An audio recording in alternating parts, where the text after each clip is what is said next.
has been started by Jenny, by Michael, Andre, and Dina will continue to build momentum from here. This morning, we are going to be having our power sessions after the morning reflections. So I think at this time, I think I'm supposed to have Michael, Andre, and Dina come up to the podium. Daniela. Morning, everyone.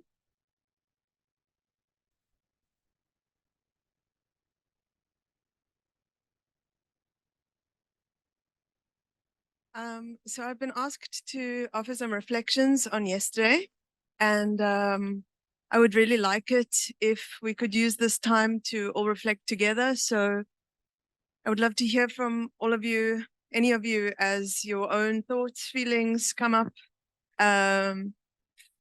about your own reflections and experiences of yesterday. Yesterday was a very long day. And I arrived at the hotel in the evening, overwhelmed with everything that I'd seen and learned. The opportunity to reflect on the events of the day has been restorative and has allowed me to provide frame and structure and narrative to contain the thoughts and feelings that have surfaced for me. I hope in reflecting together, we can take the time to place our experiences in the conference and, of course, within the larger CUS project. And I invite this to be a conversation where all of you, like I've mentioned, can share thoughts and ideas that emerge, specifically for the panels that I wasn't able to attend, so that we can try to converge our experiences of the day. Prof. Kofi started the day off with a very thought-provoking and exciting talk about the afterlife of knowledge and the religious past of critical university studies. It was jam-packed with information and conceptual innovation. He sought to explore the colonial university's relationship to its past religious entanglements and to explore the notion of relevance, a theme that's also come up in Prof. Tachiwa's keynote talk the day before, in which she referred to Mamdani's binary of relevance versus excellence and countered it. While Prof. Tachiwa's talk was about how the two concepts don't preclude each other, Prof. Kofi's talk explored the conceptual violence of relevance as a criterion for knowledge and how it wields other forms of knowing or being as irrelevant and not part of the canon of knowledge. Kofi's talk contextualized the university's foundations in Christian practices that have shaped it into the figure that it occupies in our social imaginary of the present. The next session was the 3 panels. So we've been used to having 2 panels over the last few days to accommodate all the presentations, but it was very hard to choose between the 3 panels. I'm sure all of you struggled to decide which one to attend. Panel 3 was chaired by Joe and explored canons and registers across disciplines, with Mohammed Esther Leon Anasin Raini exploring ways of decolonizing terrorism studies, interior design, and STEM disciplines. Panel 4 was chaired by Clifford, and the participants seemed to be destined to wandering around from one venue to the next until they found a place that could accommodate their presentations. They studied Indigenous African knowledges and canons. Speakers included Samuel with a title that I've been hearing come up over and over again in the conference, Africa is not a country. Ayanda exploring the limits of Indigenous knowledge systems in current science education. Cohen's discussion of being sane in insane places, which I'm very sad I missed because I'm located in the psychology department and I read his presentation, and there were lots of kind of resonances with the struggles that I have in teaching psychology. For example, sane in insane places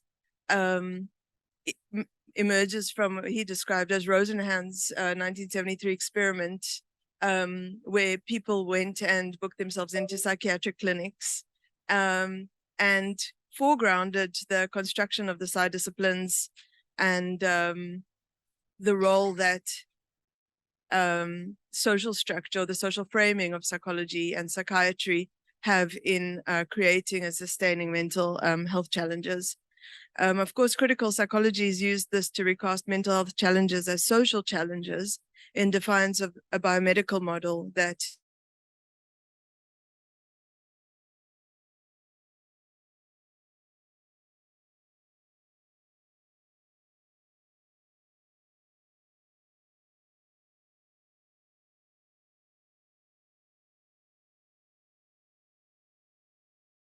attended this conference over all the others was that the idea of doubling back on our work, also explored later by Suming and earlier by Claudio, has been preoccupying me, and the importance of maintaining a critical focus on our own work as we engage with it. In this panel, Dina engaged the idea of academic freedom and academic autonomy, with theory asking whose freedom, what freedoms, as ways of recentering the student as figure in discussions of decoloniality. Similarly, Kumarin explored mobilities, specifically student mobility in relation to curriculum mobility, and the ways that these mobilities and immobilities shape the critical curriculum in higher education. The discussion was lively and gave a glimpse of the type of conversations available and necessary in the work we're doing. The double critique as a feature of all our investments in decolonizing higher education. After lunch, panel 6 explored decolonizing knowledge across contexts. Facilitated by Ibrahim, Shirley Tate used Sylvia Winter's writing to mobilize a critique of Western epistemes and standardized knowledge. Suming explored the concept of the semi-periphery, using the phrase to refer to her location in Ireland as both a colonized and colonizing geopolitical space, as well as the social sciences themselves as a semi-periphery embedded within and excluded from mainstream knowledge, a space that is recruited into Western logic while acting as its other. Finally, Becky spoke of international relations and power dynamics, using Afrocentricity as a theoretical framework to center Africa in understanding political dynamics taking place on the continent and the world more broadly. At the same time, Ntimi was facilitating panel 7, Critical Pedagogical Praxis, where Tordencia discussed criticality in Tanzanian universities, and Joy spoke of ontological uncertainty, working through the entanglement of self and other. In the afternoon, we were taken on a sightseeing tour to the Kwame Nkrumah Mausoleum. I would, of course, love to hear the experiences that my colleagues had in that space. I found it informative, but also interesting to note the affordances of embodied presence in learning. I thought to myself, what's the difference between reading the information that I know and then seeing it and being physically proximate to the objects that populated his home and his life? After a short trip to the art market where we lost Esther, and many of us found gifts and souvenirs to take back home, we embarked on the trip back to university. Michael warned us that the traffic was going to be heavy, but I think some of us thought he was exaggerating when he said we need 45 minutes to get back. I thought so, but I will never think that again. The trip took longer than he had estimated, an hour and a half, and we arrived back here hungry, hot, exhausted. After dinner, Thierry's group met for photo voice, and the rest of us were lucky enough to watch a documentary video shared by Dina and created by academics and artists in what she noted as an unfunded project. The documentary shared 3 stories. I don't know a lot about film, but I really liked the way that the films focused on a moving landscape while narrating a story of alienation and traveling to find oneself. So today is our final day together, and it promises to be packed with conversation, food, and connection. We have a plenary panel which will cast a critical eye on university ranking systems, followed by panel sessions on higher education ecologies, as well as languages, literacies, and agencies. As always, I wish I could be in 2 places at the same time. The discussion on language in particular resonates from our first day and questions that arose in the plenary talk. I look forward after lunch with all of you to finally finding out what Thierry, Kiamo, and their group have been working on for the last few days in the Photo Voice exhibition. I can't wait. We will then have final closing reflections in which we consolidate the gains of the past few days and reflect on our way forward. We'll then be treated to famous Ghanaian hospitality as we'll all get together for our final dinner. I want to share a few closing reflections and then ask you all to share yours, to contribute, challenge, contest, develop, extend the some of the thoughts that I've been sharing up here. This has been a vibrant engagement which has molded itself to the personalities and conversations and needs of its participants. In this way, the organizers have managed to capture the flexibility and adaptability of the decolonial encounter itself and have tirelessly readjusted the program and the schedule to accommodate the unfolding on the ground. Having been a timekeeper for a very short period on day one, I cannot imagine how exhausted they all must feel. Thank you, Michael, Jenny, Dina, and Andre, as well as all the countless others who've been involved. For me, a couple of themes have been emerging and echoing throughout the last few days. The main one is the notion of the double critique, a critique that can continuously adapt to the unfolding of the conversations while nevertheless containing and shaping it. The practices of looking beyond, of embedding self-critique within the act of external critique and ensuring that our work can travel intimately with its own radical critiques, as Andre has so beautifully put it, so that decolonization as movement and politics can co-travel with and process its critiques. This form of double critique comes up again and again during the conference.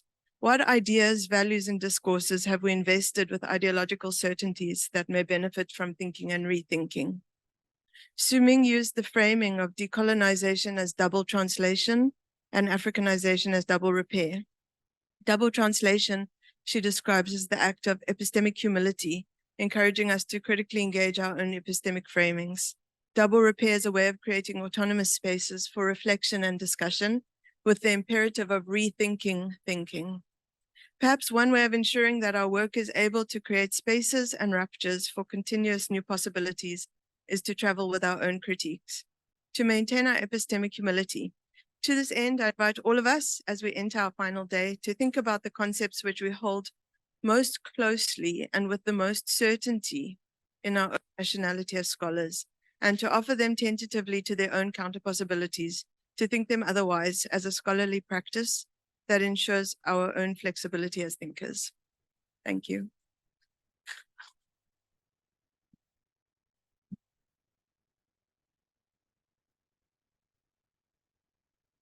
We have 15 minutes. Yes, thank you, Ayanda.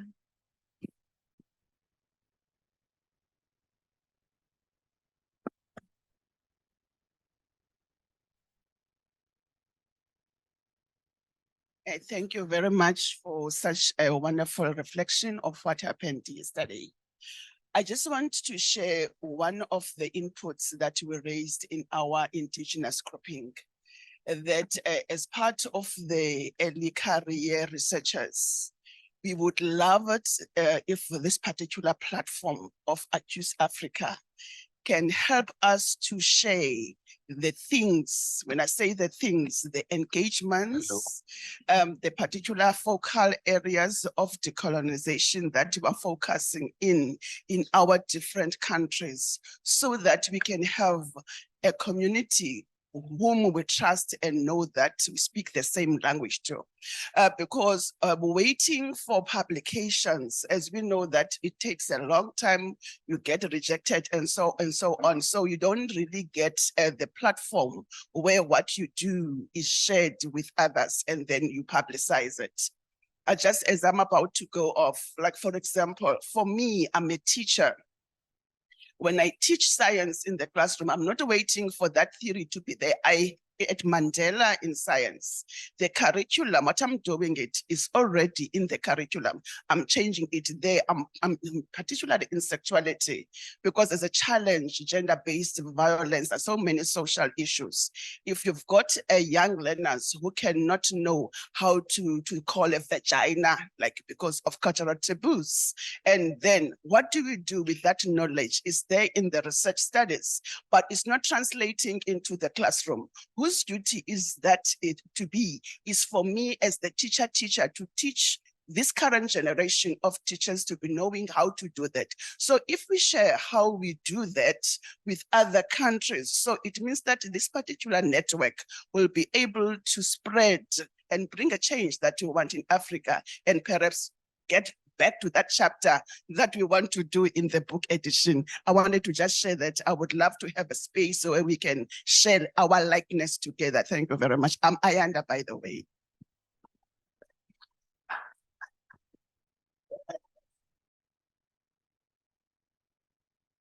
I think it's such an important contribution.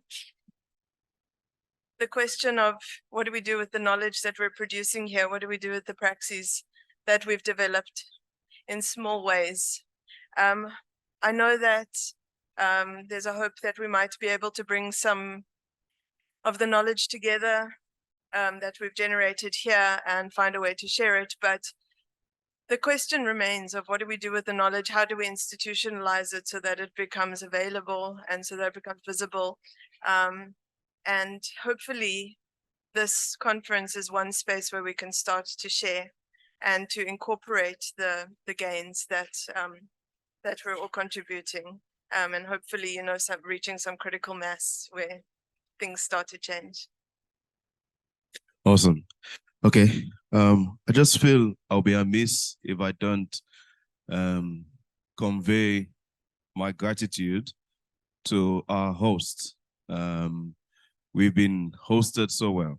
And I think in our culture, if you've invited me into your home, you fed me your food, you know.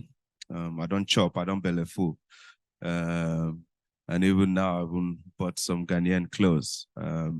It would be very unruly of me to leave without being grateful. So I believe the other delegates can speak for themselves. But as for me, I am very grateful that for this network, you know, hosting us, getting us here, really creating this space for this conversation. And even just to echo Ayanda's words, that hoping that in terms of dissemination, we go beyond just the university, but also the society which the university seeks to serve. But in terms of how we've been accommodated, in terms of how we've been hosted, I just want to say a big thank you to the University of Ghana and the rest of the organizers, Prof. Kit, Jenny, and even Vimbiso, unfortunate back in South Africa. So just a thank you comment. Morning, my name is Reinhold from Nelson Mandela Bay, Nelson Mandela University. Just want to echo those sentiments about collaboration. And in our session yesterday, Irene also posted the question of, I think first, or from the delegation from Uganda, expressed the question around language, indigenous language, and how it gets kind of infused in the sciences. And I think that is what Ayanda is saying. It doesn't stand parallel perhaps, but really infused with how we present indigenous knowledge, etc.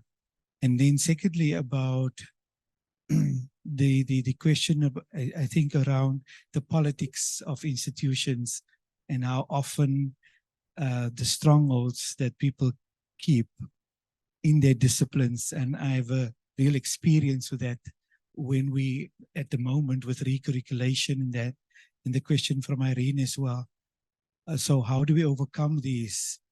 And I think it's also something really that needs to be at the forefront. How do we engage institutions regarding the transformation that we want to see develop, and understand that it is towards that critical university, etc.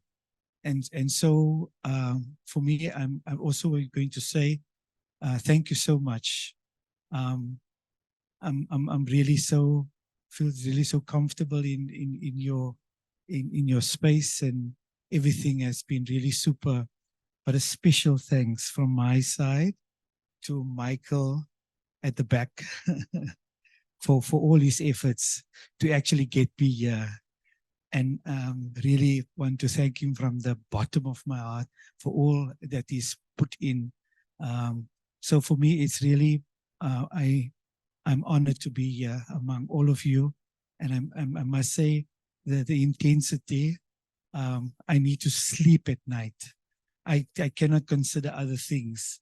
I unplugged the television and I put my phone down and I just needed my rest, which for me is really saying the immense capacity that we all have to engage, but also the impact that it has on our thinking and the shifting of our perspectives. So I thank you very much.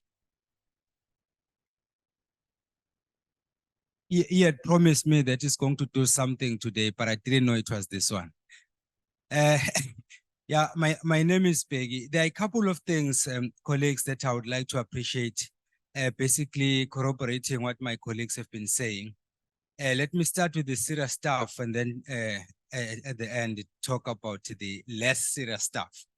On a serious note, I think if maybe the organizers could assist in charting the way forward by identifying a couple of thematic areas.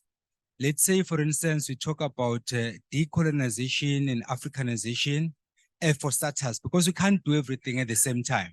So we take those two and then we circulate a template to all attendees to identify things that work in their spaces and things that pose challenges.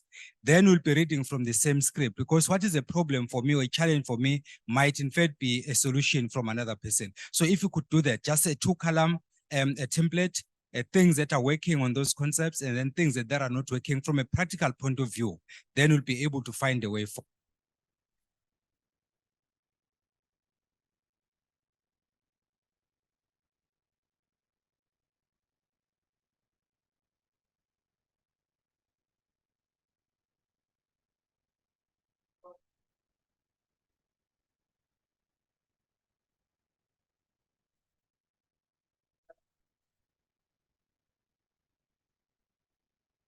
The organizers did a sterling job in terms of affording us the opportunity to go to the Kwame Nkrumah Center. That was a great experience. Those of us who are in history and political science were able to, provide content to what we have known theoretically. So that was a fantastic thing. And then, of course, passing by the market was great. But the one thing that I need to mention as I sit down is that organizers, there is something that you didn't plan, but it happened. We now have 2 groups. There is a group called the backbenchers. Those are the people who are causing chaos in the bus, but constructive chaos. And they are led by our commander and Tema there. And then little did we know that Ayanda was organizing an insurrection. So there is something fuming between the 2 groups, but I think that through the organizers we'll be able to address that situation. Thank you.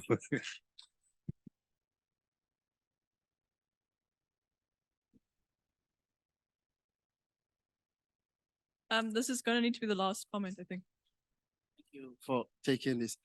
I think I could have possibly spoken to Andre on this particular issue, but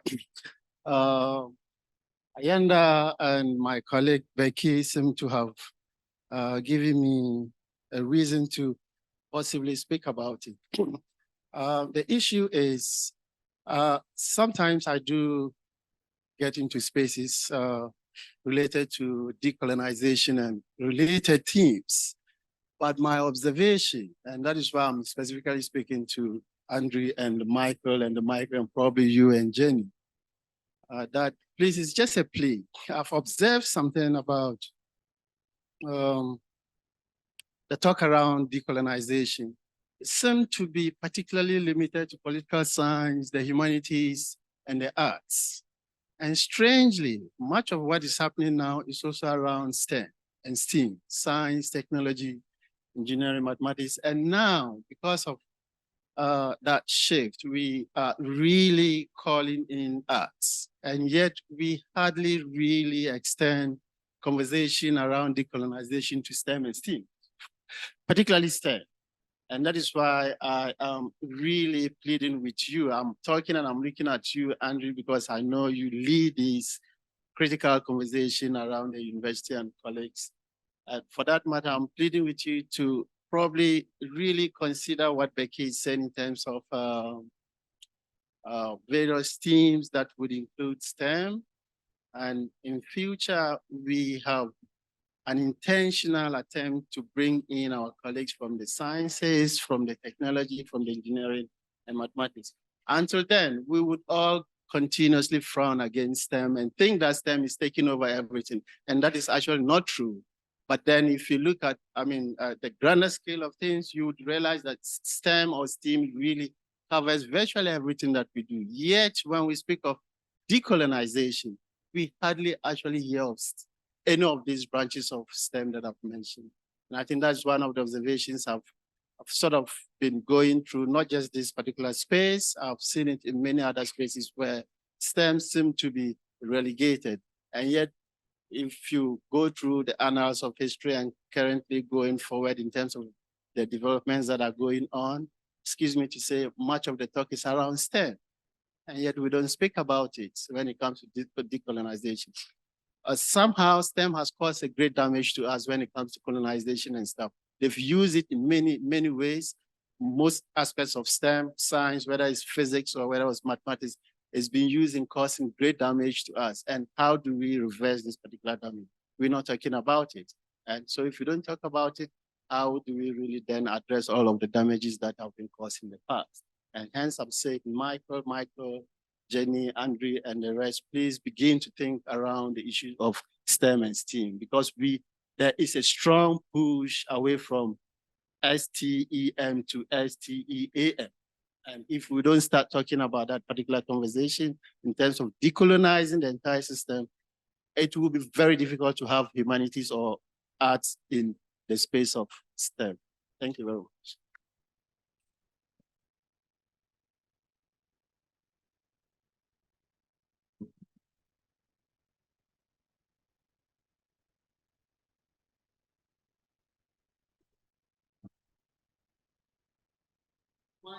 Some point of reflection of the spaces that we miss out ourselves, see, because there is a massive, massive body of knowledge on the decolonization of STEM available to all kinds of scientists. And that kind of work has been happening. And of course, we will have to bring that as thematic into this particular space.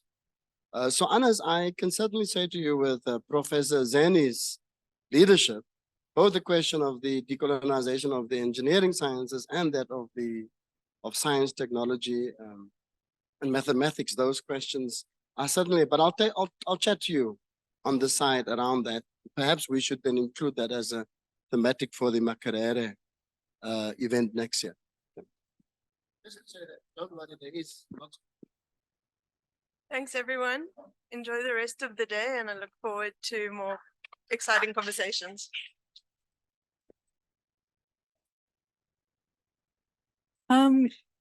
If I could just ask the Makerere panel to take the stage.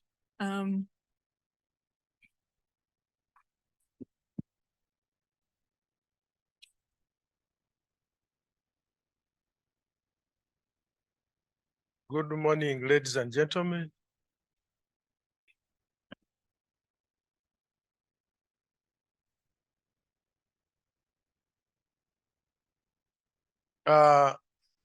You are all welcome to this session, the last plenary session for this conference. My name is Tom Darlington Baloja, who is going to be the facilitator for this session, which has two presentations. One will be led by Dr. Irene Etomaru from Makerere University, whom I'm inviting to come in front and take your seat, please. And the other one will be led by Dr. Jude Sempebwa, Associate Professor from Makerere University also. The team you see here is coming from the East African School of Higher Education Studies and Development, College of Education and External Studies, Makerere University. And our topic of discussion is our universities, their priorities, understanding and challenging the direction rankings are giving to university education in East Africa. Time is now to know about East Africa and how it is going about all this. And therefore, I take this opportunity to introduce Dr. Irene Etomaru, who is a lecturer in the East African School of Higher Education Studies and Development. And Irene is interested in researching about higher education and socio-economic development, research and innovations, and then doctoral education training. And all these are important as far as our theme for this workshop is concerned. So may I now take this opportunity to welcome Dr. Irene Etomaru to come to the podium and lead us into this presentation. Thank you very much.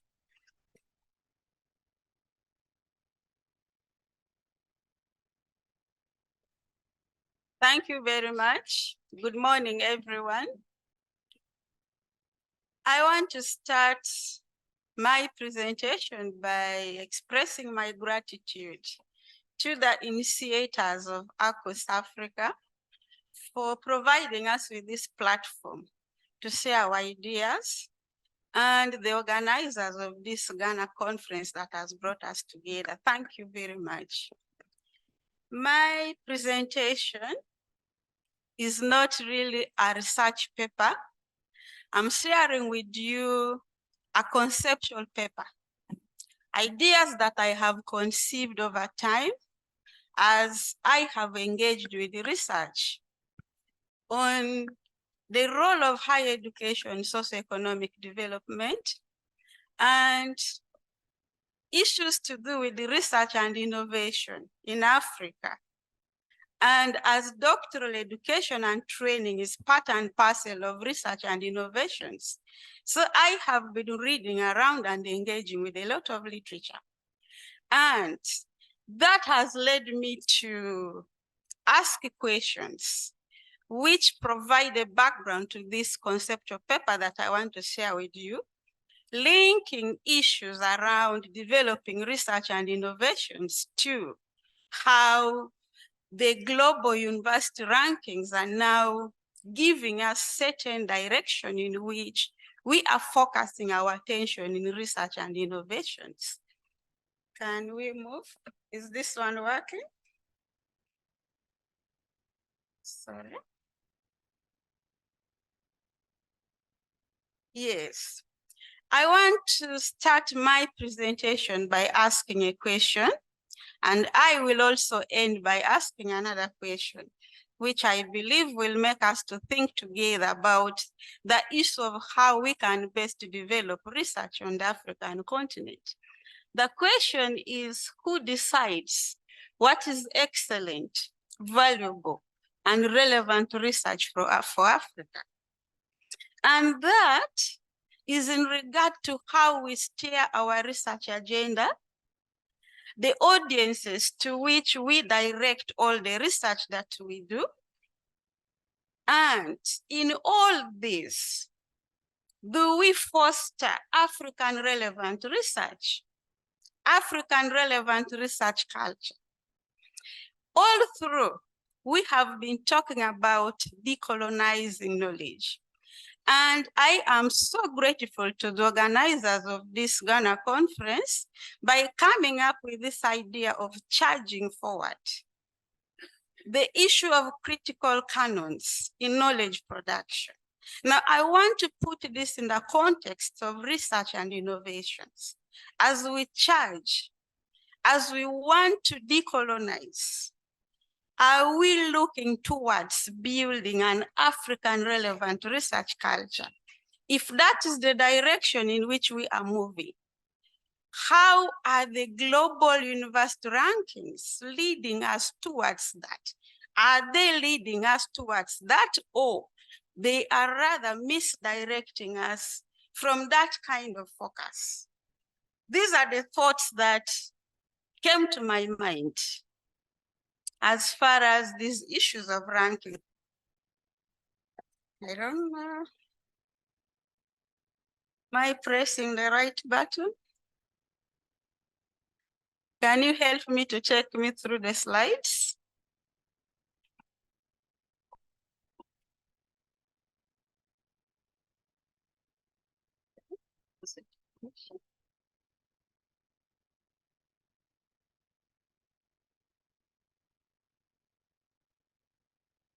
Sorry about that. So after asking that question, I want to share with you the theoretical perspective that guided my thoughts in coming up with these issues to lead me to answering some of them. And of course, I may not be providing answers, but rather raising more questions. I look at the issue of the global university rankings and the direction in which they are leading us in research in terms of faculty's ideas of relations of power. And drawing from that definition of power that Russell came up with some years back, production of intended effects. That is what I see the global rankings doing to the development of research and innovations on the African continent. And when you put that in a context of the relations of power, drawing on Foucault's ideas, Foucault explains relations of power in terms of creating what he called disciplinary practice. To Foucault, disciplinary practice arises when individuals are socialized voluntarily to operate in a certain way, but in the best interest of other more powerful agents. You are not coerced to do what you do, but you voluntarily start doing things that where some more powerful agent is directing you through socializing activities. And that Foucault called disciplinary practice. To me, when I put the issue of the way in which the global university rankings operate, I see emergence of that power relations. I see that disciplinary practice manifesting in the context of research and in the way in which research in African countries is being directed for now. So,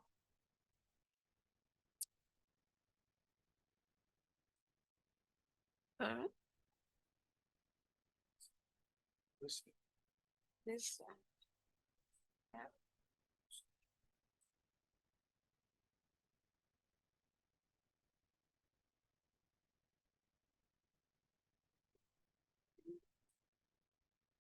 So I'm talking about rankings and power relations, putting in the context of Foucault's ideas of power relations. Now I'm saying that rankings manifest in unfavorable power relations. Rankings create normative agendas. And in the process of doing that, we see emergence of conformist institutions in Africa. Because everyone, every university, every individual in the university that is engaged in doing research is dancing to the tune of the socialization that the rankings are bringing about. So what happens? You are conforming to agendas because of the pressure to perform in university league tables, the quest for world-class excellence, then every individual or institution gets into some kind of, to me, I call it unhealthy competition. You want to enter the league table, you want to attain world-class excellence, and that supersedes contextual relevance when we are doing research. And when you look at the methodologies of these global rankings, scholars have written a lot about that. They are being contested for use of narrow set of metrics to assess research, basing on publications, citation metrics, and mainly from bibliometric sources. There are very few rankings that integrate issues to do with maybe intellectual property, let me call other values that can derive from research. Maybe broader societal relevance, and they like tend to be neglected. Emphasis is put on mainly journal impact factors as a one-size-fits-all to assess research productivity. Issues to do with generating innovations out of the research that we do are not given prominence. The way citations, the journal impact factors are being dramatized. And that is the socialization practice that I'm talking about. Then the motivations of these rankings. I happened to visit the websites of these rankings and I asked my question, what is the motivation of each of these? What do they declare as the purpose they want to attain by doing these rankings? So you see, I looked at 10 different rankings bodies, and I believe we're all aware about many of these rankings bodies, like the Times, Mago, the CA, and all that. When I summarized what I found as stated purposes, I saw that they declare purposes around assessing research performance, research quality, university comparison, university marketing, assisting students to choose academic institutions, others guiding governments and funding bodies and the like. And then I asked the question, what about societal relevance? Which ranking system is putting emphasis on that? I know that as they keep developing, many of them are now integrating the issue of sustainable development goals, but that is not given weight equal to the weight that is given to the general impact factors and the like. And then I draw the conclusion that these rankings are not comprehensive enough to sufficiently guide the steering of research in different contexts. Unfortunately, the socializing influence has pressured all institutions in Africa, all individuals doing research in these universities in Africa, to do research that is focused at reaching a high impact journal so that you get cited, so that your institution's ranking improves. That is the language I hear people mainly using. And I believe each one of us here have experiences with that. Each time any of these rankings regimes release their results, some excitement comes up. You rush to see what is the position of my university this time. Now, I ask the question, if that position is given by merely those proxy measures, citation metrics, and not the societal relevance that research has generated, are we doing African universities a service? Are we leading research in the right direction? I also want to ask us here genuinely to do some soul searching. Each time you burn that midnight candle to write papers to publish, Is it genuine concern that I want to transform something? I want to make a positive change in society. I want to contribute to some development aspect. Or I want to push this paper, get published in a high impact journal. I get my promotion, my institution's rankings can improve. Then I become a world-class researcher based on the citation metrics. Maybe my H index rises. Then I get that kind of world-class researcher name. I believe that is the kind of socialization the rankings are doing to us, to the effect that we don't do research with the purpose of genuinely contributing to change in society.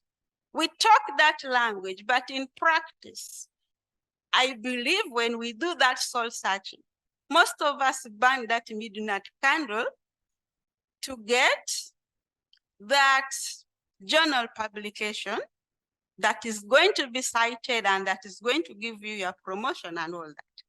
So to me, when I look at that from the lens of faculty's ideology of relations of power, I see that unfavorable power relations creeping in. Then I ask the question about the contextual relevance of the research that we do in Africa. If the destination we want it to go is to reach those high impact journals and to be cited and to get that ranking that we want, then where is the development role of the university in Africa? From history, I know that in 1972, the Association of African Universities sat here in Ghana, Accra. I don't know which building they sat in. They made a declaration. Scholars repeatedly make reference to it, that we call it Accra Declaration, that universities in Africa, or African universities, ideally are supposed to be development universities. Now that development role, when you put in the context of research and innovations, and now the socialization influence that the global rankings are giving to us in the way we are doing research, where have we left that path? Since 1972, the university in Africa is supposed to be a development university. So the research that we do should be contributing more directly to solving local societal problems or contributing to our national development agendas, by extension to the global development agendas. But here we are, craving to be cited, world-class aspiration, competition, to join the university league tables. So what I see is the impact of these rankings on research. There is a tendency of homogenization that stifles innovation. We're all moving in that direction in which the rankings are socializing us. Then this entrenchment of publish or perish culture, I see it bringing in issues of ethics and integrity. I believe people have ever falsified, fabricated data, plagiarized, so that they get this article very fast and it goes through to be published. Those are issues.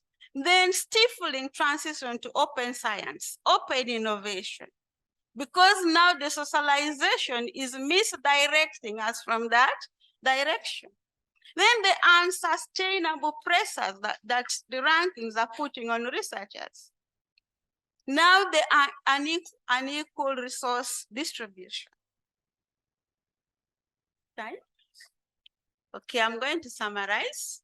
So the convergence trend is actually depicted in reproduction and the coping of research and knowledge production practices of the global north. which is not healthy for Africa. And I'm saying this is really largely akin to recolonization. It is a neo-colonization manifestation, and actually we are being recolonized through that socialization effect.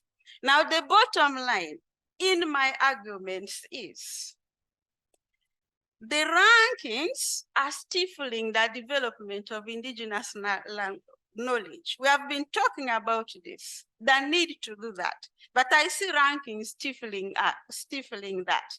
Development of contextually relevant research in African universities is being suppressed. Now, the bigger question I'm asking is, what is the extent of African self-determination in all this? That this is the way we want our research to be assessed. This is what we call relevant research for Africa.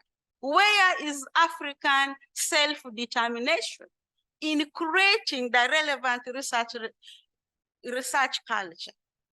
There are global initiatives that have come up to say, no, we cannot base our decisions on rankings. I have cited some examples of these alternatives that are coming up. When you look at all those, how research assessment should be done in a better way, you come to the realization that those tend to be counter-hegemonic, counter-conformist, and they point to the importance of context and diversity.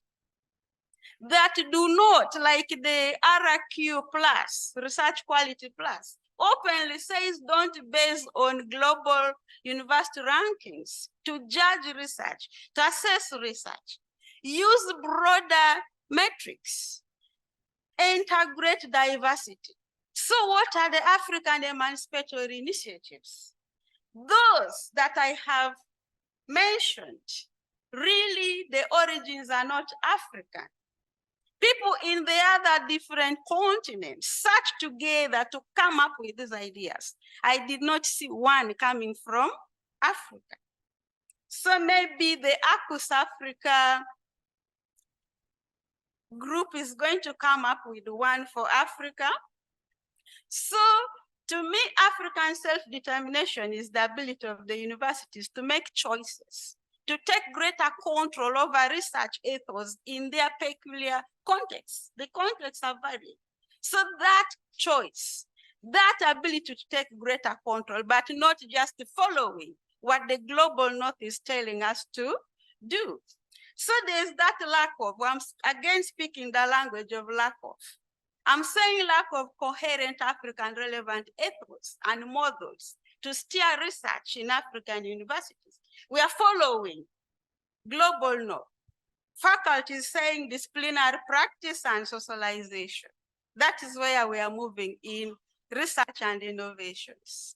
So to me, African self-determination in assessment of research should be seen in integrating African indigenous knowledge with institutional knowledge, formal institutional knowledge blended with indigenous knowledge, development of context-relevant measures, and then context-specific ideological approach.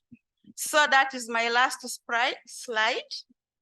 I end with this question. I said I start with a question and I end with a question.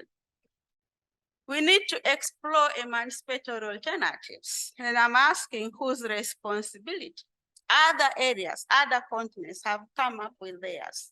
As for Africa, we are yet to start. So whose responsibility? Is it the young, upcoming researchers, the older generation of researchers, or the indigenous trained researchers, or the foreign background? Thank you for listening.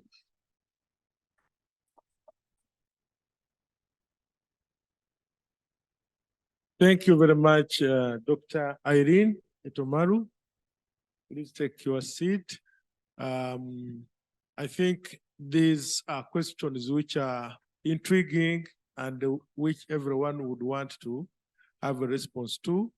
Take a note of what has taken place. We shall have time for discussion. Members why don't we, as you know, this is the last day. Why don't we really stand up and look at each other? I know some of us came late, others came when we had got introduced. Please face your friend. Pick any friend you have. Just one, not two. Not two. In our African culture, we are social animals. Please greet by hugging that friend. Hug that friend. Congratulate him or her for having been here to form an association, a group that is so strong. Please don't fear to hug. Okay, can we sit down? You can sit with a friend.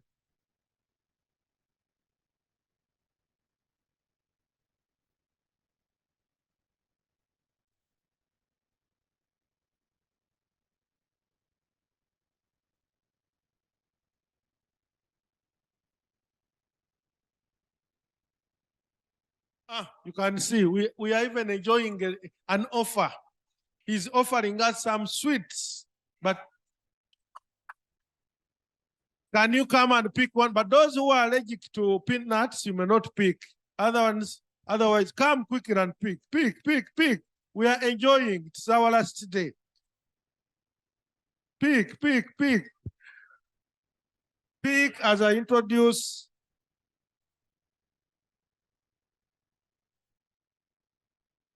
Who is not picking?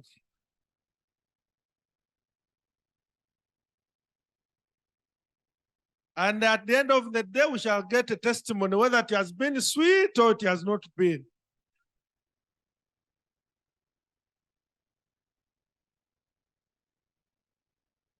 Okay. Our next presenter is none other than Dr. Jude Sempebwa. And Dr. Jude Sempebwa is an associate professor of educational management in the East African School of Higher Education Studies and Development, College of Education, Makerere University. He's going to present on a topic which is actually in addition to what has been presented by Dr. Irene, and that is our universities, their priorities, understanding and challenging the direction rankings are giving to university education in East Africa. I want to inform you that the audience here is also having another audience that in addition, and we thank those who are following us from where you are across the globe. Please, you will have opportunity to also enjoy the discussion, especially those who are from Uganda. You are most welcome. So Judy, please go ahead. Thank you very much, Tom. Thank you, Dr. Itomaru.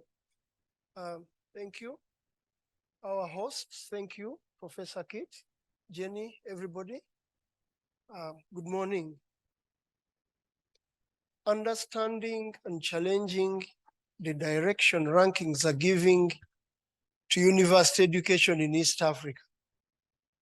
Our presentation was developed jointly by myself, Dr. Irene Itomaru, Dr. Hilary Tusime Mukwenda, Dr. Robina Seruganakabo, Dr. Tom Darlington Baloja, session chairperson, and Professor Joseph Chimoga.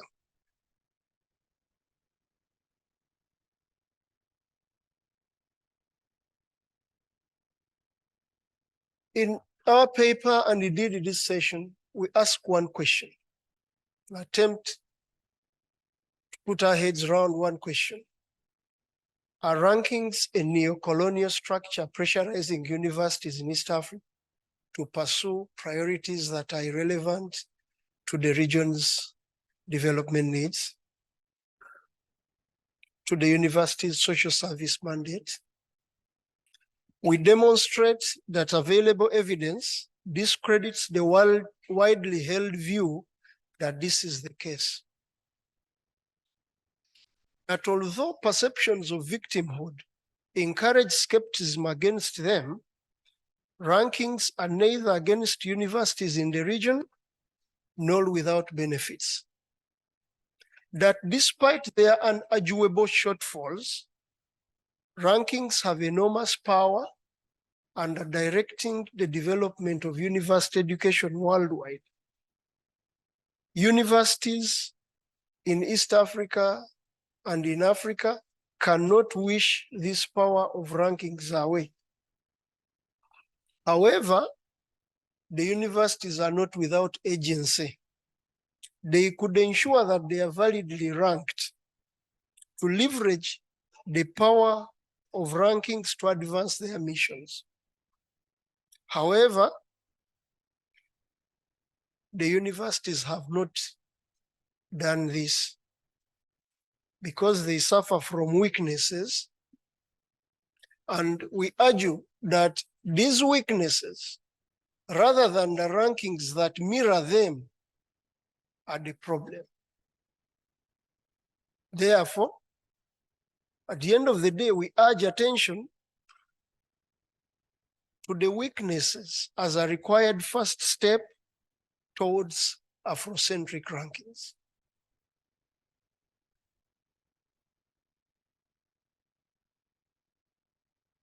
Starting in 2021, East Africa includes 7 countries: Burundi, Democratic Republic of Congo, Kenya, Rwanda, South Sudan, Tanzania, and Uganda. The region has hundreds of universities, each country a National Commission for Higher Education, and we also have the Inter-University Council for East Africa. Several international higher education support and exchange programs, e.g. DAD, NOFIC, Fulbright, and others are also active in the region. Review of any random number of the vision, mission, objectives, teaching programs of the various universities shows that the universities' commitment to the social transformation of their communities is unequivocal. See it in their strategic plans, mission, everywhere.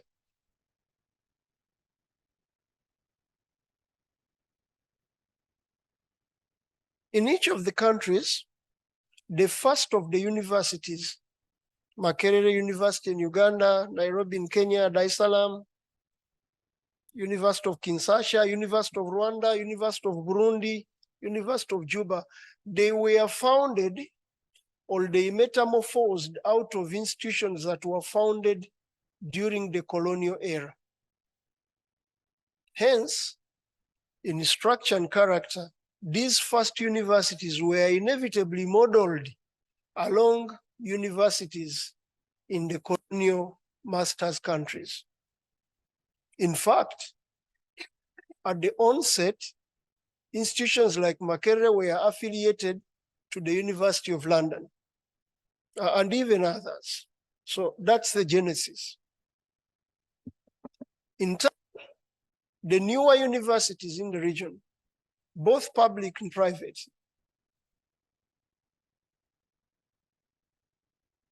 take much of their ethos, structure, and staff from the pioneer universities.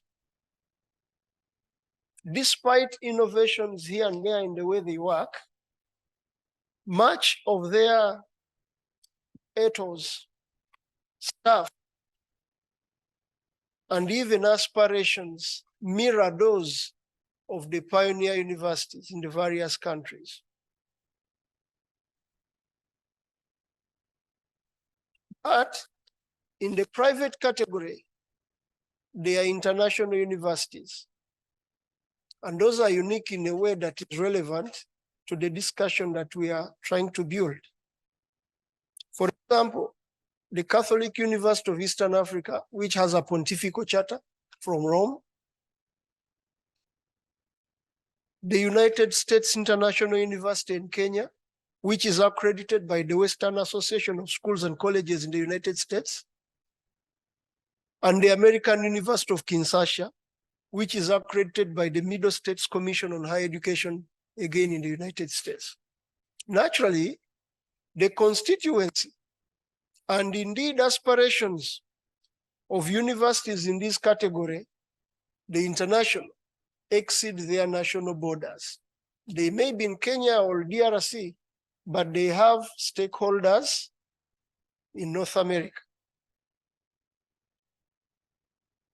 All the universities are hoped to develop skilled manpower and conduct research towards innovations that are relevant to the country's unique development needs.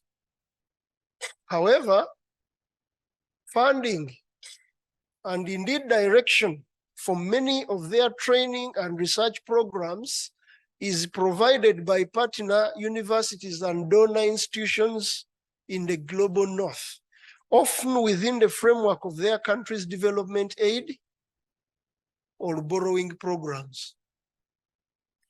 Notably, a significant number of their senior staff, both academic and administrative, and the senior staff of the commissions that regulate the universities were trained, at least in part, at universities in the global north.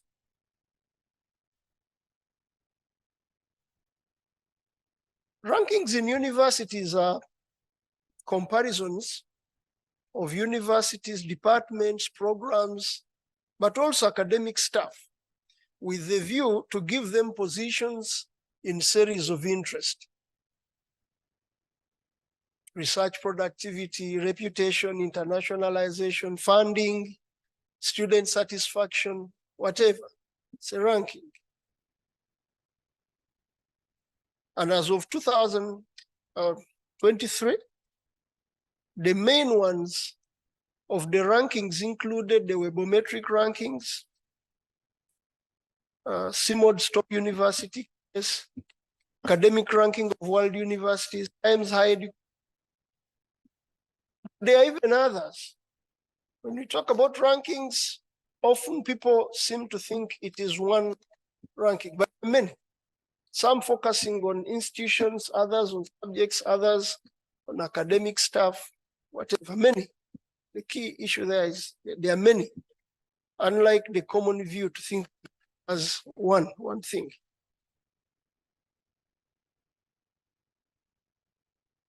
These rankings are very richly subscribed in the literature. There's a lot of writing about them, both academic and mass media. The writing shows as the immediate goal of the rankings as being to provide a list of the best university, best department, best professor. And they do this by collecting data about these things that is supposedly comparable. The writing indicates that the benefits of rankings are predictable. For people who don't like rankings, the impression is that they are bad. But in English, it is said that every cloud has a silver lining. Rankings increase the attention of the public and the policymakers to higher education. There are politicians who don't want to think about their national university until it is ranked very poorly, and then they start paying attention to it. They give information to prospective students, faculty, funders, employers, etc., with which they may compare the competitiveness of universities. They attract students and resources to universities. Rankings promote competition, and you know that competition is good for quality. They promote the internationalization of universities. And all these are relevant and have been beneficial to universities in East Africa. For example, in the 2000s, an unflattering ranking of Makerere University in the Webometric rankings increased attention to the management of the university's online presence. Similarly, again in Uganda, the maiden appearance of Kampala International University in the Times Higher Education Rankings in the 2010s shored up the university's otherwise wobbling reputation. People didn't take the university seriously until it appeared in the rankings, and suddenly perception of the university seemed to turn around. That's a good thing. You can't wish it away. Yet rankings have also been vilified. They have been criticized for being methodologically flawed and irrelevant or retrogressive, even neo-colonialist at worst. Not without good reason. The attributes of quality on which they focus and the way they collect data on them have been contested. The argument is that rankings or ranking organizations focus on what is easy to measure rather than what is important to measure. Consequently, critics compellingly argue that rankings derail effort from the things on which effort should focus to things that will improve ranking, even if these are peripheral to the university's mandate or circumstances. Indeed, rankings have been criticized, as Dr. Tomaru said, for pushing universities towards homogeneity where heterogeneity is preferable, for promoting competition at the expense of cooperation, for degrading the place of teaching and community service as near total attention and priority are put on publications and citations, for marginalizing otherwise viable universities into obscurity because they don't show up anywhere. It compounds their predicament. Moreover, the things that seem to count the most have been criticized for being biased themselves. For all the power they bring, for example, Nobel Prizes are not offered in many disciplines. They are offered for literature, economics, medicine, but the vast majority are not represented. And even then, individual members of staff and the institutions where they work have no agency as to whether they can get this or not. In a way, it looks like a lottery. Access to them is subjective. Crucially, the ranking organizations are for profit. They are in business, and that makes their motives and even credibility suspicious. Regardless, to try and do well in the rankings and hopefully attract students, funding, prestige, many universities in East Africa are focusing on incentivizing publishing, particularly in journals that the ranking organizations or their algorithms consider, and they are focusing on improving their online visibility. At Makerere University, for example, a policy was adopted in 2008 to require PhD students to publish at least one article in a journal as a condition for graduation. Academic staff also have an obligation to publish at least one journal article each year. The logic is to increase the research output of the university and hopefully do well in the next ranking. Indeed, a year later, the university's policy for promotion of staff was revised to create pathways for prolific authors publishing journal articles to reach promotion with little or even no teaching experience or community engagement.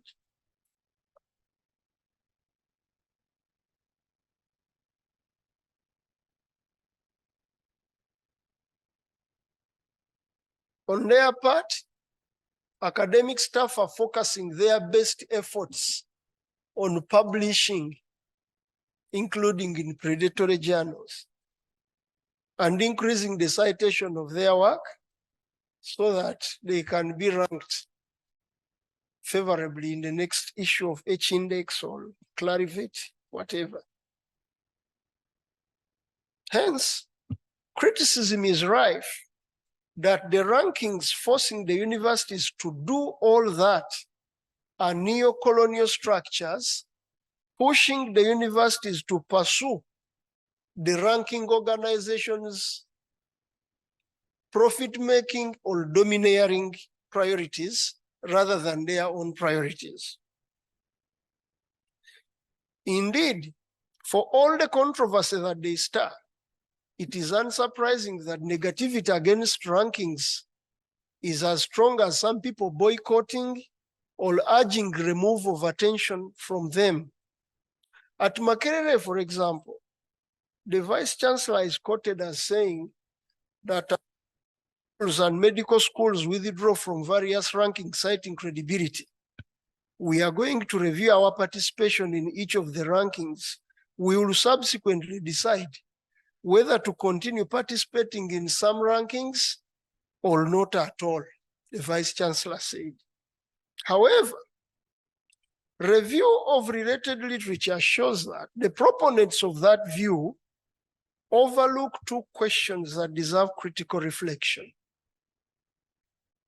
Do the criticisms against rankings actually hold true? Do the universities have agency in the ranking game?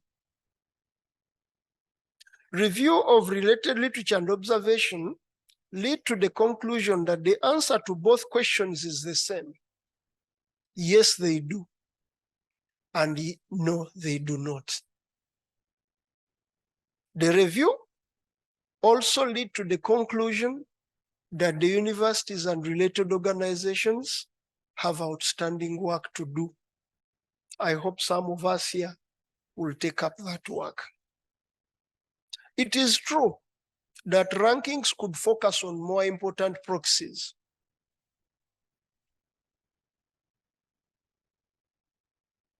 They could focus on things where the ground is more leveled. It is true that rankings are pushing some institutions towards homogeneity to catch up in the ranking game. However, there are rankings that are focusing on the sustainable development goals to which all the countries in East Africa are signatory. This contradicts the commonly held view that rankings hardly focus on agenda that are relevant to the region. Similarly, rankings like the Times Higher Education Young University rankings, which focus on universities that are 50 years old or younger, the Times Higher Education World Rankings by subject, the Sub-Saharan University rankings, contradict the view that rankings follow a one-size-fits-all methodology that gives older universities an unfair advantage. The Sub-Saharan Africa University rankings, for example, were developed specifically to address the challenges faced by education institutions in Sub-Saharan Africa. Moreover, in addition to their focus on contested variables like reputation and citations, some rankings also pay attention to teaching, impact on society, research environment, research output, industry income, innovations, and international. In any case, it is not rankings that obsess with publications and citations.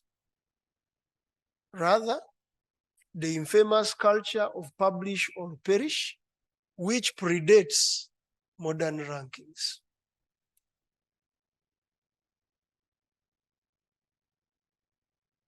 How much do I have? Although the independence, competence, and motivation of ranking organizations are widely doubted, the organizations do not only publish their methodology, but they also invite suggestions for its improvement. Relatedly, the motivations of some of the ranking organizations are innocent, even benevolent. For example, when the Shanghai Jiatong University ranking started in 2003, the goal was to generate feedback for improvement for Chinese universities by checking how they stand relative to other universities on criteria that matters to them. I don't see anything wrong with that.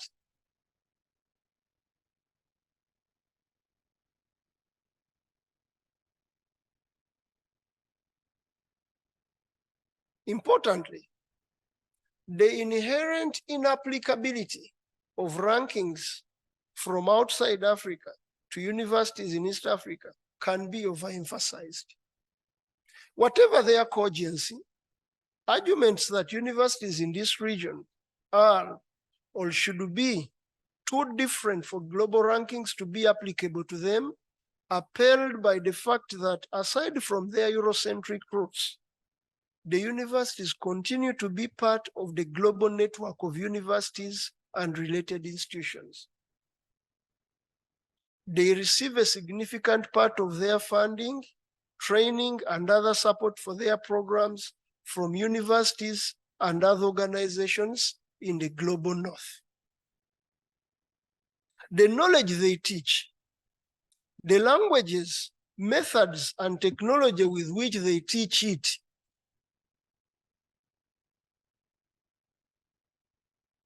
the methods with which they conduct research are all far from being homegrown. Indeed, universities in East Africa often have to conform to standards set by partners in the global north for them to succeed, whatever success means.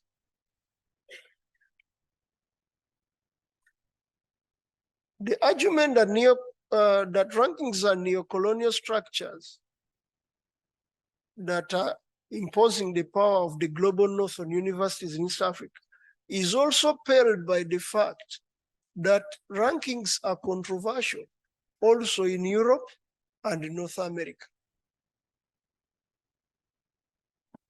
Across both the global north and the global south, experience with rankings is similar. When rankings are published, those ranked high are pleased, and those at the bottom dispute the results, pointing out methodological flaws. Here in Africa, and in Europe.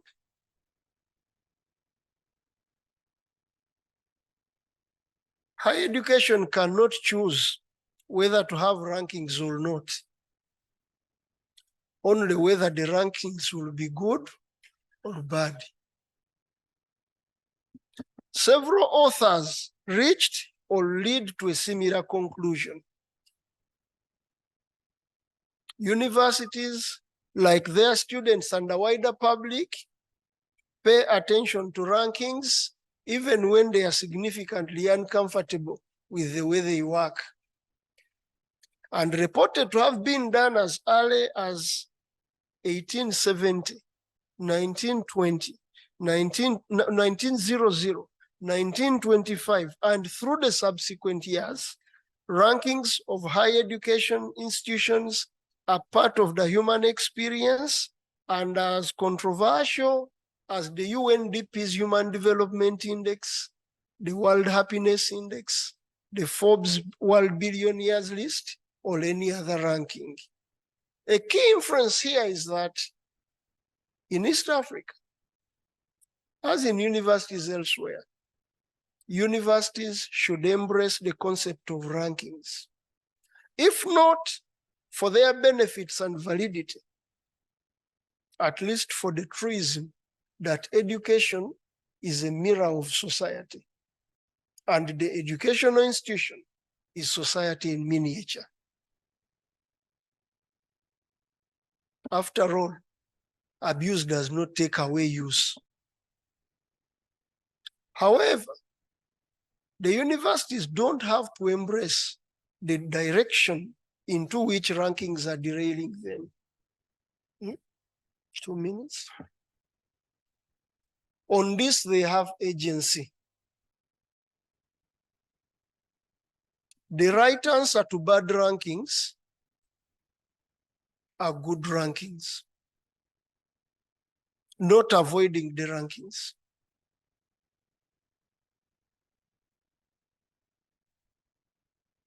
Yet there is an unsettling detail. Africa is the only region in the world devoid of either national or regional ranking systems. In the absence of their own rankings, the only yardstick is global rankings in which they consistently fare poorly. A perseverant question, therefore, is why universities in East Africa, and indeed Africa, are adjusting their priorities to satisfy the limitations of global rankings, despite the fact that ranking organizations have invited them to contribute to the refining of their methodology. Why? If the universities have interests that are marginalized in the rankings that they cannot wish away, what have they done to ensure that they participate in the preparation of the rankings?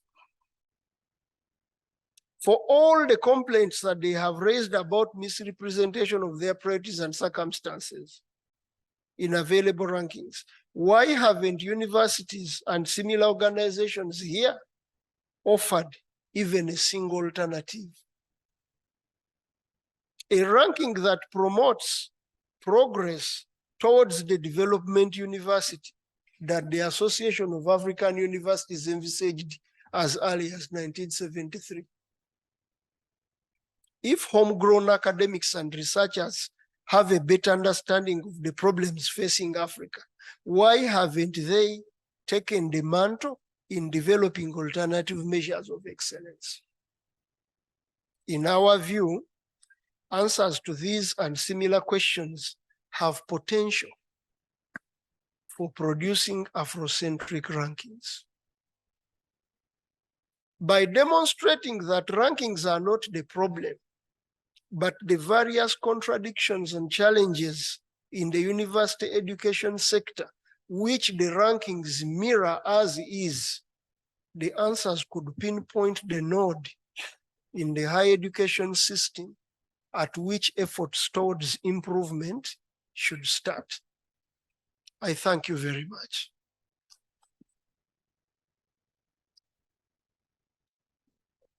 Yes, that has been for Professor Jude. Now for the entire panel. And a round of applause for the entire panel. We thank you very much, our presenters, and now we are opening up the discussion. Rankings measure what is easy to measure, not what is important to measure.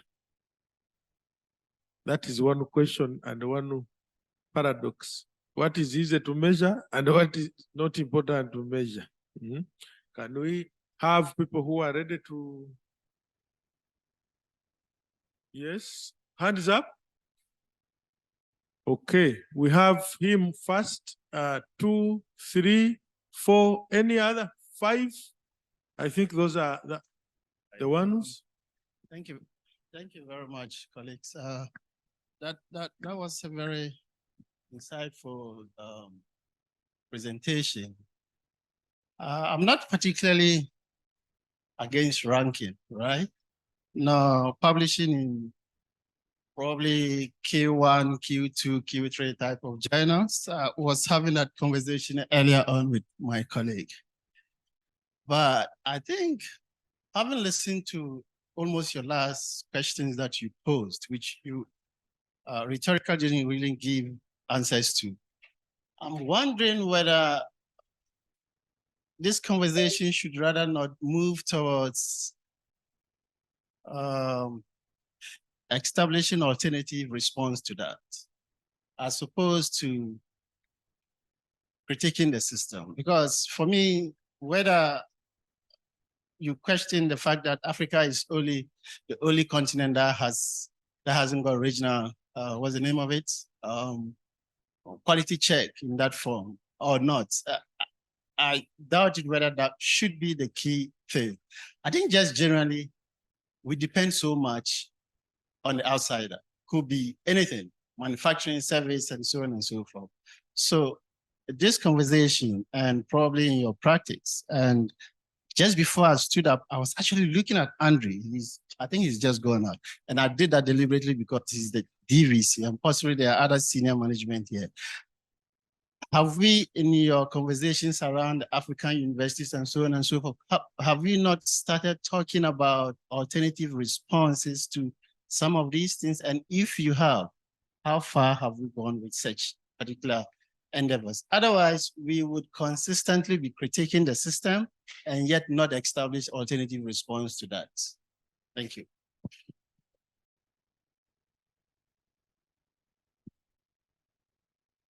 Please.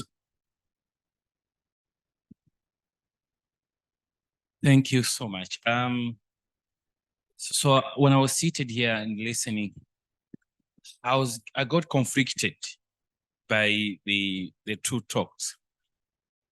But the question then which came to my mind is it about ranking, or is it about, the shift, the shifting dynamism of whether university in Africa or African universities, so could you just help me there?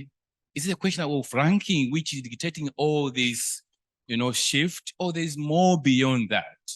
That's one. Two, we all know the history of African university or university in Africa from 1960s and 70s, and the vibrance, especially in East Africa, how strong, the Mazluis and Walter Rodneys and how that, the Nyerere ideas behind universities and the Kaundas. What has shifted? Is it a ranking, or there's more to that? If you could help me with those simple, small questions, I would appreciate. Thank you.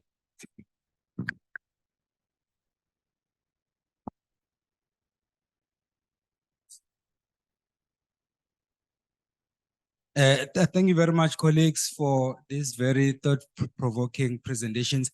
No, I'll ask a two-pronged question which applies to both presentations.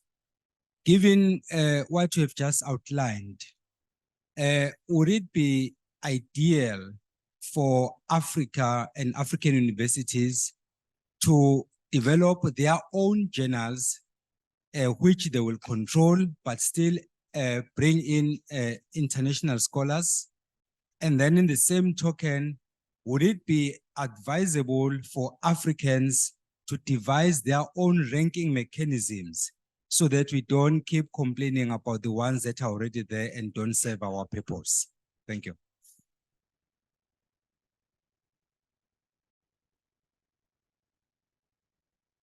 There was a hand there. Then there's one behind, and then. Okay, I think this is a very simple kind of question, and probably because I'm worried about the terms that we use. So when you talk about universities, who exactly Amplify on the volume. Sorry? Louder. Okay, so if you're talking about universities, who exactly are you talking about? Okay, so in my mind, depending on the position where you are at, you have a particular level of influence or power. So when we talk about universities, are we talking about those individuals sitting here, Or are we talking about deans, deputy deans, vice chancellors, etc.? Okay, so who sets the agenda for the university? So if we talk universities, are we not all an embodiment of that? And if we are, which positions do we hold to actually change the reality? So rather than tell me consistently, now I sound a little bit sarky, but rather than tell me consistently about what exists in terms of the broader macro situation, what about our individual agency? So if you see that something is not working, what are you doing where you are to change it and transform it? And if you can't do it in a very overt manner, why are you not doing it covertly?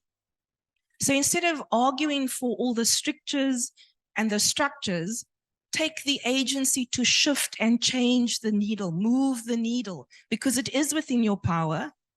And if you feel you can't do it, why are you not working with, for example, the unions on campus, the students that you teach, etc.? There has to be another way to shake up things rather than consistently say it has to come from the top down. Thank you. Somebody from behind?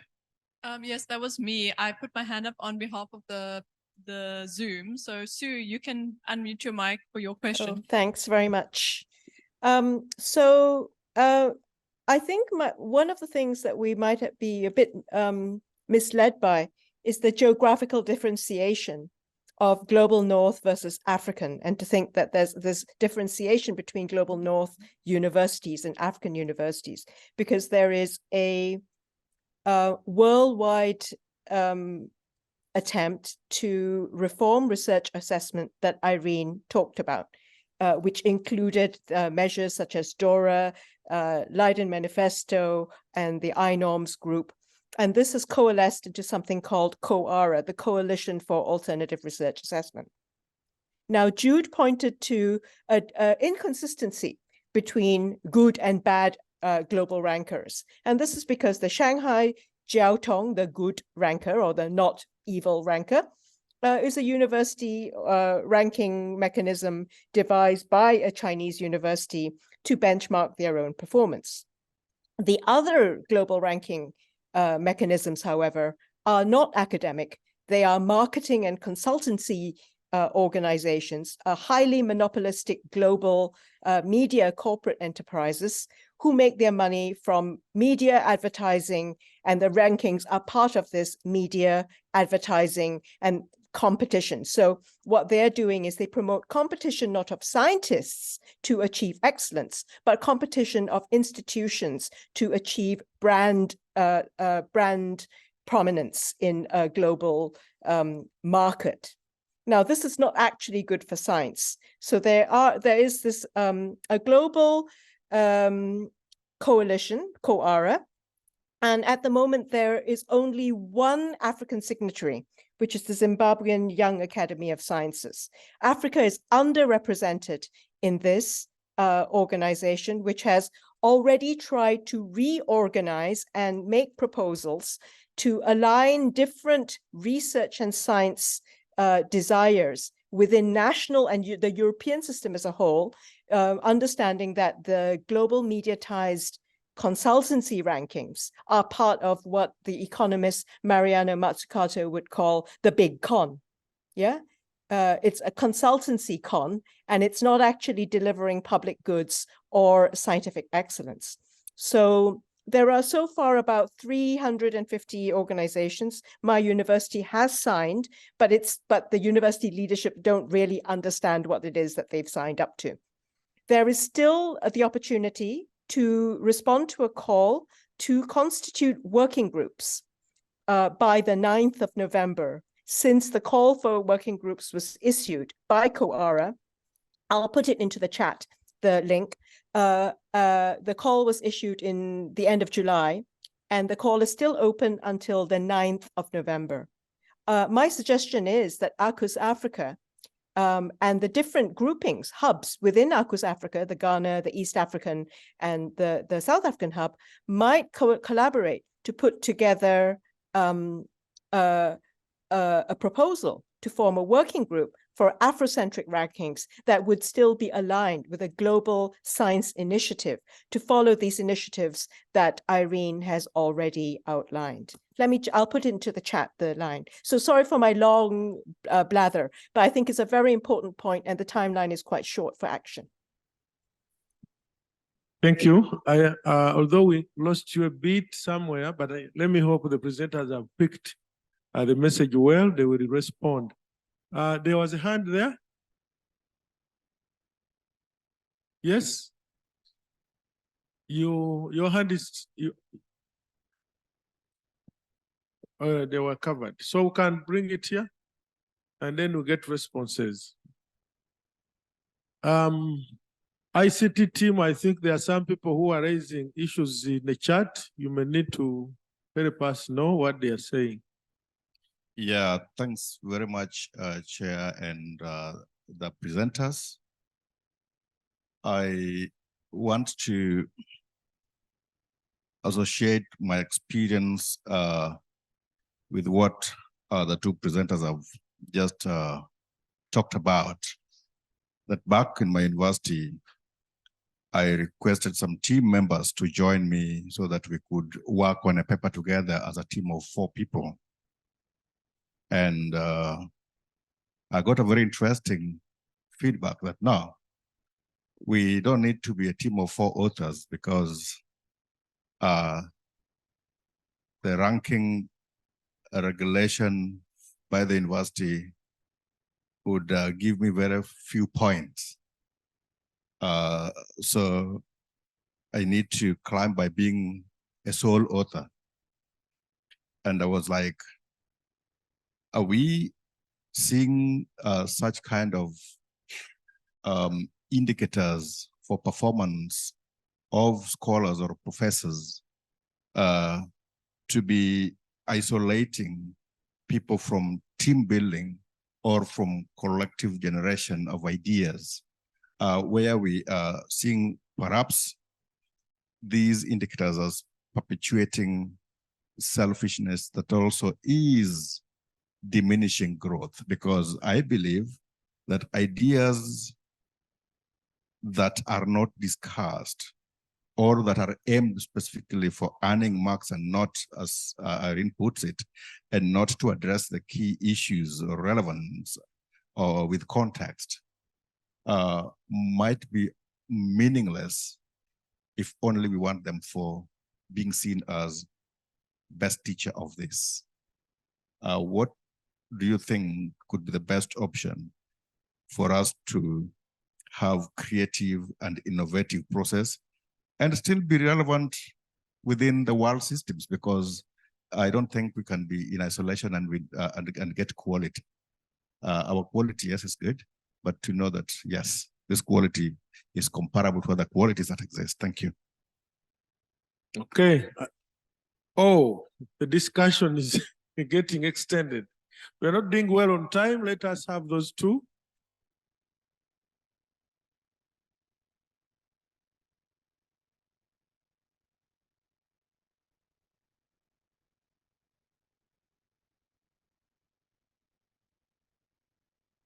Thank you very much to the presenters and the other interveners. So I sent a mail to somebody who should have been in this conference, but who couldn't be. And it was about his university. So on June 3rd, 2023, was published in one of the newspapers here. KNUST named best university in the world for quality education. What does this mean? So the Kwame Nkrumah University, blah, blah, blah, has been recognized as the best university in the world for the provision of quality education, SDG 4. The prestigious accolade was announced in the published 2023 Times Higher Education Impact Rankings on Thursday, June 1st, 2023.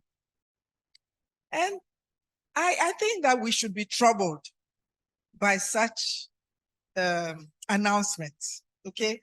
So I sent it to him and his response was, good question. I asked him, what does this mean? And he says, Prof, good question, but it's difficult to answer. These university rankings raise more questions than answers. We should have a national body to do such ranking. And then he puts quality education in question mark. This is somebody who teaches in this university, in that university, okay? So what does this mean? If you're a student and you read this, what does it mean? If you're a parent and you read this, what does it mean? If you live in Ghana and you read this, what does this mean? And for me, that is the troubling part about ranking. It's not about whether we should have a national bodies or continental body. What are we measuring? And I like the question that the facilitator asked at the beginning. What really are we measuring? Quality education. So a young woman who gets sexually harassed in class, what does it mean to read that her university is the best in the world for quality education? What exactly are we measuring? Are we measuring the quality of instruction, of research, library facilities, student experience, all of those kinds of things? And it worries me. I mean, these metric games, you know, it really worries me. So we have people who come and they are very careerist and they know that if you can line up how many articles, you become a professor, right? And then we celebrate those people, or youngest professor, whatever. What are they contributing to anybody's life? How do they change anything? So I think that for me, my issue is not whether we have continental or national bodies, etc. But especially when we are thinking about critical university studies, what exactly are we aiming for with these kinds of rankings? Especially predatory journals that you have to even pay to publish in, you know, and then you get the impact factor and all of those things. You know, there are some really disreputable people here on this very campus who are professors, who are all kinds of things, you know, because they've gone through that kind of system. And it doesn't do the reputation of the university any good. So I must say that I have really never been, you know, I was an external assessor to somebody from another university in this country. And when it got to the point about international journals, I was so mad, you know, because this is somebody who's done good work and they are being denied being promoted because of whether they've published in international or national journal. And I recalled an experience almost 30 years ago. We had a colleague who had presented a seminar, and then he comes with the paper, and I'm co-editing a journal with another colleague. And the other colleague, who was a very painstaking editor, she goes through and she comes up with about 2 pages of comments, questions, and we send it to this colleague, and he was not pleased. A couple of weeks later, he comes to me and he says, "Oh, teacher, it will no longer be necessary. My article has been accepted in some international journal." An international journal that knew nothing about the context in which he was publishing, writing some of both the fact and intellectual claims that he was making. And then this person now, because he has published in international journals, gets promoted, and other people who have not do not get promoted. For me, this does not do anything at all. Thank you. Prof, you would say then thereafter, what next? What would you propose? You are contesting it, but what is it that you would suggest? What will I suggest in terms of what? This ranking system. I mean, first of all, we have to understand that these are exercises in power. These are intimately exercises in power. Who gets to say what, etc. You know? And so it's this rat game, huh? Who is the biggest one who can eat what? Sumi has told us about something. We should investigate it. Is it worth our while to get into some of these systems, you know? But it's not the most exciting thing for me, whether my university is ranked 5th or 10th. My more important point is, what is it making to the quality of life? And both for students, academics, and the general public that it serves, you know. Thank you very much. Conversations is my university having with universities within the country, within Africa, and globally? Those are more important for me. Thank you very much, Professor. I think we can get to the last person, and then I read what is here, and then we'll get the responses. So, Professor, you had your hand up? No, he has scattered for your concern. Okay, that is good. Now, from people in the chat, we have RSN, who says that do design Afrocentric rankings. We could start with a baseline study to establish the values African universities think are critical to be incorporated into an Afrocentric ranking system. Then one will be designed. We have to start from somewhere. Universities are supposed to be for all: students, parents, guardians, politicians, university leaders, and staff. Unfortunately, political force is taking over matters of economics. Then Boswell is saying, as academics, we often contribute to and reinforce this system through our actions and behaviors. This includes prioritizing publication in high-ranking journals, seeking prestigious grants, and valuing institutions based on their rankings. To address this, we need to shift our focus towards a more holistic evaluation of academic contributions. This could involve placing greater emphasis on the quality and impact of research, teaching effectiveness, community engagement, and interdisciplinary collaboration. By redefining success in academia beyond the traditional rankings, we can foster a more inclusive and equitable environment that values diverse forms of knowledge production and recognizes the multifaceted contributions of scholars. This radical approach would require collective action and fundamental reimagining of the academic ecosystems. Presenters, please, can you start from there and make your responses? Thank you, everybody. I thank you so much. From where he ended it, who is to do that? In my view, that's the question for critical university studies, the question for our network. Professor, I hear you, but I hope you also hear me. It is true, rankings have brought around all this unease, but they are there. My son went to the university, but when the brother heard about it, he had one question for him. What is the rank of that university? And this is a young boy. I was even surprised he knows about rankings. So in response, in fact, to what you raised and what all the other people talked about, is that the rankings are here. The university is both a body corporate, but also the people, the deans, the rectors, and all that. And they are focusing on rankings. The things they do seek to improve the ranking for whatever reason.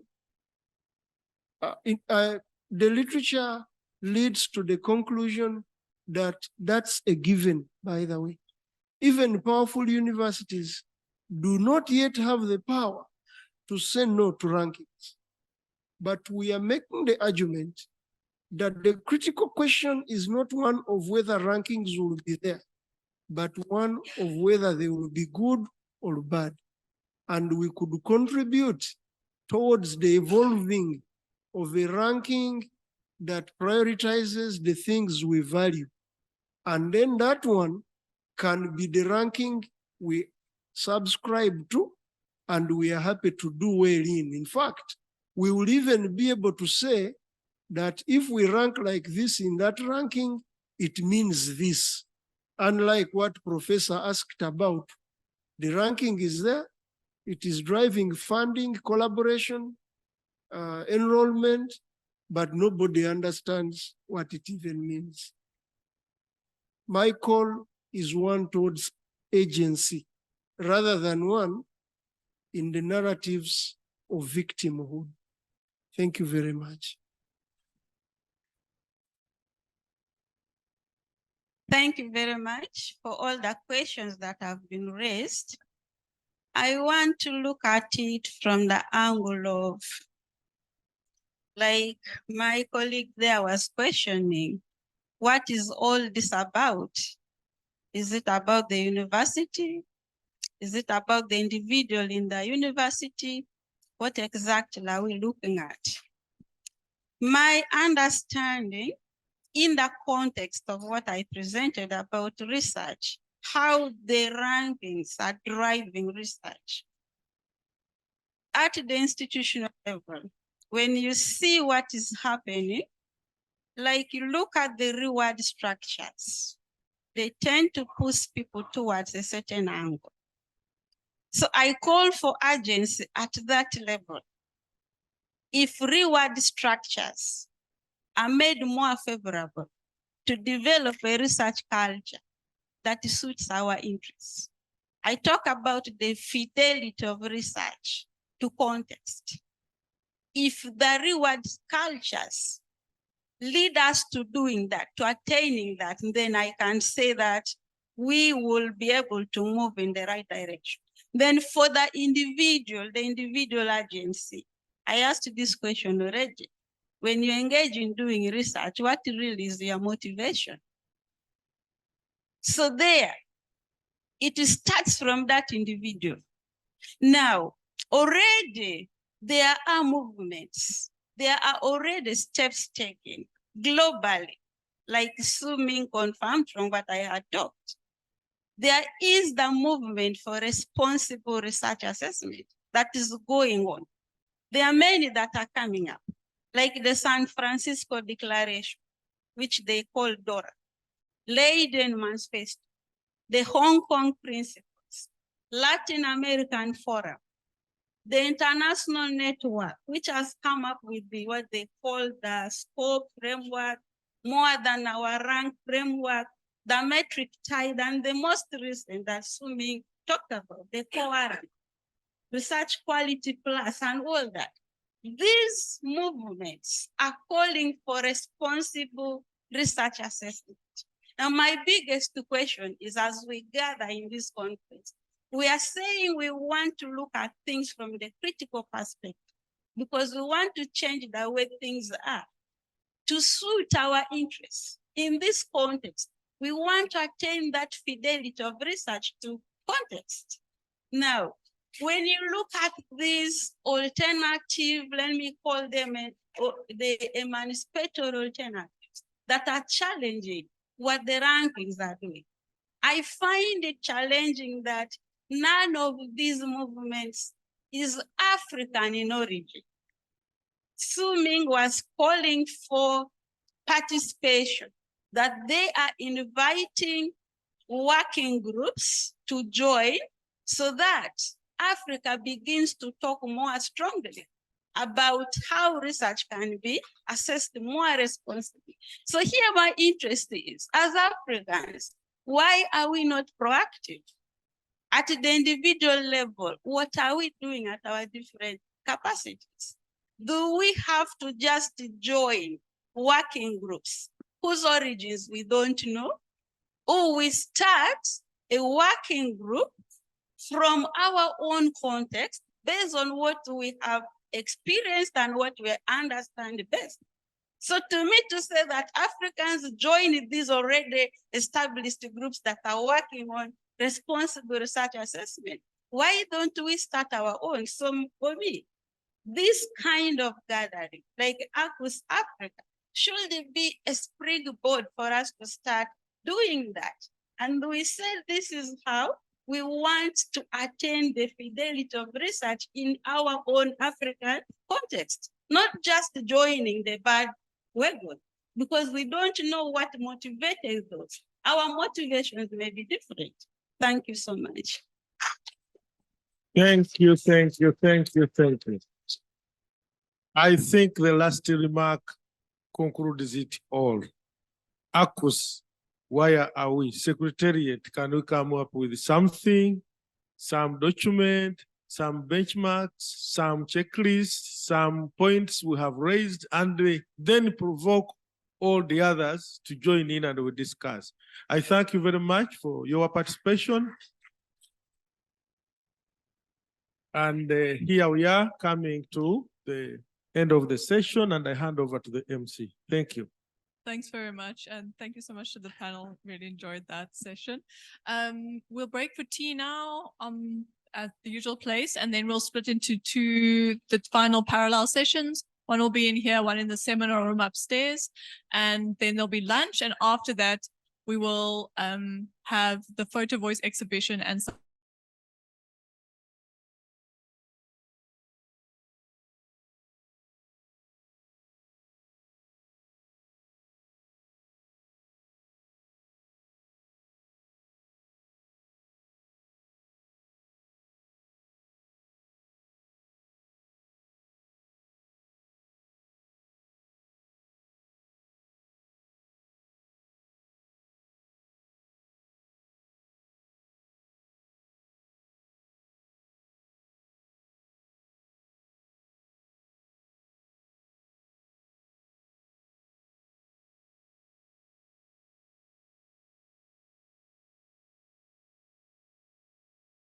Valerie is here, and Timmy.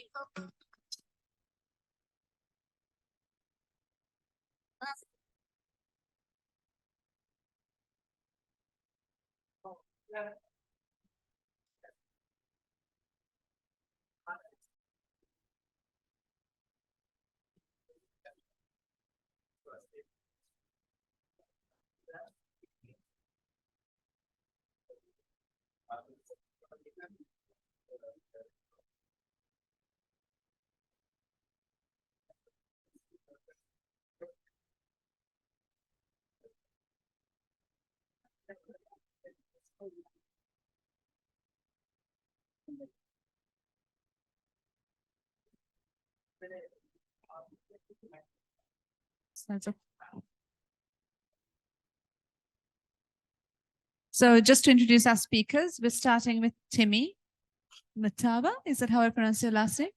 Yeah, Mataba. Okay, Taba. Who's speaking on autonomy, agency, and voices of university students in Tanzania. Can English language enable African universities to promote emancipatory student imaginaries? And next we have Valerie Ferim, speaking on the practicalities of implementing indigenous language policies at South African universities. And finally, we have Antones James, who's going to be presenting virtually, I hope, on literacy and Mozambique's socio-political situation. But we'll start with Timmy right now. Are his slides up? Can you put on my slides, please?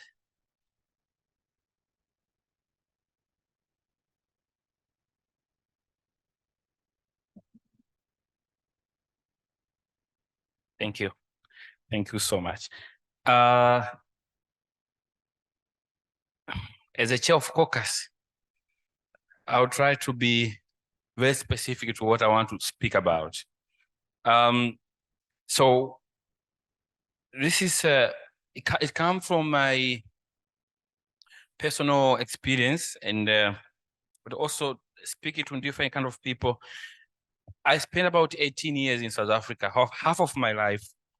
And then I went back to Tanzania and I got a job at the prestigious university, or a leading university in Tanzania, University of Dar es Salaam. And this is I haven't finished a year yet. So I'm quite new, trying to learn about the institutional culture, the fabric of that institutions, and the canon of that institution. And one of the issues that struck me within this 9, 10, 11 months is the issue of language, and how language is kind of constraining. And here I speak about English language, is constraining student agents, autonomy, but also voice, especially in the learning process. And that made me start thinking about if we talk about the canon of knowledge production, what do we mean?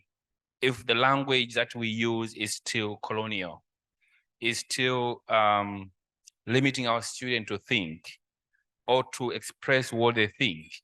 So what I'm going to present here comes from a study, actually it's an ongoing study that I'm doing with a master's student in an educational program.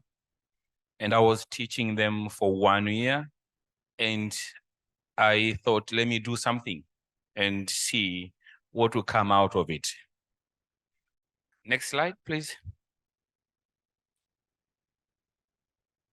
So this is a quotation from one of my students who says, English language restricts us and therefore takes away our freedom to express ourselves.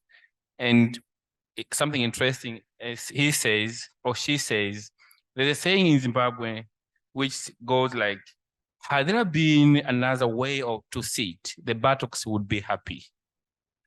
And I got so disappointed and sad, because if I take that saying, it means if there was another way of him or her expressing himself or herself, more than English or beyond English, who would go for it? Next slide. So I'm asking these kind of questions. What is learning? What makes a genuine and empowering and emancipatory learning? Can English language enable African University to promote emancipatory student imagination or imaginaries? And those are two questions I'm asking, I'm posing. And I may not respond to them. So maybe take for your own assignment somewhere, wherever you go, or at your own institution. Next slide. Thank you. So we all know this autonomy, agents, voice. I think we use those concepts often in a different capacity or in different spaces. And the argument I'm making is that language, it's not only a tool that identify us, who we are and where we come from, unite us, but in the learning process or learning space, it's a tool that help us to grow, help us to express our feelings, our emotions, but also help us to be contributor of knowledge, especially for students. And that's the argument I'm making. But what kind of language? Is it English? Is it Swahili? Is it my mother tongue? I don't know. Next. So I went and tried to read some literature on what this imaginaries is all about. And I came across Charles Taylor, a very interesting book, and who speaks about imaginaries as, so I contextualize within student kind of space. A student who imagine their social existence, how students fit together with others, how things go only between them and their fellow, but also that deeper notion of images, expectations, and that's Charles Taylor, who speaks about imaginaries. Next slide. So I'm locating my argument within language of instruction, which for a long time in Tanzania context, we've been having that debate as to whether we should shift to Swahili, which is a national language. But now in Tanzania, this is how the structure is. So you have standard 1 to 7, where everything is taught in Swahili, except English as a subject. And then you go to secondary school, you have 4 plus 2. Everything changes, become English, and Kiswahili is an independent subject. Similarly, you go to university, everything changes English, unless you're studying Kiswahili for your degree or your program. And that's where the problem comes. And for me, what is interesting is this a master's student. We expect this a mature student. They've been through the system, they are graduates. So language won't be a problem, but it's a problem. Next. Let's go to what now is emerging. So I paused. Next slide.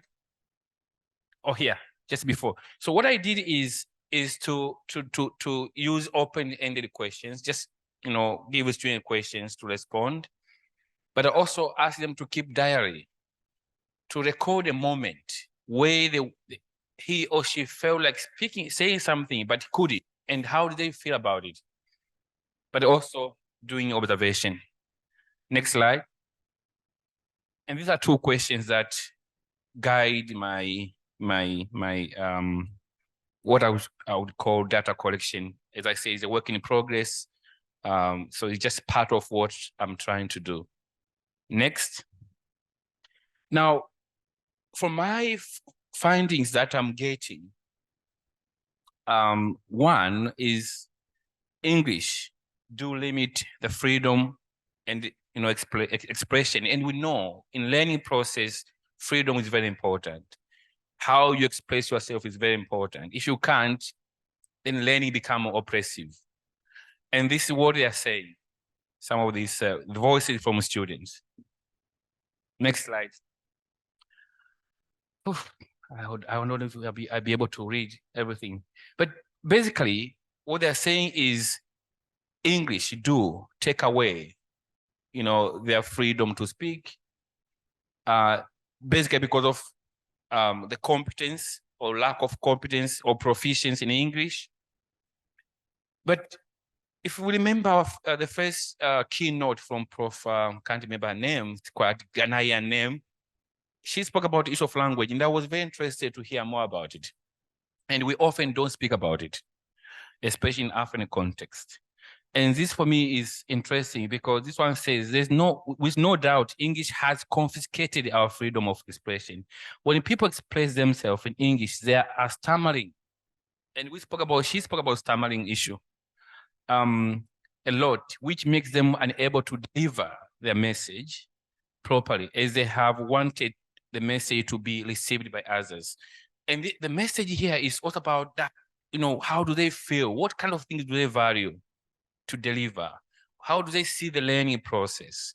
What kind of things do they want to contribute in that process of learning? Next slide. And this one says, English language for sure is a problem to some of the students in expressing themselves. And as a fact, it dictates their freedom in various situations. That freedom for me is critical in the learning process. Can you just go another slide, please? Communication, which is part of also freedom. You have to have freedom to communicate what you feel, how you feel about it, what kind of things do you have that you want to share with others. Next.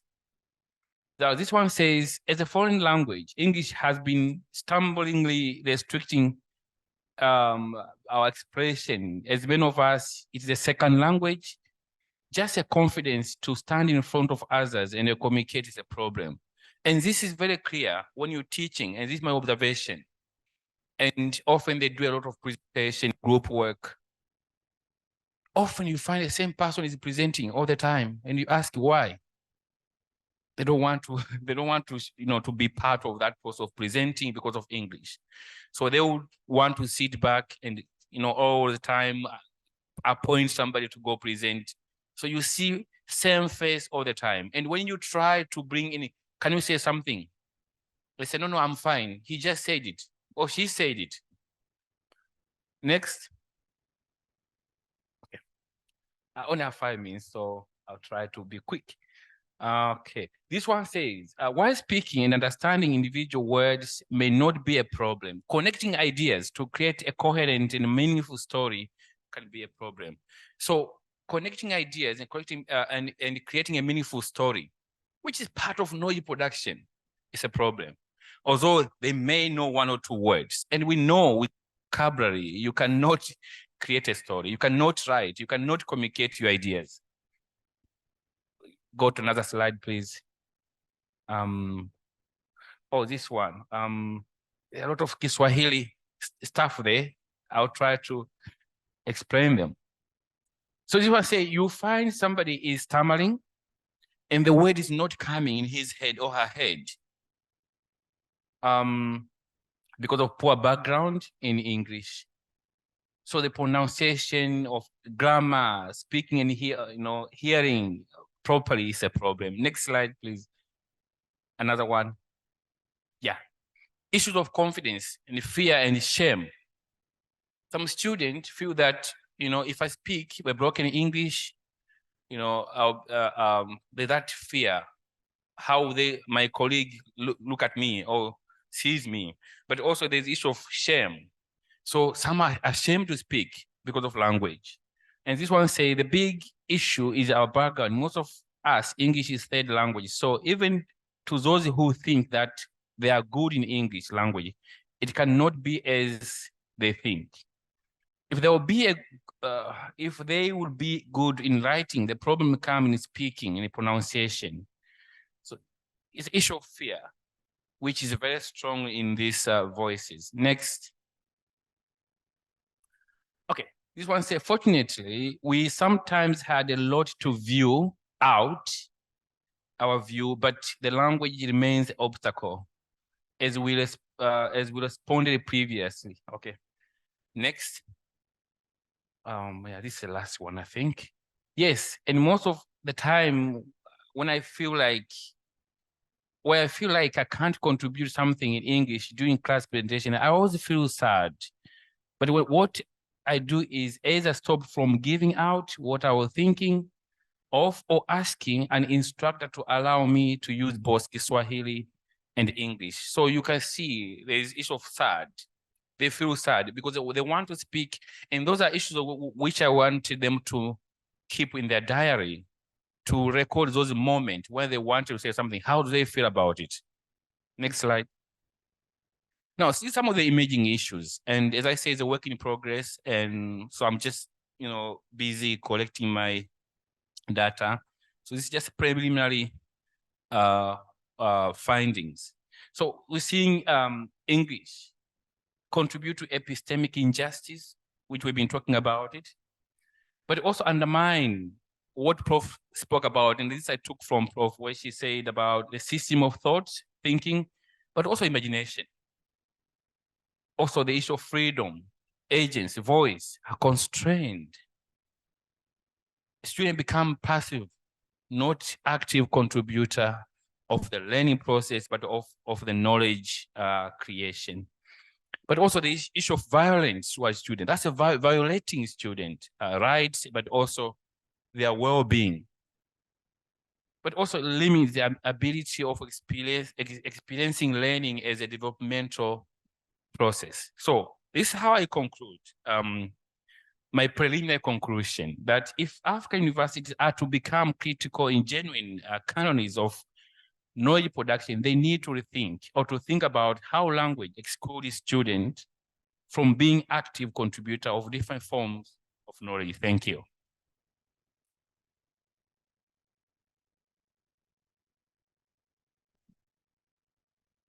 Thank you, Timmy, very much for that very interesting presentation. And the next speaker today is Valerie Ferim.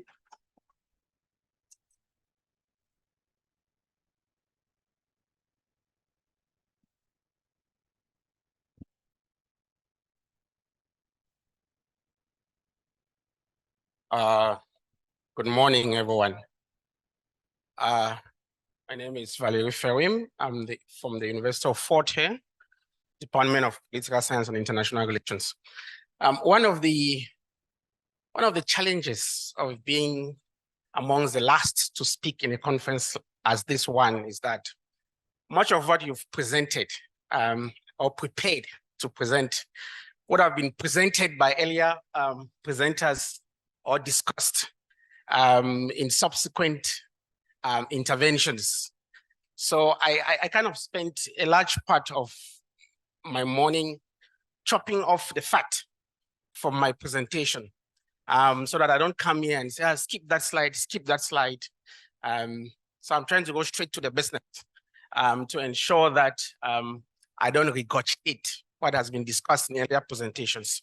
I don't think I'm not going to be going into the discussions about theories and epistemologies and praxis.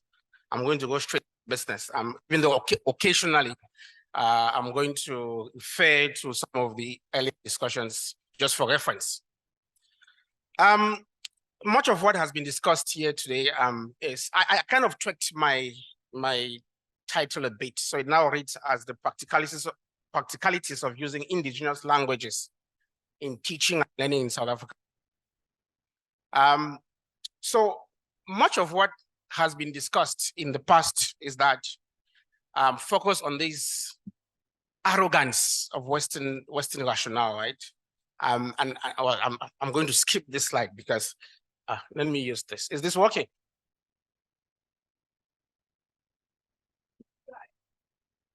Oh, okay, there we go. Okay, so I was saying that we've had discussions here over the past 2 days or so about the arrogance of what I would like to call the arrogance of Eurocentric rationale, right? Wherein Western powers believe that they are the authors and finishers of knowledge, or at least the theorizations about knowledge. And I'm not going to go very much into that. Probably what I said I'm not going to do.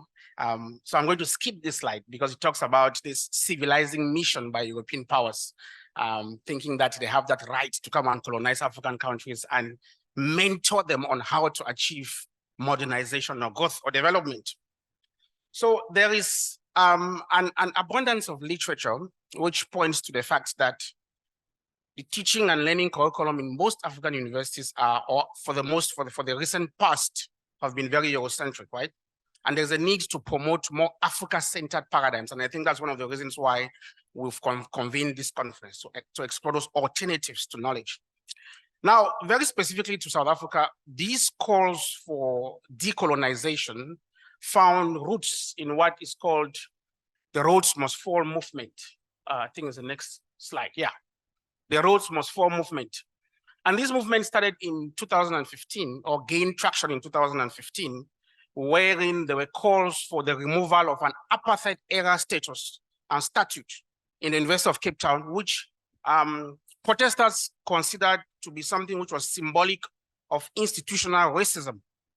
And flowing from there, there has been numerous attempts to decolonize the higher education space in South African universities. The language policies in some South African universities were challenged. Universities such as University of Stellenbosch, University of the Free State, University of Pretoria, that used Afrikaans in teaching and learning.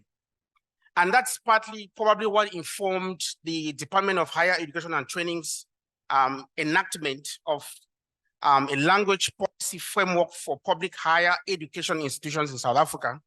And it states, and I quote, that higher education institutions must demonstrate in their language plans the investment they have made or will make in the development of indigenous languages into languages of teaching and learning, scholarship and research. And I think that's the basis of my paper. The basis of my paper is to interrogate the practicalities of using indigenous languages, South African indigenous languages, in teaching and learning, right? And again, there's been a lot of discussions about the need for that decolonial approach to teaching and learning in South Africa. There's a lot of evidence that points to the fact that that teaching and learning curriculum in most African universities are Eurocentric. Am I going front or am I going backwards? Okay, there we go. There we go. Okay, so there's enough literature which points to the fact that a lot of the curriculum in South African universities. Okay, I think I'm confusing something here. I'm not matching. Oh, okay, I'm on the same page. I'm going to begin this.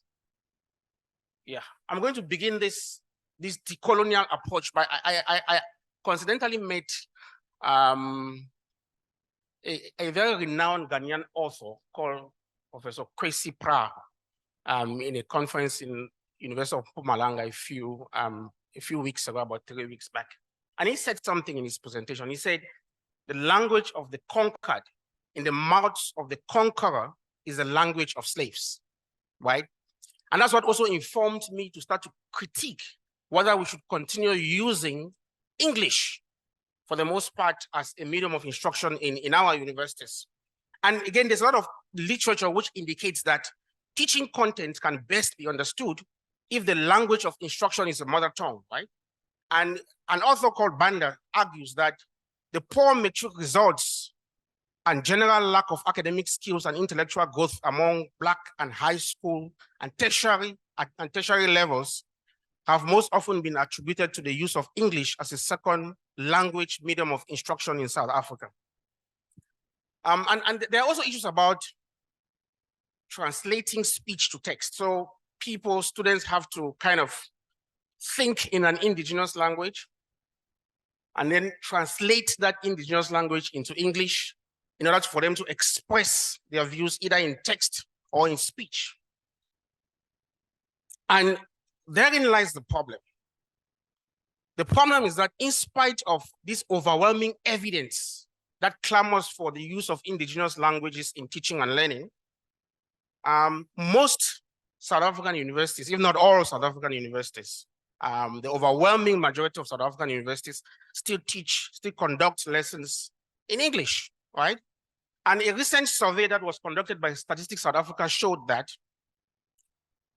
about 8%, less than 10% of households, South African households, identify themselves as English language speakers, home language, identified English as their home language. So the question is, why are indigenous languages still being used as mediums of teaching and learning in South African universities? The world is moving towards that global village, right?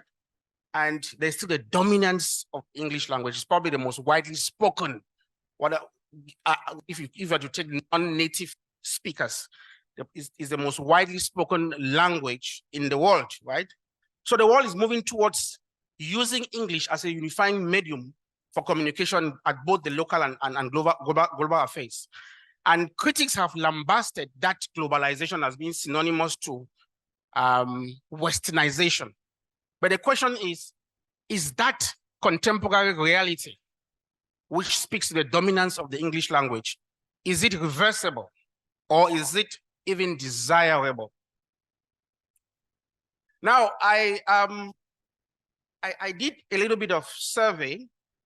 I had a look at talking at the contestations regarding use of English as a medium for teaching and learning. I did a survey of all African countries, and I realized that most African countries have at most 3 official languages. There are exceptions, so we're going to come to that. And those official languages, at least one colonial language is an official language. So Cameroon, for instance, we've got over 250 spoken languages in Cameroon, but only 2 of them are official languages, and these are colonial languages, English and French. Ghana has only English. I read that Ghana has over 80 indigenous languages. Other countries, Uganda and Kenya, they've got only English and Swahili. So you find English featuring prominently as an official language in these countries. Now, the situation is slightly different in South Africa, where you've got 12 official, all of them are official, 12 official languages. I think in Zimbabwe, we've got, there are 16 official languages. Now, the problem here is, and then there are 26 state universities. The problem here now is, which of these languages should be used as a medium of teaching and learning in each of those 26 South African universities? And common logic might tell that the most dominant language in each province, South Africa has got 9 provinces, should be used for teaching and learning. But the problem therein is that there is a risk of excludability because not everyone in that province speaks that language, right? Now, so there's the risk of splitting indigenous languages against each other, leading to potential outbursts of tribal conflicts. I think what the Cameroonian government did was that they considered languages or as drivers for ethnic difference.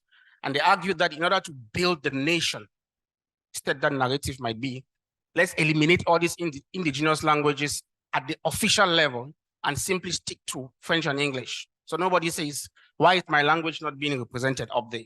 So Banda again argues that in South Africa, like elsewhere in Africa, the choice of a particular mother tongue has implications and ramifications that go beyond didactic considerations, as it effectively means elevation or favoritism of one ethnic group over the other, right?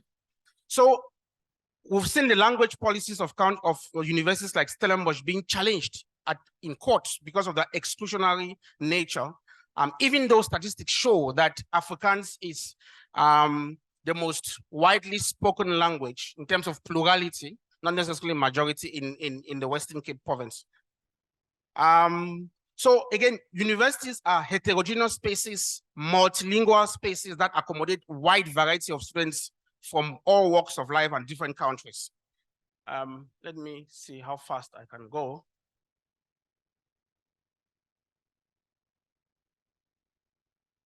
So another problem also is that teaching in indigenous languages requires research and publications to be done in indigenous languages. And I bet there's no one here who has published in an indigenous language or in his or her indigenous language. Probably we all have published in English, right? So there's very limited scholarship in indigenous languages across disciplines. And we have this obsession, this has been discussed earlier on, this obsession by academics over citation matrices and publishing in high impact factor journals.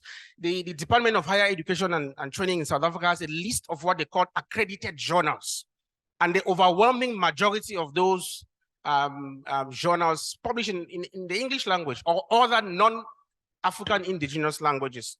So if you want to get a subsidy, you need to publish in one of these papers. So theory goes like this, practice go the other way, you know? And we also have this obsession by university staff with regards to internationalization, right?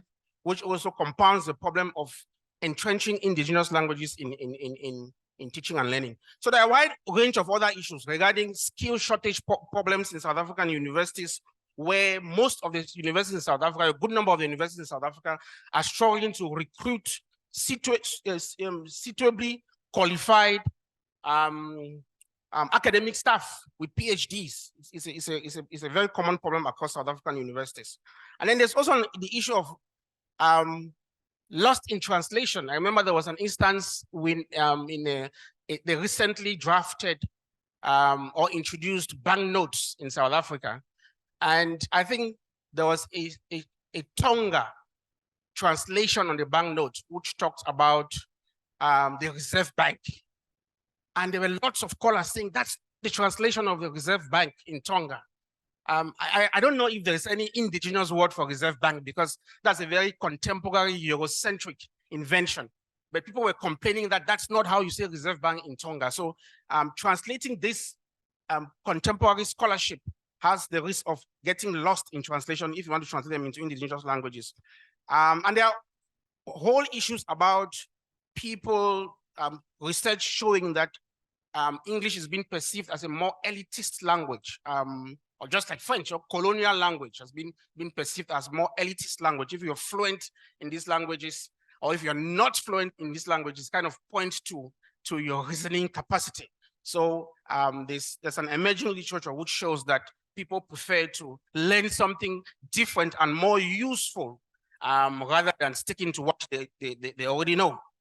Then it's also rooted in power politics and all whatnot. So just to conclude, I would like to say that it seems certain aspects of European imperialism and our modernization are irreversible, right? If you've read the modernization theory, you can call me a Eurocentric spy if you wish. It says that modernization is irreversible, modernization is irresistible. And the essence of any university is its integration into the global village. We've had that discussion here this same morning. So given the status quo, the way forward, it seems, is not necessarily a binary between the use of English or indigenous languages, but for a multilingual approach to teaching and learning. But in my view, the foundations, especially at the university level, should be in English. Indigenous languages can be used as working languages, but teaching and learning, in my view, should be done in the English language. And there is the recognition that the paper recognizes the need for decolonization of teaching and learning content. It has to be more reflective of South Africa's own realities. But for now, teaching and learning can most practically be done in English across South African universities, because as far as I'm concerned, the West is still winning for now. Thank you.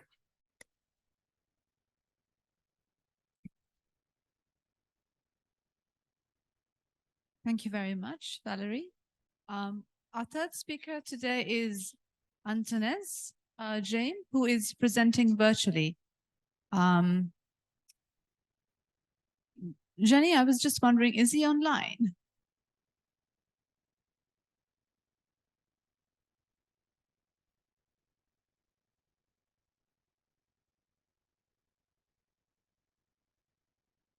Okay. Yeah, I think we'll start with questions then, and then if he does turn up online, he can present. That's fine. So we're open for questions now to the two speakers who've just gone before. We'll take about 3 or 4 questions and then start with the replies. You can see one hand up. And then Yusa and Esther. Hi, thank you so much for the presentations. I think it's really, sure. I think from my own experience of studying and having to do that code switch or language switch, I was very young when I had to do it. But I think I see it so much more in our students who are experiencing that. And I've spoken to other colleagues in the interior design education, and, you know, students would ask them, could I present in my mother tongue?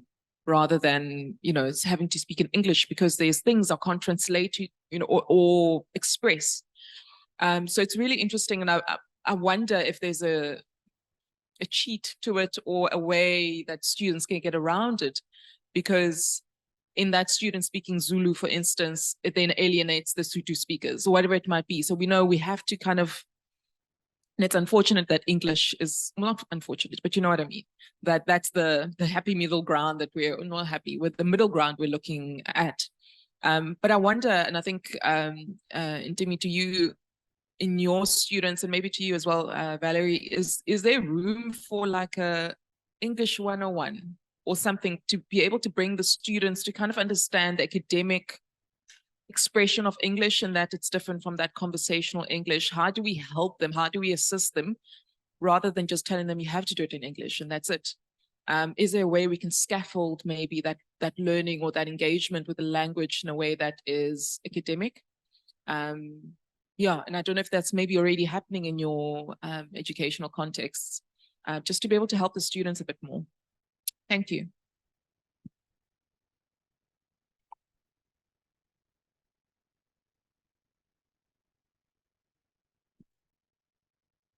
Yeah, thanks so much, the presenters. I think this might be my last comment, so let me take the opportunity also to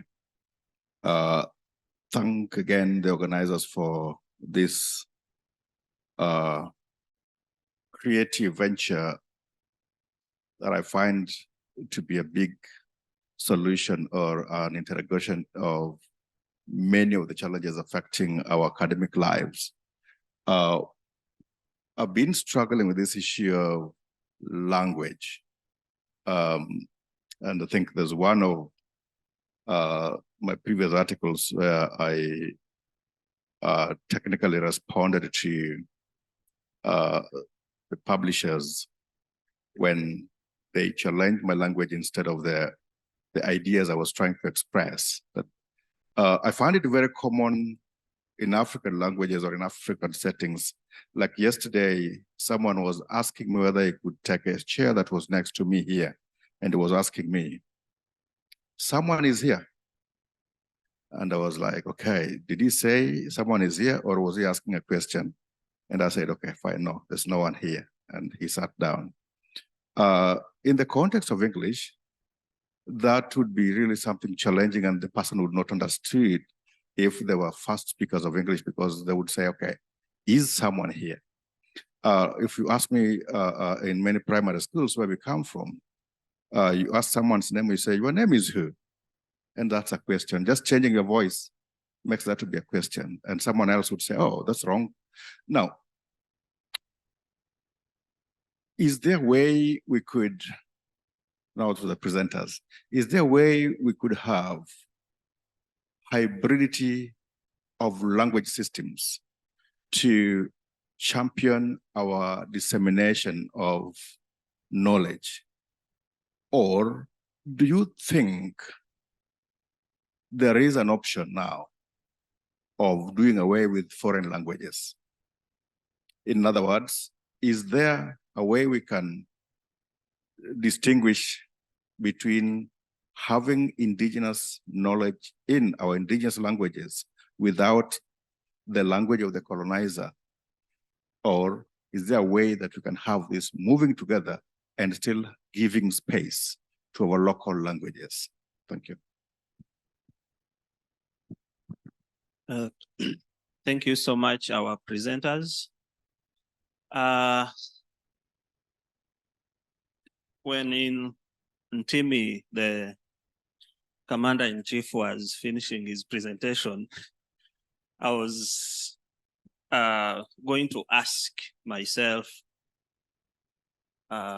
yes, his study is still in progress, but what must be done? And then, contrary, the second speaker comes from his conclusions and says, since English is widely spoken in South Africa, let it continue as a medium of teaching, if I got him very well. And I'm wondering now, does it mean that since majority know it, the efforts to decolonize should wait a little bit, or we must start now?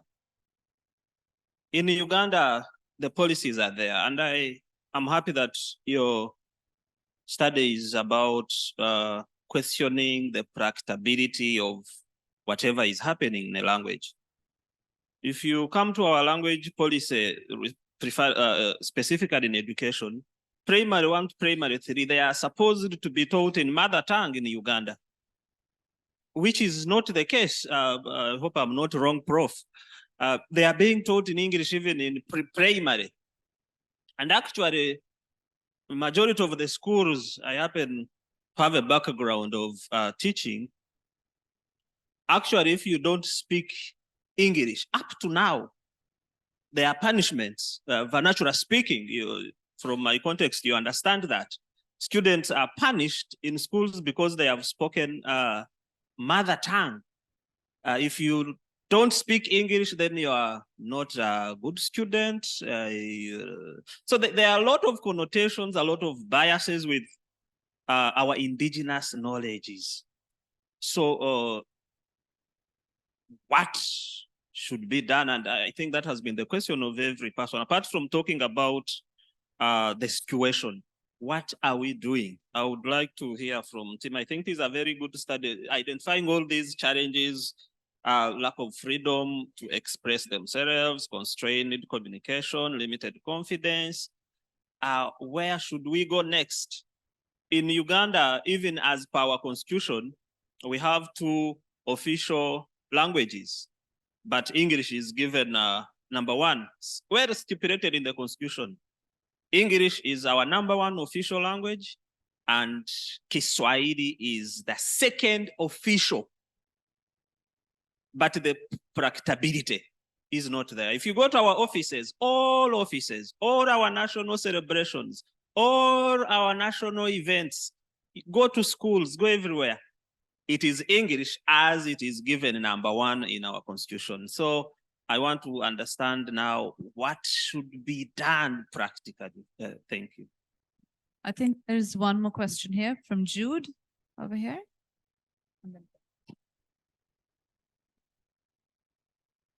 Thank you very much, the presenters.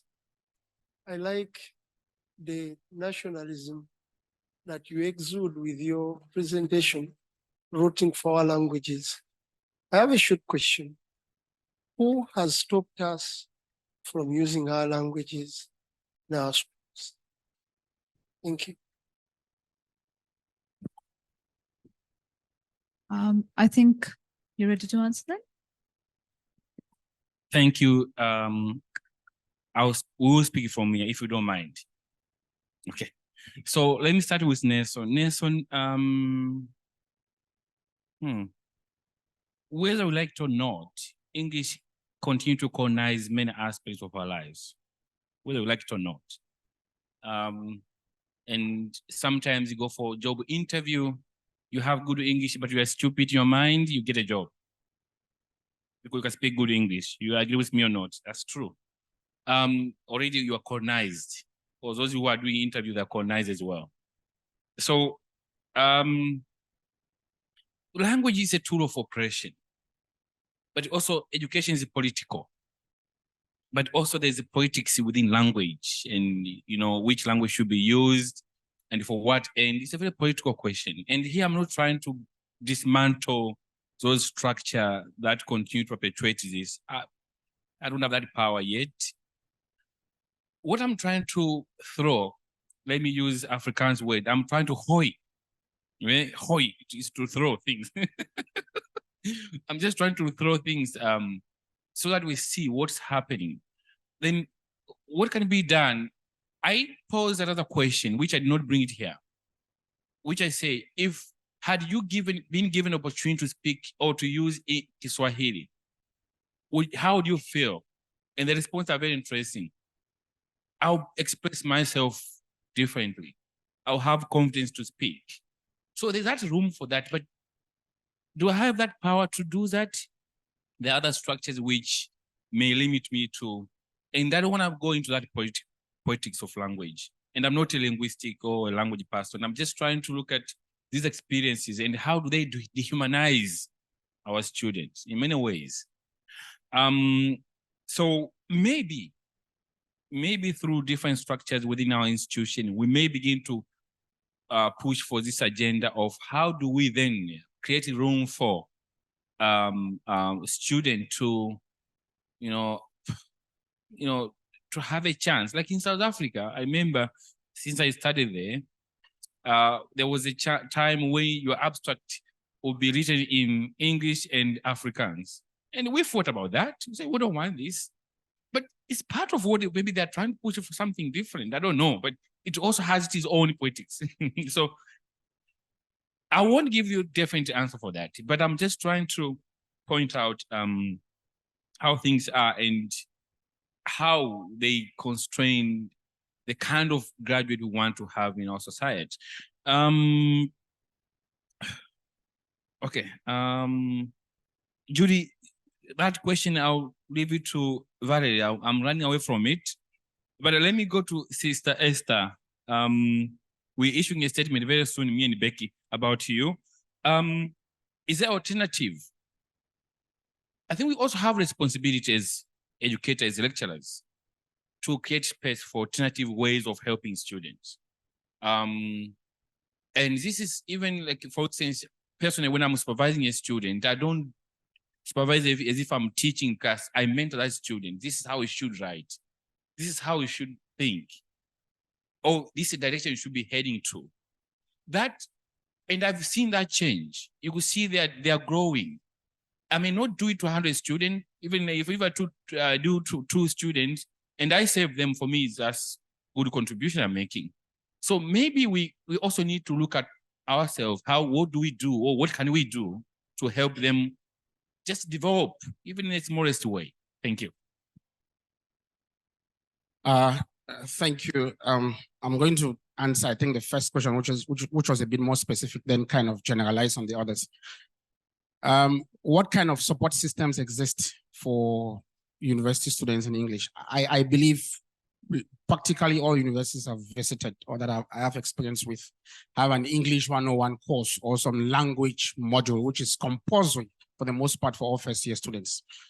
Some take it up to second year, first and second year. Even when back in my day, I used to do English and French, compulsory languages at the university level for all university students. Probably this in recognition of the fact that it's preparing students for integration into that global village. So there are support systems, there are teaching and learning centers in universities, there are writing consultants in universities that are there to assist students with the problem of language or English, so to speak. So those support systems are there, but the problem usually arises when there is that switch. You know, Timmy was talking about students getting taught right up until, I don't know, it's grade 7 or somewhere, primary school level in Swahili, and then all of a sudden they have to be taught, or they start phasing in English. So when that happens, and then you keep on speaking English at home, it becomes very difficult for you to switch at the university level. There was a time when I was teaching a 3rd year class, and 2 students came to my office, and one was talking to the friend, then the friend was telling me what the other person who had a problem was saying. And I was like, but why can't you talk to me directly what your problem is? And then she was like, ish, like, I can't go any further. I mean, so I don't know if the student could write because she couldn't talk, you know. So there is usually that problem in what in South Africa they normally called historically disadvantaged universities, where students come from villages, and then they come, probably been learning for the most part of their lives in English, and then they come to the university. So there's always that challenge. So we have to look for more innovative ways of in my view, infusing English throughout the primary and secondary life of the students, right? When we were in university, they used to, I mean, someone even mentioned that they would put signposts on campus that don't speak so and so, only English should be spoken on campus. Now, whether that is right or wrong, I don't know, but I think, in my view, it is in recognition of the fact that you are already conversant with your indigenous languages. Learn something different, learn something global. Because I'm imagining a scenario of someone who speaks only Swahili, and then you come for an international conference in Cameroon, no one is going to understand what you're saying. So we might come here and talk all about decolonization. There are certain aspects, in my view, about decolonization which are irreversible. There are certain aspects about Eurocentrism, in my view, which are irreversible. And perhaps that reversibility is not desirable because we're moving towards a global village. Even within South Africa itself, where you have got 12 official languages, it's difficult to find a South African who can understand 4 or 5 official languages, right? When I moved to Fort Hare in 2009, there was a colleague who joined from the northern part, University of Venda, and he came down to University of Fort Hare, and he was complaining every time, hey, Valerie, I can't hear what these people are saying. I don't know what they are saying. I've got to go back home. I'm saying, Muchi, they are your people. You are a South African. You can't be uncomfortable in your own country. And I was like, and then the following year, he resigned and went back to the north. So these challenges that we are talking about are real. We can't just come here and pretend as if, no, let's just go back to the old ways and limit ourselves. These are not Bantu stands anymore where everyone is staying in their own homelands, right? We are in a more global village. And we have to recognize that English is here to stay and make that, in my view, compulsory for learners at all stages of their lives. No one is stopping us. Prof asked, who is stopping us from using indigenous languages? No one is stopping us. But the question is, how practical is that? When you look at funding, all international conferences I've been to are organized in English, right? Even Rwanda moved, though for political reasons, moved from French. They added English as one of their official languages. So to me, this is an aspect. We can decolonize everything else. We can decolonize teaching content, right? We can bring in indigenous knowledge systems, learn about our villages, not studying cattle rearing in England or dairy farming in Denmark. We can learn about our own things. But the issue is that we must recognize, in my view, that the way forward, everyone must be conversant with the English language if you want to be integrated into the global political economy. Maybe we're going to that stage where the Christians believe at some point everyone is going to wear the same mark 666 somewhere, and we're all going to speak one language. I don't know. But I think that I think that English is even the Chinese are speaking English these days. The Russians are speaking English these days. The colonial project was to ensure that you colonize and dominate by converting people to this global language, which is theirs. That took 200 years to be entrenched, even more, right? Hundreds of years to be entrenched. We're not going to turn around within 50 or 60 years of post-independence Africa and say, we want to go back to our indigenous languages. That's my view. Thank you. Any other questions? Okay, all right. Can we start with over here in front? Yeah. Okay, you already have the mic. Fine, you can start. And here, and then lastly, Jen. Thanks. Okay, thank you very much. I'm not going to be long. As my brother was talking here, saying that in some institutions, you would have posters written that you must speak in English. I'm one of the guilty parties. I was the head boy in my school. I was monitoring the speaking of English and Afrikaans. So if you found speaking in Sizulu, you're in trouble. But on a serious note, I think there are a couple of issues. I'm glad that my colleagues here are mindful of the reality on the ground. Because as much as we are for Africanization and decolonization, we are faced with a number of problems, starting with parents. You will hear a parent boasting that my child can't converse in isiZulu. If you talk to him, you must speak in English. So you take pride in your child being able to converse in English when the child does not know anything about indigenous language. So the moment then, those of us who are for Africanization are saying, let us have isiZulu or isiXhosa or Shivenda or any of those languages as a language of instruction, the first battle we'll have to win will be against parents. This is a starting point. Then we'll go to our academia. Some are advancing the argument that our indigenous languages are not developed enough for them to be used for educational purposes. I just want to get comments from my colleagues here, both of whom happen to be in the high structure of the organization we've just formed since we arrived here on Tuesday.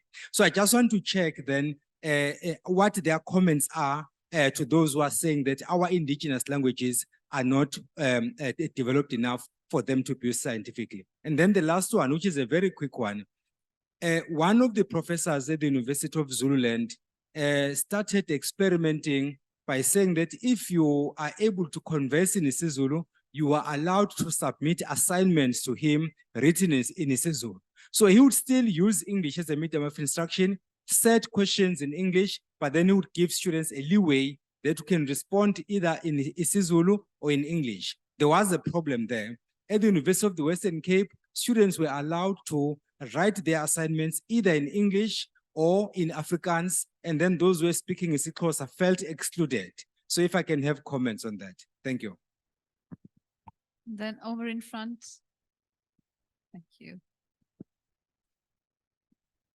Thank you to the speakers for the theme of language that is really emotive as well. It speaks to culture, it speaks to identity as well. And so it's some of the practical things that we have to consider just after Valerie's strong, very comments as well, that it is so deeply entrenched. What do we do now? We cannot seem to run away or go around it or whatever. But I think practically what we have started doing is, for instance, and I like what Prof. Becky is saying now, is to have things, for instance, like a glossary. But I think it's also the co-construction of such glossaries with our students. Ayanda, for instance, in her discipline with science, she makes the example of photosynthesis. There is no such concept in the vernaculars that you might have, but scientifically, there is something that you can relate or refer to as they would understand it culturally and traditionally as well. So I think bridging the gap between the cultural expression of what we, and that is in language, is perhaps needed. And with this, where we would have in many disciplines, mine is geography, social science, where we could have glossaries or even books that is a dictionary on geography. What if we have a, such that give expression to a culture of this is how I express this concept. It might be this thing in English, but this is how we understand it in all our other vernaculars. With the, 12 official languages in South Africa, which includes sign as well, it is rather in many other countries, there's many more languages than official languages. And it just seems that in a decolonial agenda, the exclusion of such is so pervasive that it is challenging, and it again breaks the kind of confidence within this African Renaissance that we want to establish. So it's really giving dignity also to those to be uplifted through methods, strategies, and mechanisms to bring them to the fore. Thank you. One last question, I think, Jenny. Thanks very much. I've been actually, as I've been listening to the other questions, kind of changed my comments about 3 times, so I'm not sure what I'm going to say. I think I'm just interested in raising the question, and apologies if I missed this. If it was already discussed. My mind is not completely focused because of all the organization stuff. But basically, I've just been thinking a lot about the question of relationships and relationalities in relation to language and different languages and sort of multilingual competencies. I think this is just from my own experience as someone who is very monolingual, but who has learned like concepts and phrases in isiXhosa, for example, from colleagues and also from people in just like other spaces where I've been working, and how those examples of like this exchange of language in sort of these informal spaces and the potential of that for actually coming to learn the language, not necessarily as an academic language, but as something that has a lot of meaning and that is contextual. So it has a lot of, it has a culture around it. In learning it in that way, if there's a way to tap into that potential, when we talk about the issues of language in different contexts, especially in an increasingly globalized world where there are not only multiple languages that we're engaging with, but also multiple dialects, Englishes, ways of using language that are experimental and so on. So I think I was just wanting to hear your thoughts on the interrelational ways in which we potentially learn languages versus, I suppose, the academic context and the question of, say, pushing for an academic version of a language. Thank you. Thank you. Becky, your question is, our indigenous language not developed enough to be used as language of instructions or medium of instruction?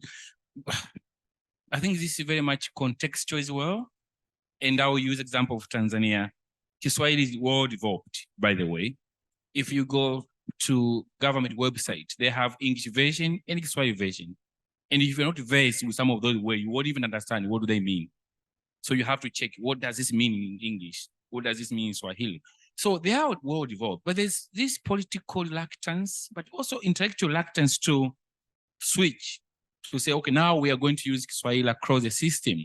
And it has its own implications, investment, the facilities, but also the question of, then are we going to be an island? You know, everything is like, oh, do have enough? So are we self-sufficient to go and say we're going to be our own way of thinking, like Russian will use their own Russian language because they're self-sufficient. They can do their own things, can have their own computer. So how are we going to manage that? I think there's that political debate going on. Sometimes it dies completely and it starts again. So we are back and forth.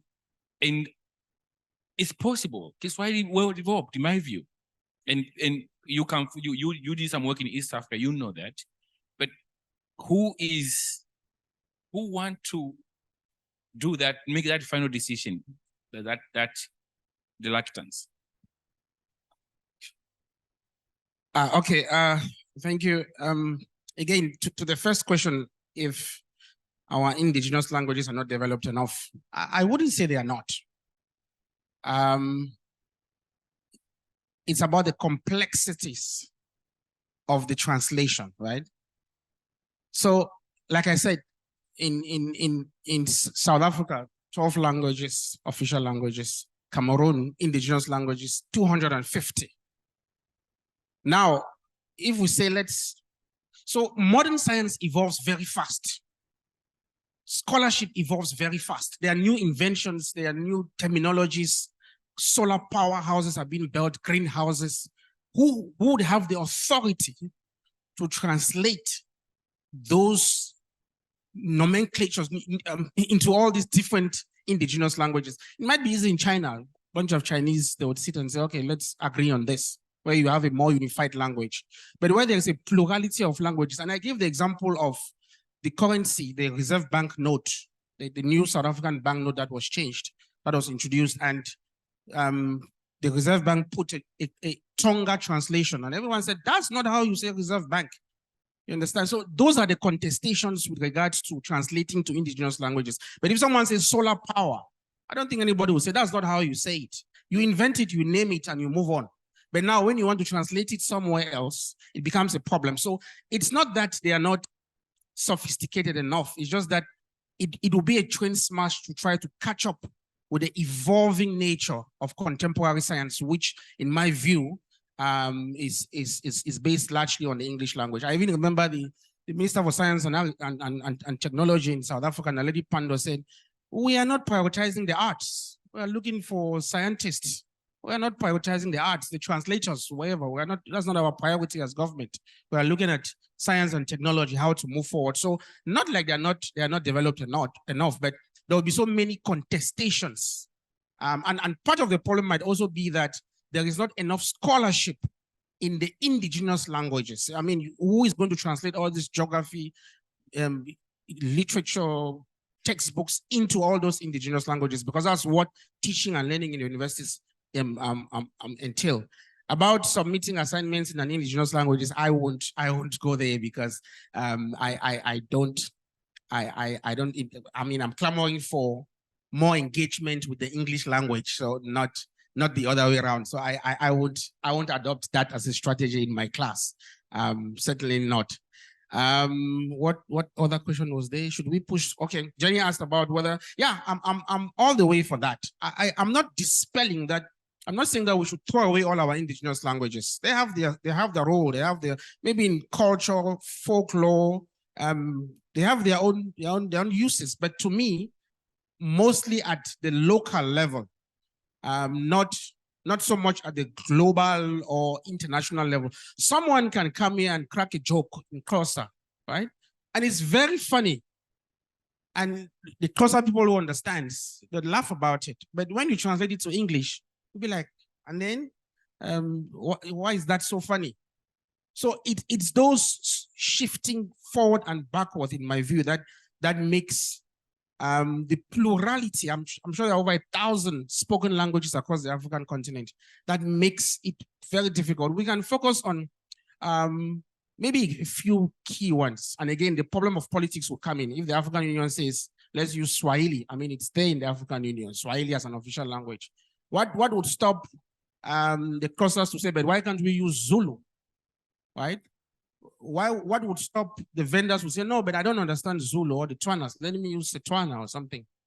So it's those politicization of the language space that is making it a very difficult thing to focus on.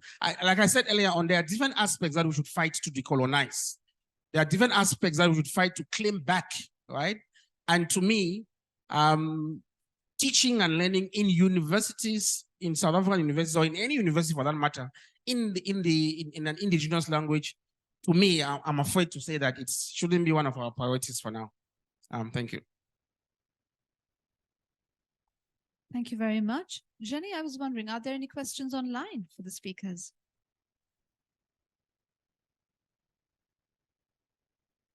And any other questions? Yes. Oh, okay. 1, 2, 3, and 4. This will be the last round of questions, I'm afraid. Oh, and Terry also has a question. I'm sorry.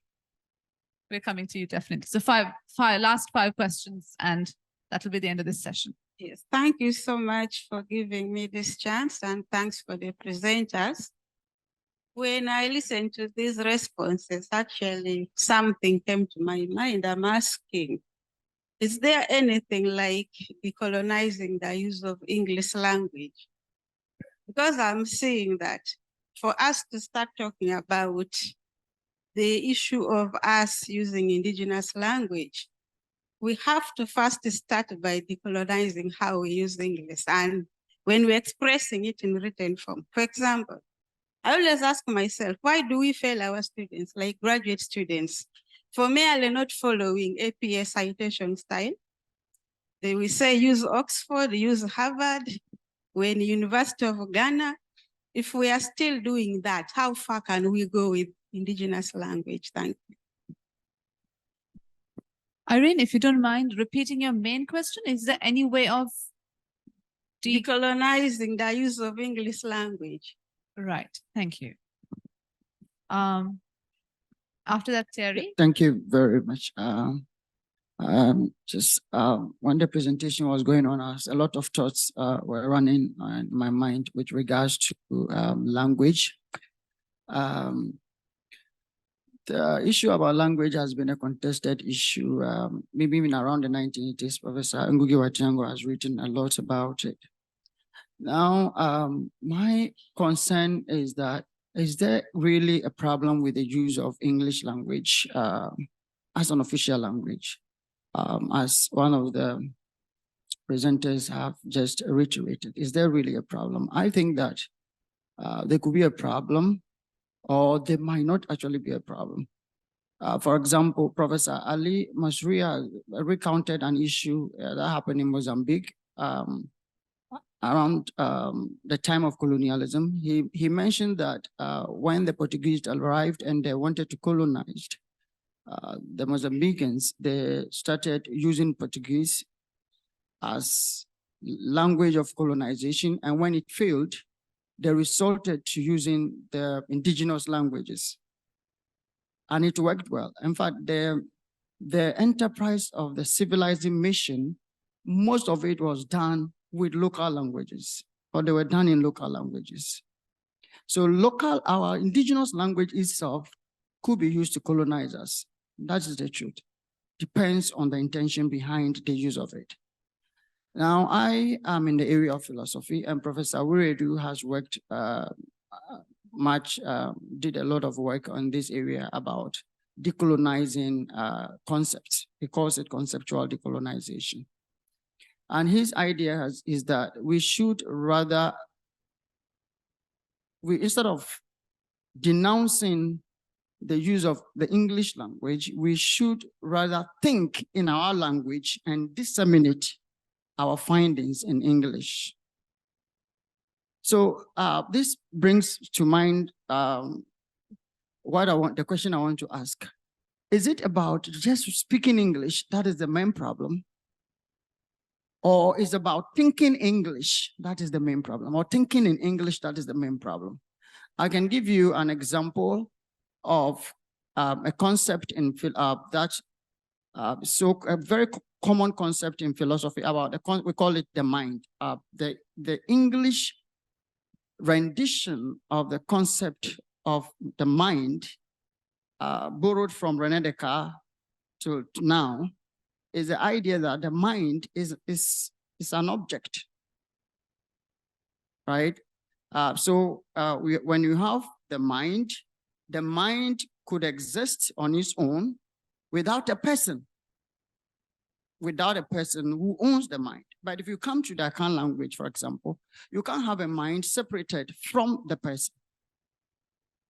Now, Wiredu thinks that, for example, if you think in our own language, we will be able to contest the validity of some of the concepts we inherited from the colonizers.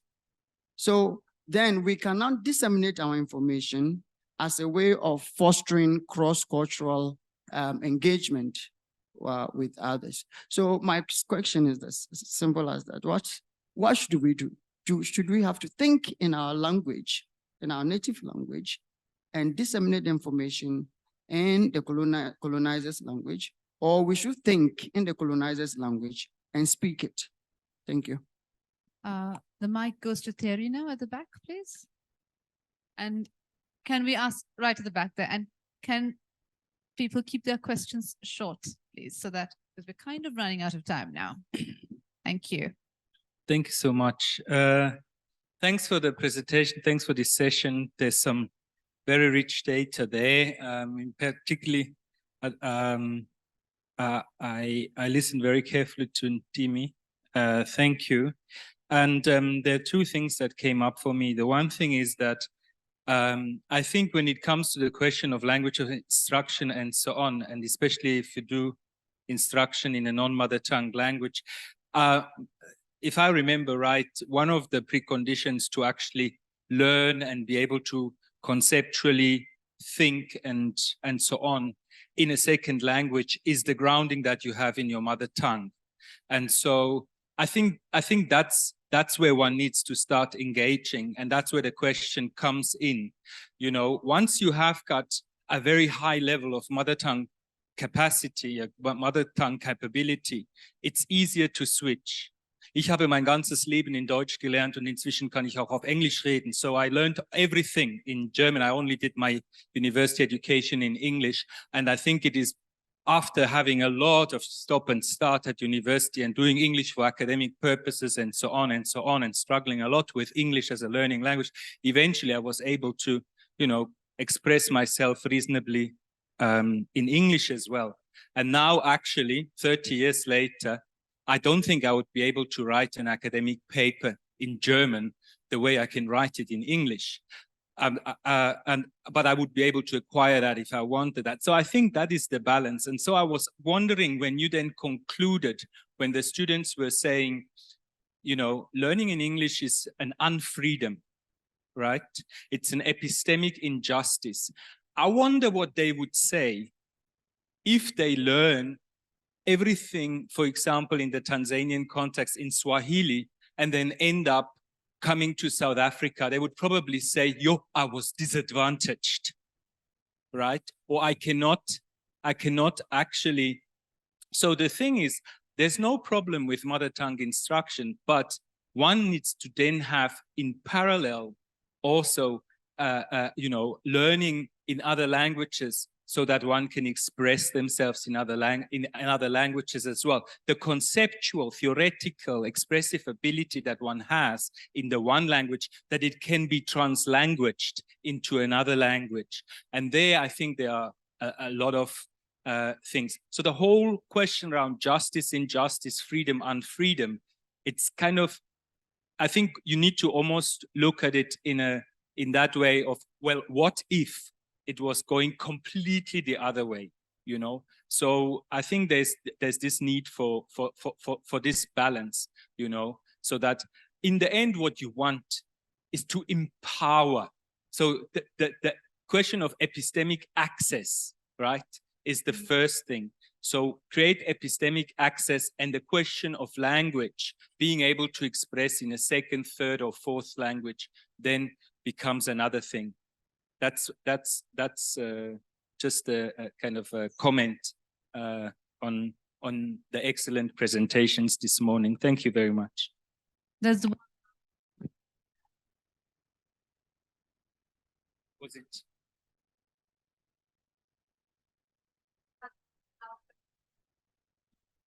Thank you, presenters, for highlighting us with the indigenous and language in the course of emancipatory and teaching and learning. But my question is to the second presenter about the terrain and the nature of languages into South African context. And I would like to know now, which language are you referring as to indigenous language to the South African context? And then who are now to approve that language as a media of instruction? Are the parents, are the academicians, are the politicians, or who? And finally, I would like if you can suggest maybe what are the best practices that we can use to integrate the indigenous knowledge system or language of instruction to our context of education provisioning into African universities or education system? Thank you. Thank you.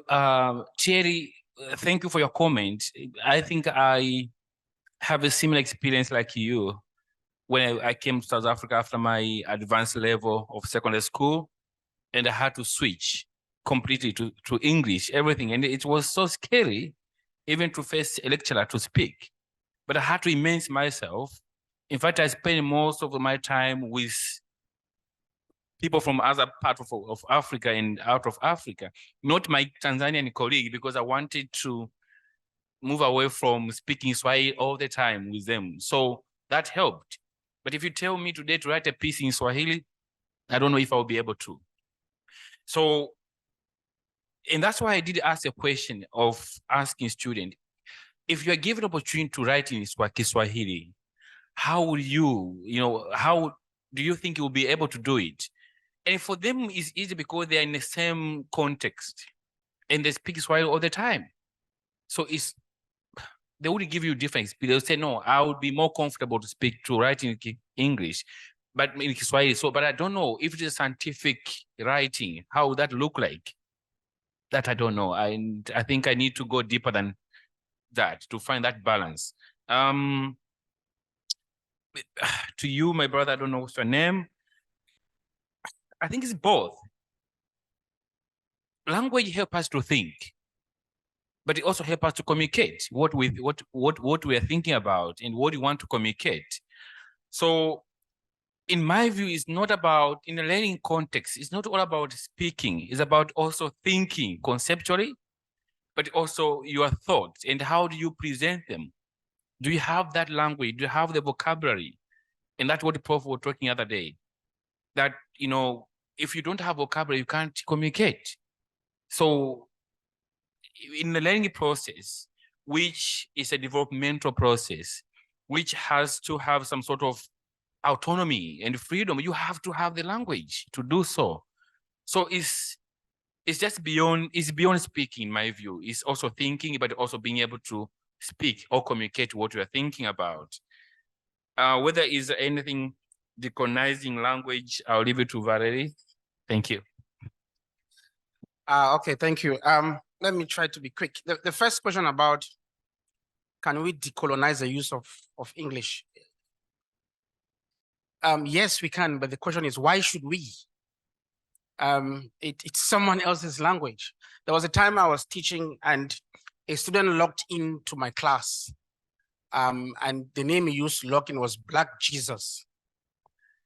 And then I asked him, why Black Jesus? He kept quiet. No, he didn't answer. It was online.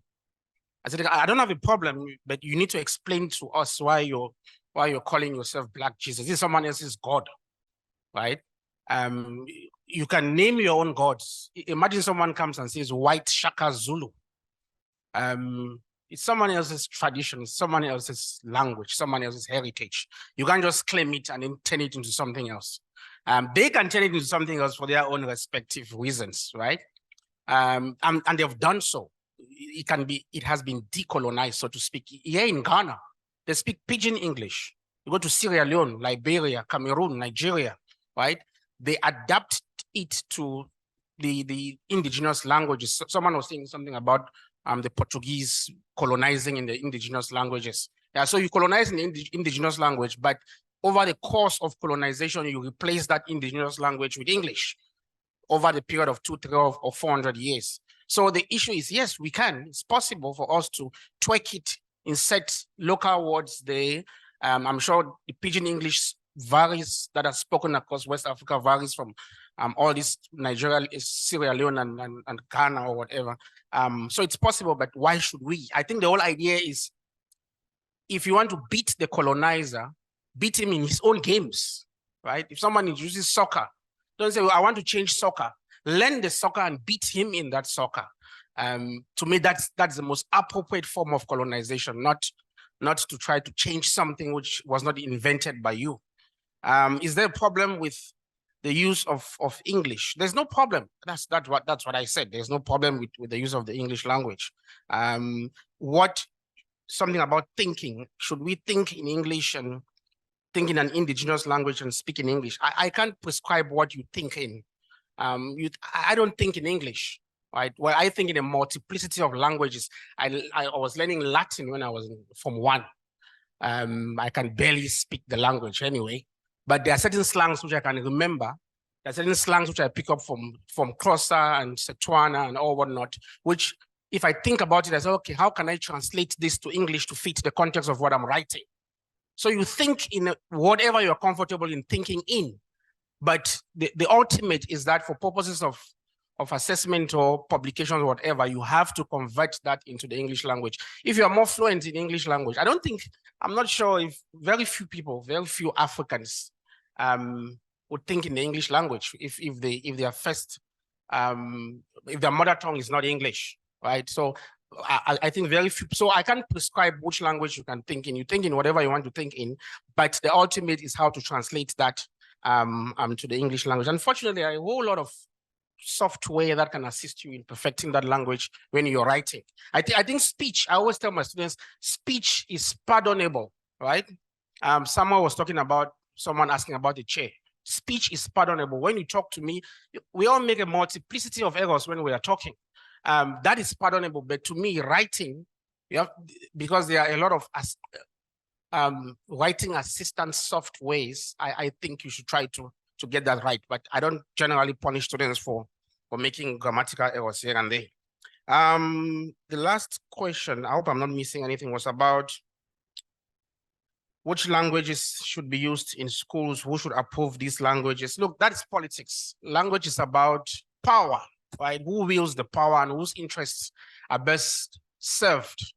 I don't think politicians generally have the wishes of the people at heart. Maybe statesmen, but not politicians. It's just about whose interests are best served by speaking which language. And I'm sure if you go to South Africa and you ask which language can we make compose, or can we start prioritizing as a medium of communication in South African universities, there won't be consensus. It probably would just boil down to which indigenous group has the largest votes or something, or which group can canvass for more votes. So it's a very difficult one to attract. And within the South African context, that's why I was saying that, and I think it happens in all South African universities. There is the language of instruction, which is English. Then the most dominant language in that province becomes a working language in that province. So you have English and then Zulu on forms in KwaZulu-Natal, for instance. If you go to Cape Town, you would have English and Afrikaans, or probably Xhosa or something, as a working language in that province. So we can use them as working languages, but they are not necessarily languages of instruction. So I think that's my view. We can integrate them as languages of communication to encourage usage, but not necessarily as languages for teaching and learning in universities. I think I've addressed some of the issues raised. Thank you. Right, thank you very much to the speakers, first to Timmy and to Valerie. A really interesting discussion, and of course, language is a very intellectually provocative and also deeply emotive topic. So we've got a lot of questions in the audience. So thank you for your questions too. We're stopping for lunch now. So if you have any more questions for them, feel free to speak to them in the queue. Thank you very much. Thank you.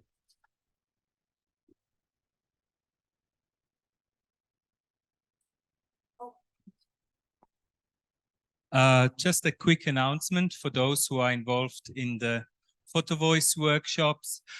Please grab your lunch and we will meet upstairs to eat and finalize the last touches. Latest by 1:15. Is that okay? Remember, 2 o'clock we will be presenting, so everything needs to be sharp. Thank you very much. Enjoy lunch. Thank you.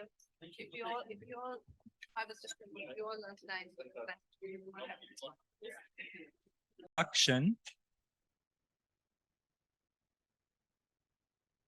By means of introduction, and a warm welcome also to our colleagues and friends online. Parallel and most of the time, in addition to the time that was spent in the conference and with the plenary and the parallel sessions, we've been doing emerging and early career academy, focusing on a practical introduction to a visual action research method called photo voice. And in particular, we were doing a project together to do it very practical, a project using a compressed version of photo voice, which we call rapid photo voice. The idea was to have about 5 to maximum of 15 researchers joining the academy.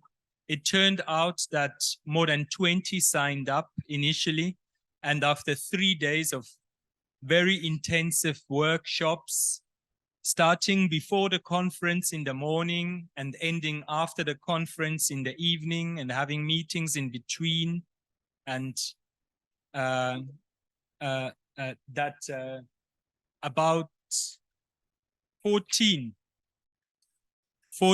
plus the facilitators have been participating throughout. The idea, we introduced photo voice in the first session on Wednesday. The idea was that we would be doing, as a practical learning exercise, a photo voice mini project with the topic critical reflections on the university as learning place and social space. And the photo voice process is such that after co-designing the project and introducing ourselves to each other, we had a workshop on photo voice itself, and then on photography, on the ethics of photography and how to elicit, how to make great photos that tell your story, that tell what you want others to become aware of, that you would like others to become aware for change. And typically, a photo voice process has different steps in it. And one of the very important steps is to actually present the outcomes of photo voice to an audience of people who can do things about what needs to change. So it's about creating awareness for change. Can we have the PowerPoint up, please? And to create that awareness for change, what one does is one presents either as a photo story or as an exhibition what has been prepared. And we have actually curated an exhibition. And this is the team, most of them. Most of us are here now, isn't it? And the way we are going to do it, where's Kiam? Okay. And the way we are going to do it is we are going to present to you the photo voice exhibition.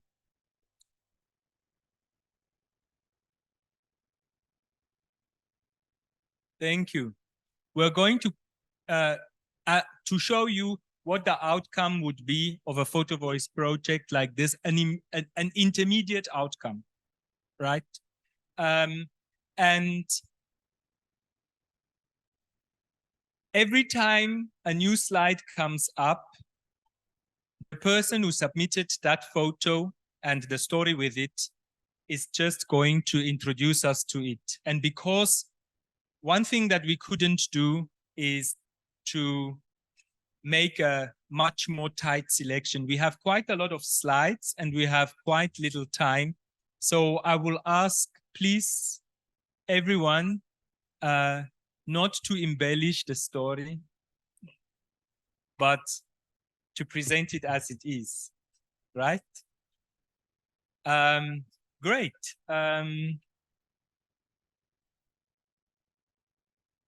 No, wrong way. And there we go. And this is our starter, a silent prayer. Thank you. So this is the Adoration Chapel at the Catholic Church. So with this picture, I was just thinking about what kind of prayer students may have said in this room, what kind of meditations they may have in there, what issues do they face? Okay, so my heart is heavy. The mid-semester exam was more difficult than I thought it would be. Please touch the lecturer's heart to be considerate towards me. I need to maintain my grades to keep Papa happy. Also, Father, I still haven't found my pen drive. Help me to find it, although I suspect the new girl in our room. Mommy did not sound too well over the phone when we spoke last night.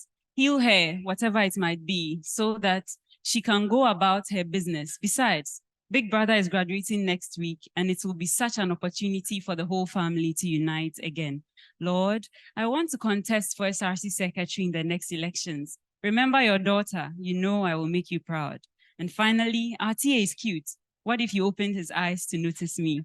I commit everything else about the academic year into your hands in the name of Jesus. Amen. So with this opening prayer, we have tried to thematize some of the different submissions. So the first set of submissions deals with the question of gender and the university. Asipra.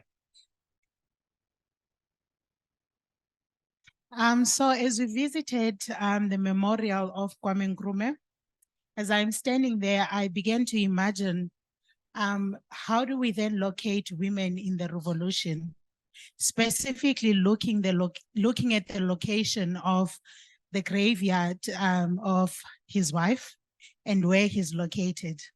And also the whole discussion about, we all know the erasure of women in the participation of the liberation struggle. So this is what I wrote. I stepped into the space. I was overwhelmed with grief because it is also the burial place for him and his wife. We visited Kwame Nkrumah after a long day of deliberating on the necessary shift needed to decolonize an African university. It was a spiritually heavy moment too, to stand in the grave of Dr. Nkrumah and Fatima Nkrumah. While in the space, I also began to think and reflect on the importance of then locating and archiving women's stories, their involvement and existence in the movement. Who was Helena Nkrumah? So many narratives about her political marriage to Kwame, but less about her experience and her navigation during the political turmoil in Ghana. She had to take her children to Cairo to be raised there while her husband was in exile. This is the same experience in higher education, where women's involvement is defined by a picture in the revolution, but not entirely about the roles that they've played, such as the care work that they play behind the scenes, that they have been doing to make the revolution a success. There's a lot of things there. Thank you.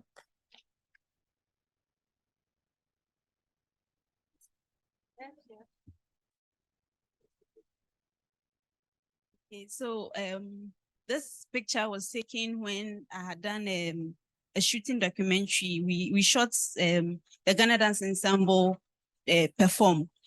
So I'm talking about how being a woman, I was discouraged in my choice of a career. The gender disparity has not dialed on me. Right after leaving school, a lot more women have enrolled into this profession. And this is an FT where even for my class, there were about 30 of us, and there were about 11 who were female, and the rest were male. But even in the field, you have more men than women. And so it's a picture trying to say that the university and education and how my role or my gender has played a part. Thank you.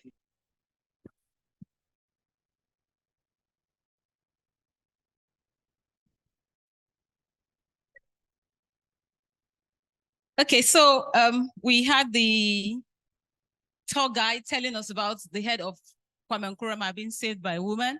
And I asked her, where is the woman? What's her name? Was she recognized? And all she said is yes, anonymity. So I wrote this. As usual, the woman came to save. The question is, who saved the head? Why is her name not known? How does this reflect on the place of women in the society? Thank you. The university as opportunity is another topic.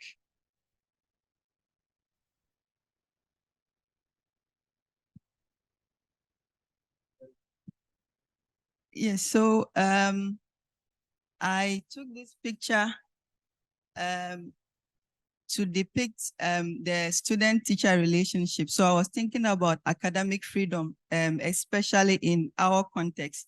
And I was looking at a situation whereby academic freedom is usually not thought of with regards to the student, and is academic freedom really, to what extent is the student given academic freedom in our context? So basically, I am sort of pushing for some kind of freedom for the students.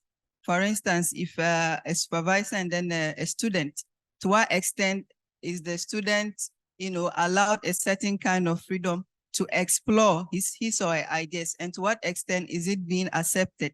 So that came to mind, and this is the result. Thank you.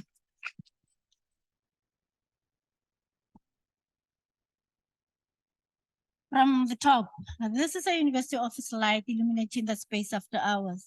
One appreciates the opportunities that universities provide. However, such are only realized when one is on. Yeah, well, when realize, I don't know what I was writing, but when one is on, it should be when one is on, fully engaged with their environment. And often these opportunities come at a price, as relationships, health and well-being, and self-care, and self-care are compromised. Thank you very much. Can you unzoom, please? Thank you. At the museum, we saw the PhD thesis of Dr. Nkrumah.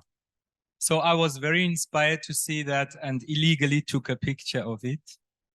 And I entitled it Education for Emancipation. The first president of Ghana was an intellectual, a liberator, an anti-colonialist and committed Pan-Africanist. In his memorial monument is a copy of the PhD thesis, a study of ethnophilosophy. When I first lived as a 20-year-old in Ghana for a year, I decided here and then that I wanted to study at a university as a first-generation working-class kid and study African languages, literature, history, and politics. In Ghana, I learned high education was highly valued.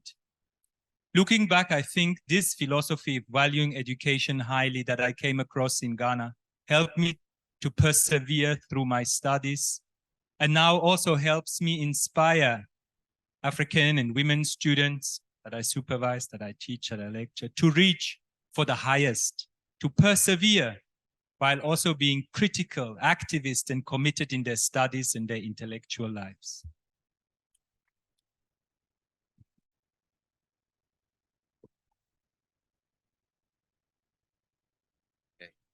Well, knowledge is decentralized.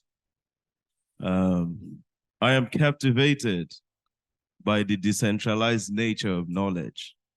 In a gathering of scholars, professors, renowned intellectuals in various academic disciplines from various institutions of learning, the hub of knowledge in this situation is our tour guide, who not only disseminates our information, but also commands the attention of our audience.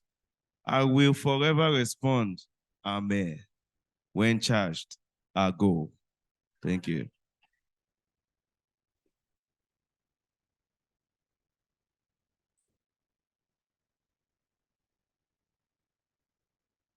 So this picture is from 2018. So the Kwame Nkrumah Archives has been a huge resource for the university.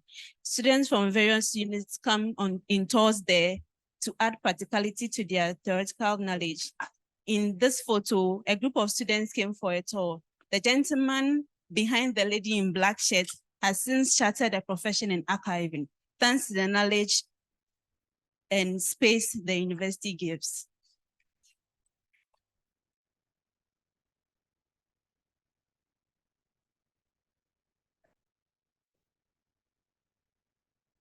It's okay.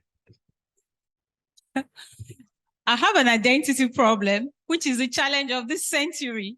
Young people, we don't know who we are. So initially I identified as a lioness and I changed to identified as a lion, just because I have the freedom. Freedom is the ability to choose. Every choice then has its consequences. For instance, what happens if I choose to regress by changing my identity? Does the fact that I proclaim and identify as a lion make me one? Should I choose to be a lion? Do I then stop being a human? Do I immediately take on the traits attributed to the lion? How does such choice impact my ontological personhood? Here, it seems that just saying something does not make you one. Thank you.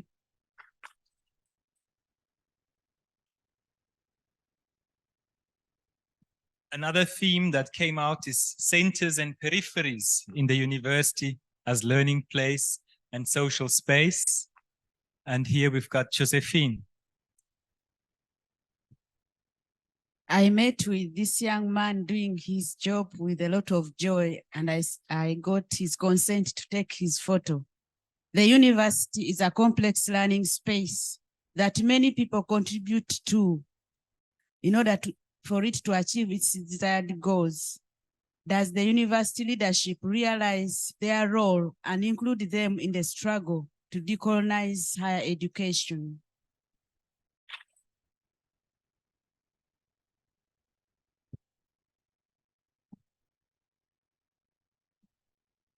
Inside the huge walls of the nation's hope and glory, dreams are nurtured, identities are constructed, interests are crystallized, the power of the pen at its best. On the compound, cleared bushes, hedged plants, well-swept compounds. These could just be tools, or are they? 75 years of proceeding with integrity, university rankings, staff promotions, new structures, increased student populations, revised policies, international collaborations, 75 years of cutting-edge research, publications, teaching and learning, public lectures, alumni interviews, conferences, a 75th anniversary cloth. Where UG Day? Where is the support staff of the nation's premier university in all of this?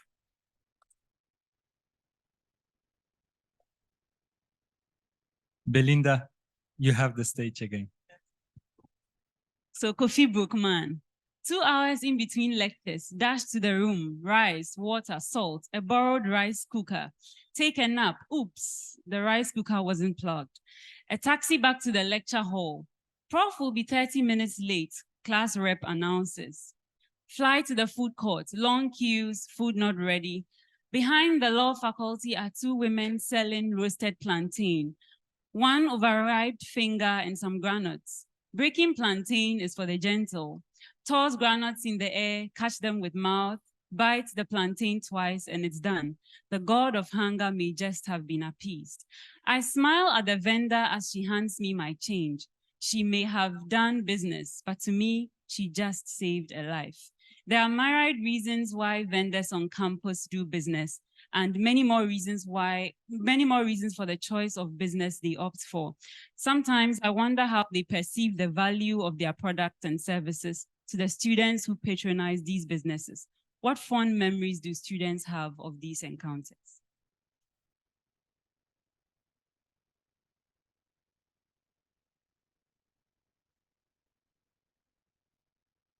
So this architecture is located on the premises of the University of Ghana, ISE. Looking at the staircase of this architecture, what comes in mind is the physical challenge. Where is their place in this architecture? How can they cope with it? Obviously, they are marginalized. University education is meant to be inclusive and equip people with universal knowledge. However, the architecture design of this university appears to have no consideration for them. This place is worth mentioning. How would have a physically challenged person join us for dinner or even join this workshop? There are countless numbers of lecture and conference rooms that pose mobility challenge for the physically challenged. If we are talking about universal education for all in the 21st century, then the physical challenge should also be factored in the architectural design of universities and other educational institutions for easy access.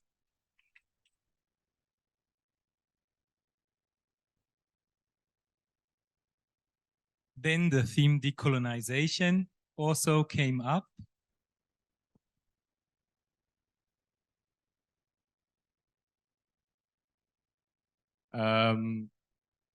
The story there is quite straightforward. Philosophers Nkrumah and Lumumba have paved the way of self-reliance for Africa to take ownership and control of its destiny. So me being involved in the university, in the site of knowledge, what I'm going through at the moment, and many other decolonial intellectuals are going through around the world, we mustn't stop this movement of the epistemic freedom and self-reliance of Africa. Overall, the purpose is for Africa, her sons and daughters, to be free in our lifetime, and those two giants and ancestors of Africa must protect us and guide us on the journey as we move to our freedom as Africans. Thanks.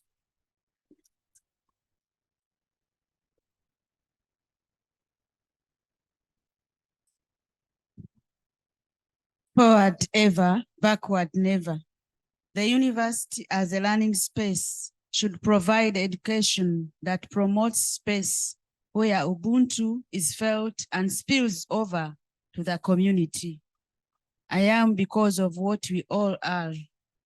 That connectedness to one another that should push us forward and fight together to liberate us, to decolonize Africans, to learn to appreciate our knowledge, deeply rooted in our rich culture and experiences that define us as a people. University leadership and management should take the lead.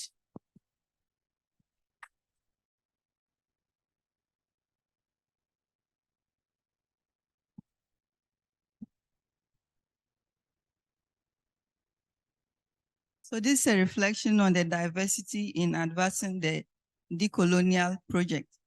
So the first time I heard about ECAS, European Conference on African Studies, I began a bit of a reflection. A conference organized in Europe to promote African scholarship. While this could be perceived with different lenses, I arrived at the conclusion that this was a good thing.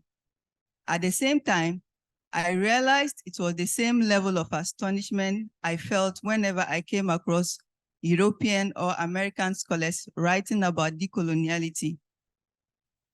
Back then, my little brain would often ask, why do they write about these things? Are they not the problem? Why would they write against themselves? Do they mean it? As I grew in knowledge, I came to the conclusion that the intention behind all these efforts is as important as the practice itself. Once again, seeing white scholars at this conference pushing the same agenda as brown and Black people is both beautiful and commendable. It is in fact a good step in the right direction. But what can even be more impactful is when these colleagues actually practice what they write about. That's when real change happens. Thank you.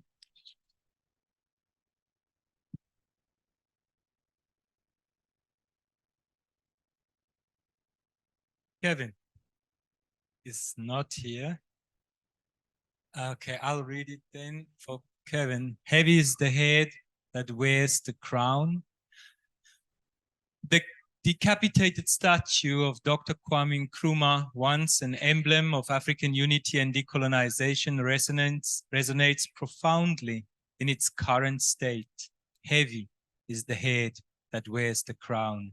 The quote echoes, highlighting not only the burdens of leadership, but also the intense challenges faced in the path of decolonization. Nkrumah's fragmented statue serves as a potent symbol of the sacrifices made by leaders in the quest to free their nations from colonial chains. It's a stark reminder that the journey to autonomy, while glorious in its pursuits, is fraught with opposition, and that the champions of decolonization like Nkrumah often bear heavy burdens and face intense scrutiny for their visionary stance against imperial legacies.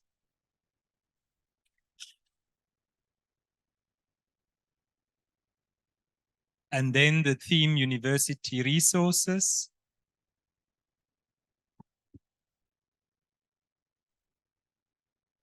Thank you. My name is Peter Mwanja. That picture shows the current state of some of our toilets in public universities. Inadequate funding in public universities has failed innovation and maintenance of sanitary facilities. Dilapidated washrooms used by university students are a source of disease and discomfort. This is more unfortunate to the female students. This grossly affects the health of students, to negatively impact on the students' academic achievements. I thank you.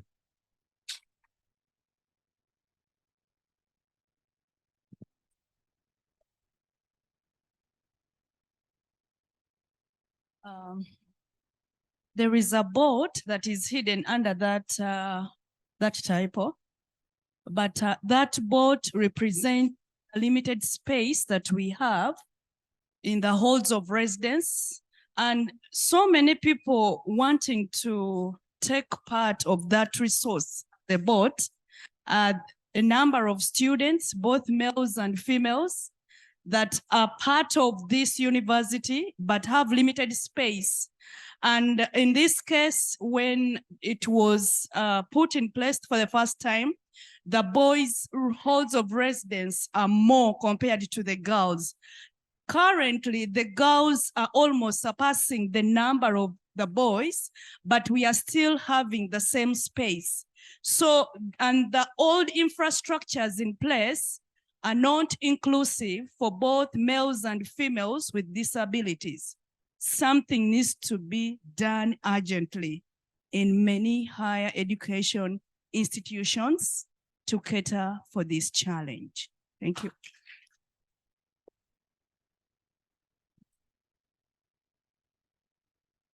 Resilience. Selina. So the pawpaw tree is resilient. It withstands the dry season and blossoms in the rainy season. This picture I was taken this morning, actually. The fruits have several seeds, which grows into other trees. The university has classes and students as levels of impact. The pawpaw tree has branches which ever flourish, giving different nutrients to the fruit. The staff of the university keep ensuring that the process continues no matter the season. Thank you.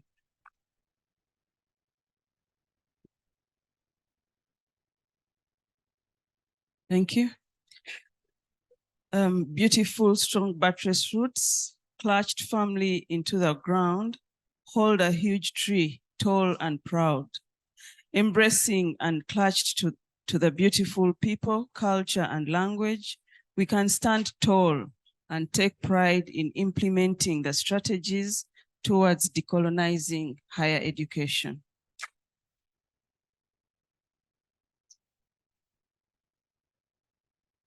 And finally, some perspectives.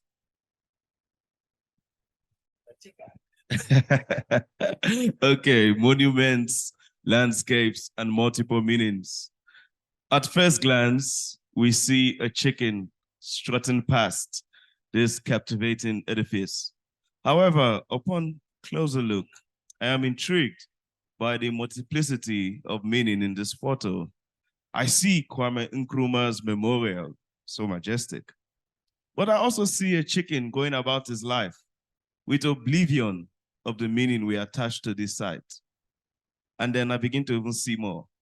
On the other hand, Thierry makes me see that I happen to see the way I see because of how the university has opened my eyes to see. Thank you.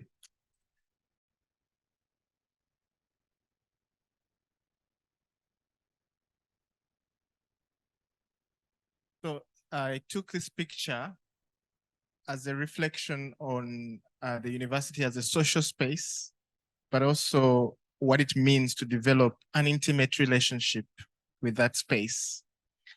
Osajefo was, and probably is, a tagline for Nkrumah Hall in Makerere University. Today, I learned that it meant warrior, and I cannot feel prouder. It was my childhood nickname, having grown up not so far from Nkrumah Hall. Osajefo later changed to Sajefo, then to Saje, then to Sergeant. I am thinking about the university as home and how easy it is to nest in it.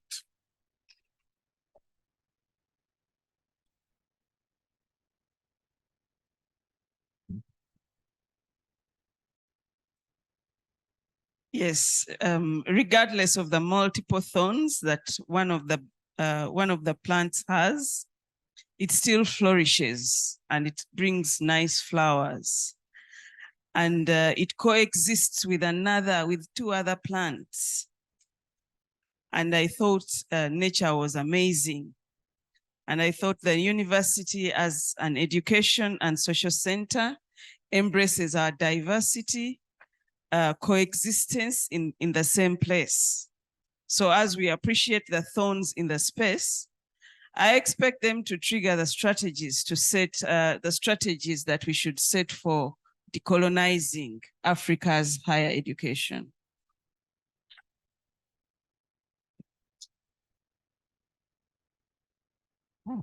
And as our final theme, a reflection on the process we had together. This was in Pretoria on Tuesday, calibrating the academy. The workshop facilitators are meeting the day before the ACUSAfrica ECR Academy in Pretoria to prepare. We are all excited. We feel very challenged to ensure it will be a great and practical learning experience for all. Who will attend?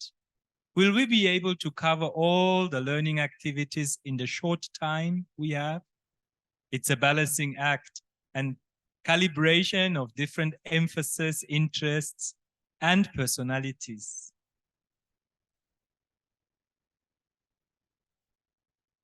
Antonio.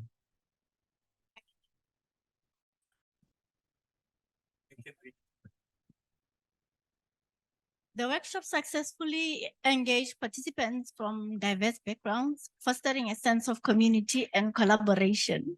Participants came from different age groups, ethnicities, and walks of life, contributing to a rich tapestry of voices. That's Antonio.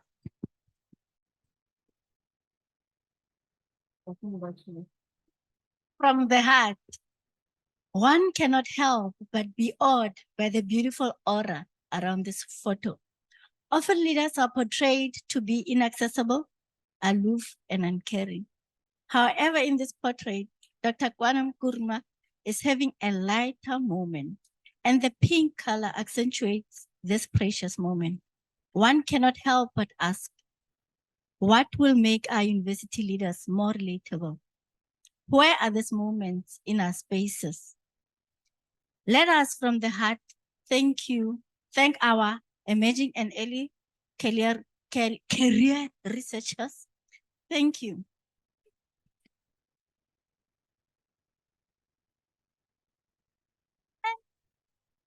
And that's it. That was our presentation, and irrespective of the short period that we did this rapid voice, we can see that it is adaptable. Normally we do it over 3 or 4 days, but this, I think if we put the hours together, it might be 2 days or 1.5 days, roughly. And as we said, a rapid photo voice speaks to the heart, speaks to the mind. It's challenging, and we also what it can produce. And it was, I believe that our participants would tell us that it was a phenomenal experience. Thank you very much.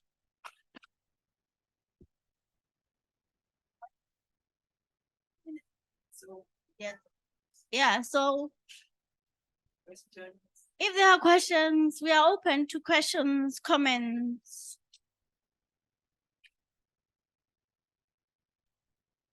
Additions and subtractions.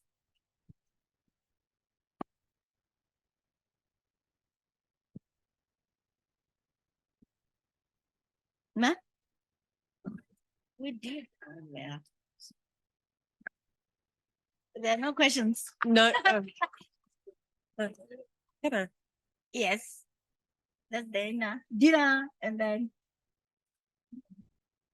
Thank you very much. I mean, we're just sitting here absolutely having really loved the images, and it really does give an insight into what people are thinking and feeling on a completely different level. I mean, we've been interacting for 3 days, right? I was just interested in if some of the participants might want to just share, because it was rapid, right? It was also in the middle of this conference, and just how you felt it worked for those of us who might want to try to do something like this again, because I think it is lovely to be operating on a number of different registers, and it'd be lovely to hear your experience with the process. Lana Ama. I think this is wonderful, and I can see it, you can adapt it, you know, especially when you have themes, you can theorize around the themes and all of that to make it kind of academic. I'm thinking about sensitive areas like maybe violence against women, gender-based violence and stuff like that. How do you use this, especially with the issues of photos and anonymity and some of these areas? That's what I'm sitting with now and I'm struggling with here. Any other question?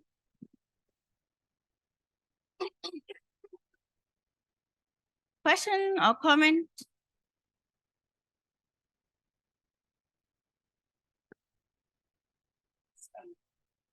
Sam? Yeah, as we were showing the photos, someone in the crowd here suddenly saw her photo there without her consent, and she was like, oh my, where is this coming from? So my question is now, where is the ethics?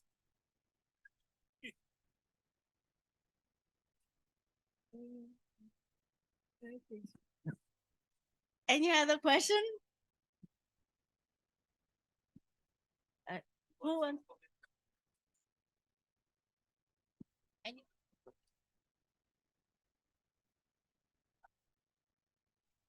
Okay. So we had a training on what it requires to take this. We talked about the different perspective, and we got a theme for what we wanted to do. And then we're taught the ethics of the profession. And then when we came back, we're asked to share our opinions. And then I was telling Thierry how depressed I was because I like taking pictures a lot. And then because you have to get people's consent, I sort of felt restricted. And then as I was thinking about that, when I was in my hotel room, that was how I came about, okay, let me do my own thing myself, since I can't take other people's pictures. So, so we got the pictures together. People were asked to give their pictures a theme and explain what they can see. And then we reviewed all these themes and they were edited before we came with the final work. Thank you. Regarding the ethics, we got permission from the back seat. Kakas. I'm sure. I'm joking. No, we were briefed on ethics. But I guess it is a learning process for us. But I know for I myself, taking a picture of the tour guide, I did ask her permission to take the picture and also ask her permission to use it for this purpose. So we were taught. But then with regards to your question, Dina, why I signed up for Photo Voice was mainly because of the work I do back at the university with the engagement office. And we work a lot into communities, and I was really looking, how can I incorporate this methodology into that? I know it's been quick, but I have learned quite a bit. And the good thing for me also is this is new knowledge I didn't have before. And now I can even go do a bit more in-depth reading on my own. And then Thierry even shared some readings with us. So I think it's now up to us as the participants to figure out how far are we willing to take. So there's a seed that has been planted, and the methodology I've never known prior to this conference. And if I can learn more about this, then going forward, I can even implement it within the space where I operate. Thank you.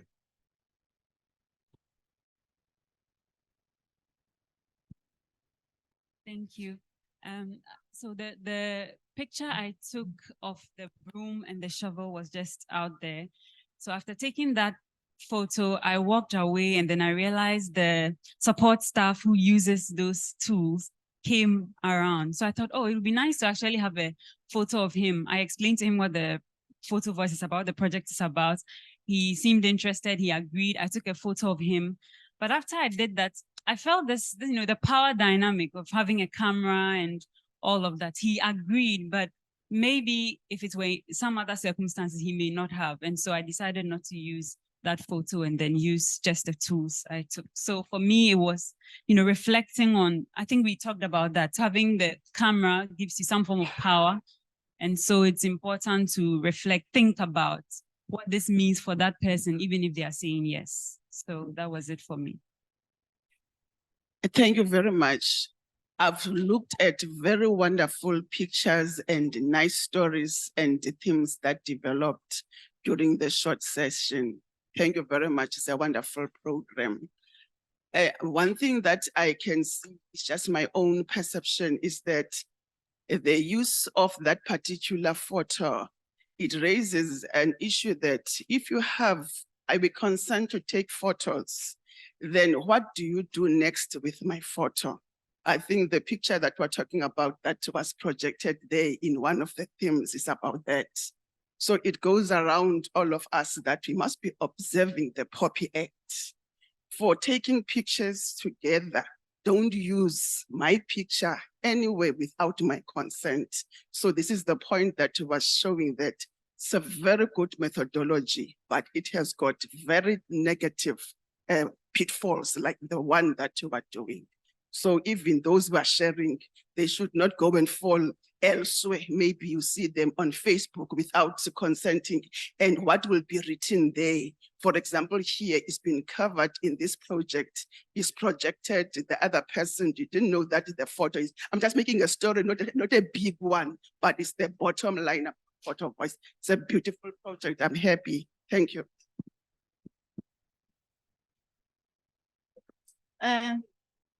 This is in response to Lana Ama's question about sensitive issues. You can use Photo Voice for sensitive issues, where we used it with student activists. Most importantly, you know, we can guarantee that there is just no anonymity because we are talking about pictures. However, to replace that anonymity, there's authenticity. And because for Photo Voice to actually work, then ought to be a level of trust. All the participants need to believe that they are in a space where they will not be harmed at all. Whatever information that they share would be of their best interest. So we normally have consent forms. First of all, to participate. Number two, that relate also to the photos that we share. And thirdly, should it ever happen that one feels that they have shared more than they should have shared, they are allowed to retract whatever it is without actually any elements of them feeling that they the English word has run away. You see, we have to decolonize, but if we decolonize, you are not going to hear my one. Yeah, without them feeling that, without any pressure. So what I like about Photo Voice is that it allows people spaces to be, it's a safe space. And that safe space is based on trust. Thank you. Okay, it's 3 o'clock, and we would like to thank you for being a great audience for the exhibition. And I would like to thank everyone who participated in the workshop, even though it took a lot of extra commitment, a lot of extra work, and so on. You know, the conference is full. It doesn't look like any of you who were not part of the workshops, you were lazing around the whole day, right? So you can imagine how much more they were actually putting in to get this done. And I just want to say, tonight, when we have the dinner, we will be doing a prize giving for the participants, and we will also hand over the certificates to the participants of this workshop. So thank you very much and enjoy the rest of it.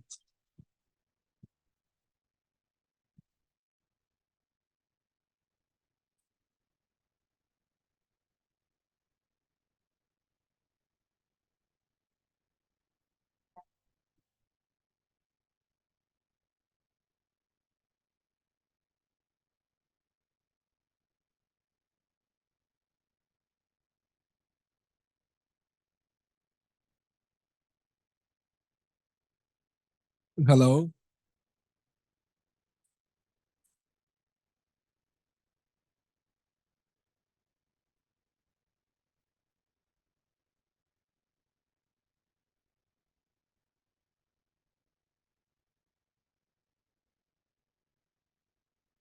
Hello.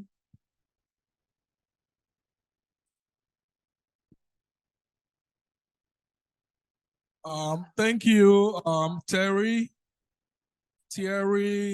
Kiamo, and Tony for the nice organization of this photo voice. Can we give them one more applause for the wonderful work they did? Okay, so all too soon, and as we say, time always flies when you're having fun. We are almost at the tail end of our 3-day conference. And at this moment, I want to invite Joseph Kimoga, Dina, Andre, and Michael to the podium, please. So Joseph is going to give us a reflection on the way forward from Makerere University. And then when he is done, Michael, Dina, and Andre will give us their reflections. As you know, the 3 core partners who set up the ACUSAfrica network. And they are going to give us their reflection on the way forward and the futures and the reflections on where we will be going from here. Can you all give a round of applause, a little applause for them up here?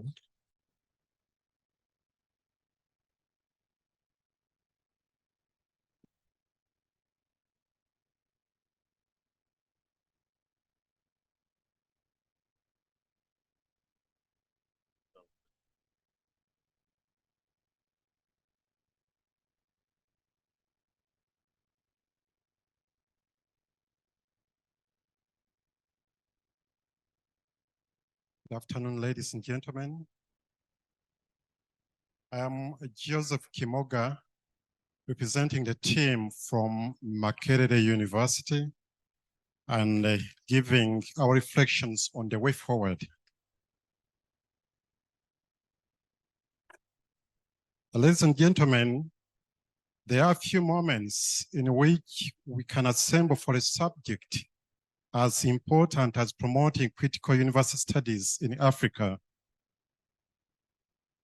We appreciate you blocking out your calendar so we can discuss this important concern. Since Tuesday morning, our minds have been centered on charging towards critical canons of knowledge production in the African university. Our discussions have centered around the African / indigenous paradigm / worldview, the drop down of which are the philosophies, the methodologies, the theory and practice in teaching and learning. In a brief, the changing ontological and epistemological outlooks, all from the indigenous perspectives. There have been some overarching questions. What to do with the current curricula? What to do with our research? Our response could be that adopt new directions that reflect critical university studies. So opportune, these conferences proceedings to us in Makerere. We are currently reviewing our doctoral and master's programs in our school. That is the East African School of Higher Education Studies and Development. Certainly, these indigenous trends are going to inform our curricular reviews. In the East African School of Higher Education Studies and Development, we've been able to have a number of us represent the rest that stayed home. 5 academic staff, 3 PhD students, and a big number of students and staff have been present virtually. And now what are our commitments as the team from Makerere? To embrace and grow the network and critical university studies, we shall have to reflect this in integrating critical university studies into foundations of higher education. By the way, that is the main mandate of our school. we focus mainly on issues of higher education, not only in Uganda, but in the entire East Africa. Second, encouraging doctoral researchers so that they can gear their researches using the critical approaches. Third, anchoring STAP approaches on critical approaches. Reaching out to the partners of the East African School of Higher Education Studies and Development, starting with Kenya, Tanzania, Rwanda, and so on. And then our last commitment, but very serious commitment, is to host the ACUSAfrica Conference 2024 and provide it as a springboard for expanding the penetration of the critical approach in the entire region. Dear colleagues, yes, we have the power to change our epistemology, to change the way the world perceives African epistemology. And I believe that we are the most suited to do that. I want to thank Prof. Kidd and your team and all of us for this effort that is now spreading like fire, even in the East African region. Let us keep spreading it. Thank you so much.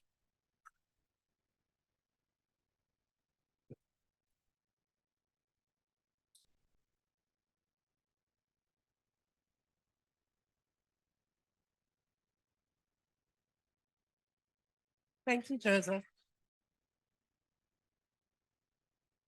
Thank you so much for the past few days, colleagues. It's been a joy to sort of share in this feast of thinking and rethinking, momentarily away from the busyness and business of what we do in most of our lives that sometimes take us away from the consciousness of what we do, what we want to be as people in universities. If you can, I want you to please join me in thanking the Ghanaian team.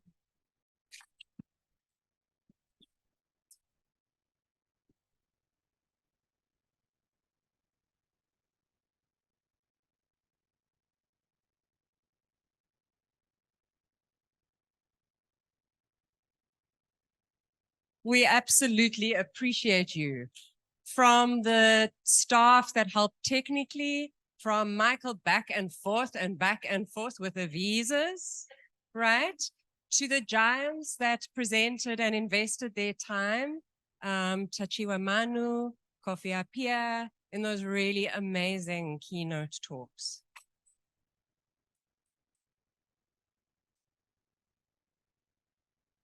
And then thank you, Michael. It's been an honor to be invited and to be within this institution.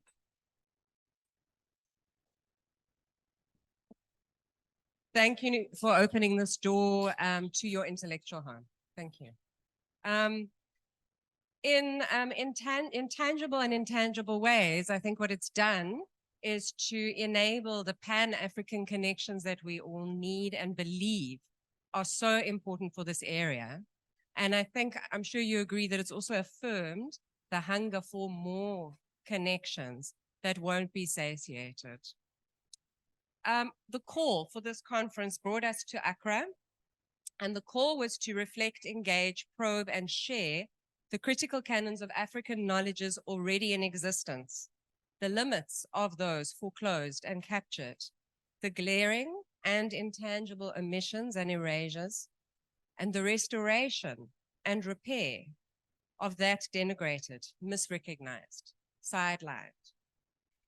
The call for critical canons, we all know, is timely. That's why we're here, but it's not new. As many have reminded us, the call is ancient, it's fundamental, it's metaphysical.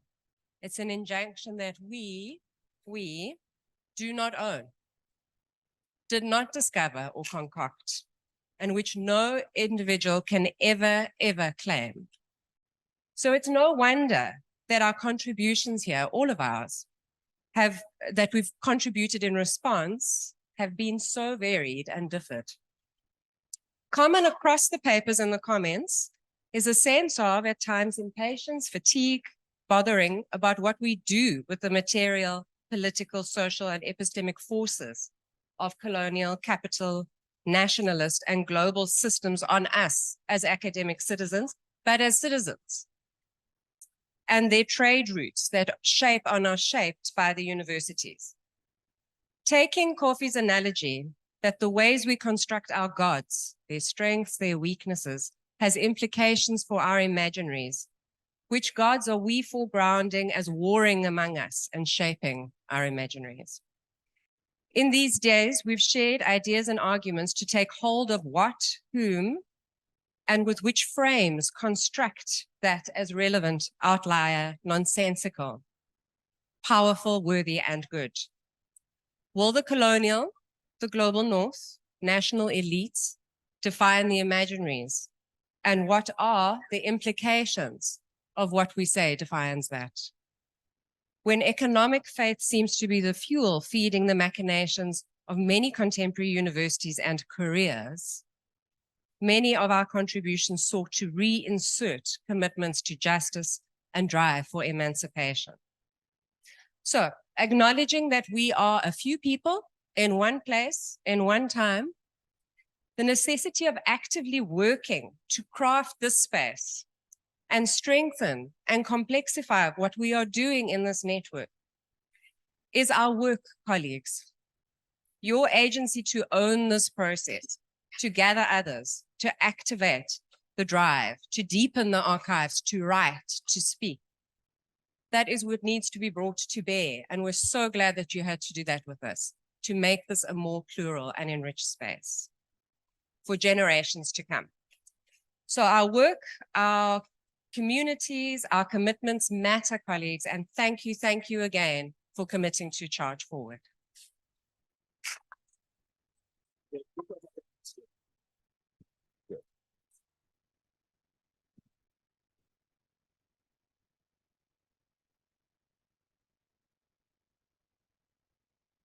I'm delighted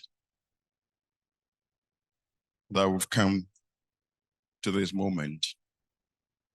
Since 2019, we've been building a community, communitas. In the communitas, barriers are broken. There's a bonding. We stand, sit, walk together. We build together. We make the world a better place. No matter how big or small, how large the community or huge it is, the sentiments are the same. And that's what universities are about. As we've heard over this period, and indeed, over the time we began together bonding, the university as we know it today, the model we are practicing is that which we inherited from Europe with its Christian foundations, as we heard yesterday, the Bologna University, which is the oldest in that tradition. And so the definition of the university from the Latin universitas means a whole. That's the universe, the universal, all-embracing. And that definition, which comes from the medieval university, flows from that which was happening in the community of scholars and students, or teachers and scholars. Universitas Magistrorum et Scholarium. community of teachers and scholars. But what that definition does is, in fact, to go back to such community of scholars and students already preceding that model we're talking about. And as we've said again and again, on our continent, there was that kind of community of scholars and students. And that is why when you go back to that Islamic tradition we talk about in those old institutions on our continent, young people, students were running to sit and learn at the feet of teachers. That's what happened in Timbuktu, happened in Al-Azhar and in Fez in Morocco. So we have a long inspiration to draw from, which is what is shining through us right now. We have agreed that it doesn't have to be a very big community. It will take a life of its own. It will grow. But importantly, let our ideas of what we want the university to be like, particularly on this continent, to flourish, to grow in us. Breaking the barriers of knowledge, which is not exclusive to anybody. And that's why I'm happy that much as we are trying to break these barriers, even our continent is breaking barriers. You talked about visas and the difficulty in arranging for visas for a number of us to come here. One of the most beautiful things that has happened in the course of all this struggle is that Ghana and South Africa have opened up finally.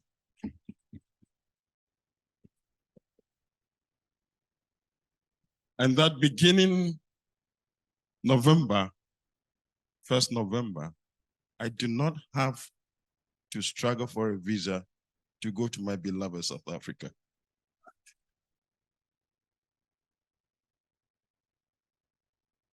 I feel emotional about that. Neither do you have to struggle to come here. And all the barriers of this continent have to fall, many of which have been put in place not by us, but by others. And that will be the real university that will spread among us, our people, and bring great knowledge to every corner of this continent so that our full potential will be achieved. Thank you for coming.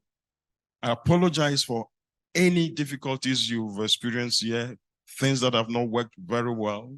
We'll improve upon them as the barriers continue to fall. Thank you very much.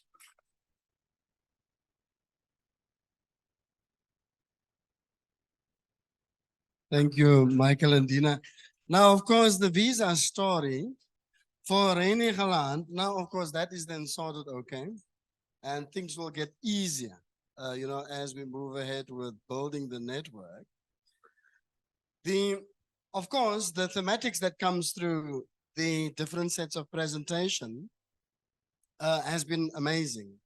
In fact, I was just thinking when Becky raised the questions with regard to what are the thematics, we simply just have to pull these together and the areas of interest for critical university studies will become a bit more sharper. But our big interest has to do with how do we study the university.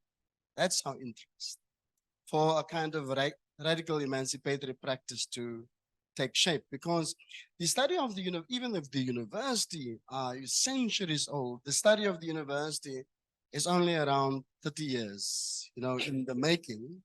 And the first thematics as to what one should study when you study the university is very, very recent. A field like ours as a subsection, even more recent, so it has more or less its beginnings around 2010. So it's not even a decade, you know, in a few years old, one can think of it like that. So both the subfield and our work is very, very new. And the emergence of it has to do with the fact that despite the fact that universities have been studied, it seems that we are locked in its reproductive machinery, i.e. that the system is more or less projected into the future, and there is no way for us to imagine an alternative type of university to emerge. It's a big, big ask for a group like this to think how the university can be undone and of course remade.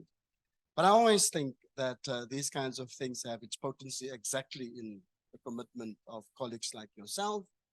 Our ambitions are fairly, what one can say, doable in a sense that one wants to ignite the fires within the university spaces, that one wants to facilitate alternative practices. One wants to create different types of universities within universities. We want to build networks that can generate energies where we can, you know, replenish our internal resources for the difficult work that needs to be done. And of course, within that context, we work against massive, massive global forces, right? Both the idea of the university and how its, you know, future is already made, in a sense, around the question of, you know, racial capitalism and the neoliberal imaginary. Those kinds of things almost seems impossible to tackle. But like all good political activist work, that's the case. And so even if that impossibility emerges, precisely that's when we do the work in the best ways that we can. So I'm very, very energized by this. I'm very energized by the thematics that came through. I'm very energized by the research methodologies that have been experimented with here. I'm super excited about the question of pedagogy, the different sets of disciplines that came into play, community engagement, indigenous knowledge systems, African theories, and of course, the way in which we then deal with the question of the STEM subjects, the task of critical university studies, the sciences, and a deep question of rankings as well. So one of the things that we need to do, Jenny, is perhaps in the report also just throw some of the things that we need to do between now and 12 months from now when we join the colleagues at Makerere. Okay, so we will get the call for submissions, you know, within the next month sorted out. We'll get the dates for 2024 also sorted out. And then, of course, we will have to work towards some form of what guidebooks or archives, you know, that builds on our insights here so that we can at least say to one another, here's something to work with, you know, take it home. Here's a product that we need to work with. So that is going to be amazing, you know, when we then, you know, almost move back in a sense to the East African part of our continent and, you know, see, you know, how we can bring colleagues together in different kinds of ways there. And we also need, and I think we have the intellectual resources now because it's consultatively developed to put forward, you know, how an ACUSAfrica research thematic may look like and build our work around that. But networks have to do with bringing people together in bilaterals and in trilaterals and in small groups, making friends here. The STEAM project and its connections now with other universities, that is exactly what networks do, okay? A network doesn't have to have its 100 members communicating with each other all the time. It has the 5, the 3, the 7, the whatever, doing the work that needs to be done and then come together to pull those, to pull the insights, you know, into a program and a project for our network. And, you know, joy in our parts of the world as well, you know, having to build the, you know, further the South African chapter, you know, around ACUS. We also, I think, need to just spend a bit more serious energy, you know, on the virtual spaces, which can assist us in staying closer to each other, sharing the different kinds of work, building the alternative archives, and, you know, engage with each other around, you know, collaborative projects as well. So with that, colleagues, I must say, so when you think about the university and what we say the university must do, you know, from the first keynote address, up to the debate this morning, big questions. But always remember that they have programmatic traction in the way in which we do our everyday practice within our universities. So there's nothing that goes to waste, and there is nothing that should constrain us to such an extent that we think that the task ahead is impossible. That is not an option, because that is not how agency is constructed in any case. Okay, our task is simply to develop an approach to the study of the university that makes better sense for the transformation imperatives and dreams that we have about the university.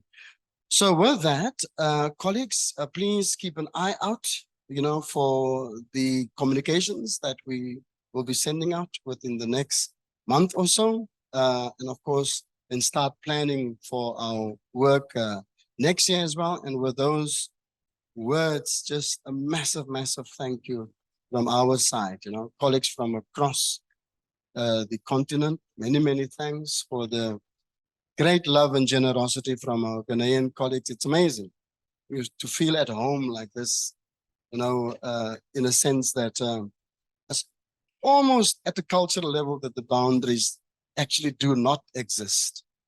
And that is great, Michael, in the way in which we've been treated by the Ghanaians and your university. So please give them a warm round of applause. Yeah. So I'll then ask Michael then to come and do the final, guides for what will happen for the rest of the day. And of course, Jenny, to you and your team, many thanks as well.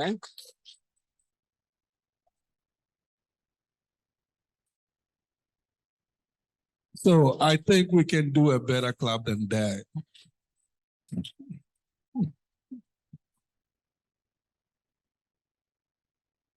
Well, let me thank you, Andre, Dina, and Michael, for providing this opportunity for all of us all here. And I believe that everybody joined me to say thank you.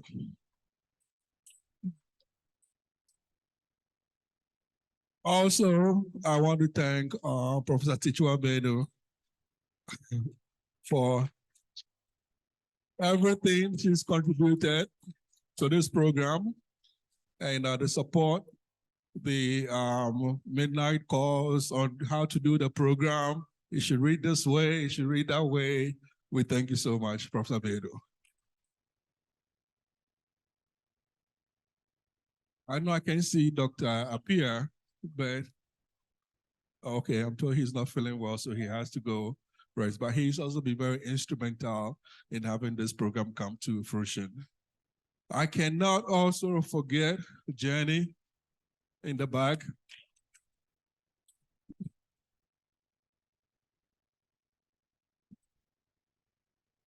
And even though our other colleagues are not here, we've been so unfortunate.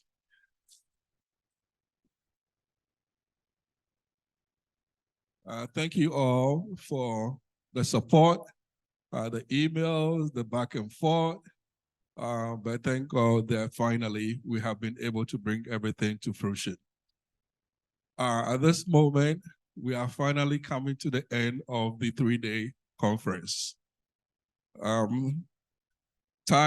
We have a bit of time on our side. We're supposedly supposed to schedule till 4 p.m. for this reflection and future projections to take place.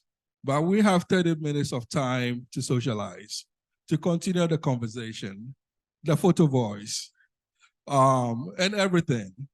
So we are going to be out here in the pagodas. We are going to continue the conversations till 4 p.m. when the bus will come over and get us and take us for a tour of the university campus. So at 4 p.m., the bus is going to come take us for a tour of the university campus. And after the tour, we'll go up to Commonwealth Hall for the dinner for today. So that is what we have scheduled for the rest of the afternoon. But once again, I want to thank every one of you for making the time. Oh, before I forget, So for those who are asking about the University of Ghana Club, we have it outside, set up right there. It's just right outside the door. You can go grab your piece of cloth to remember your time here at the University of Ghana.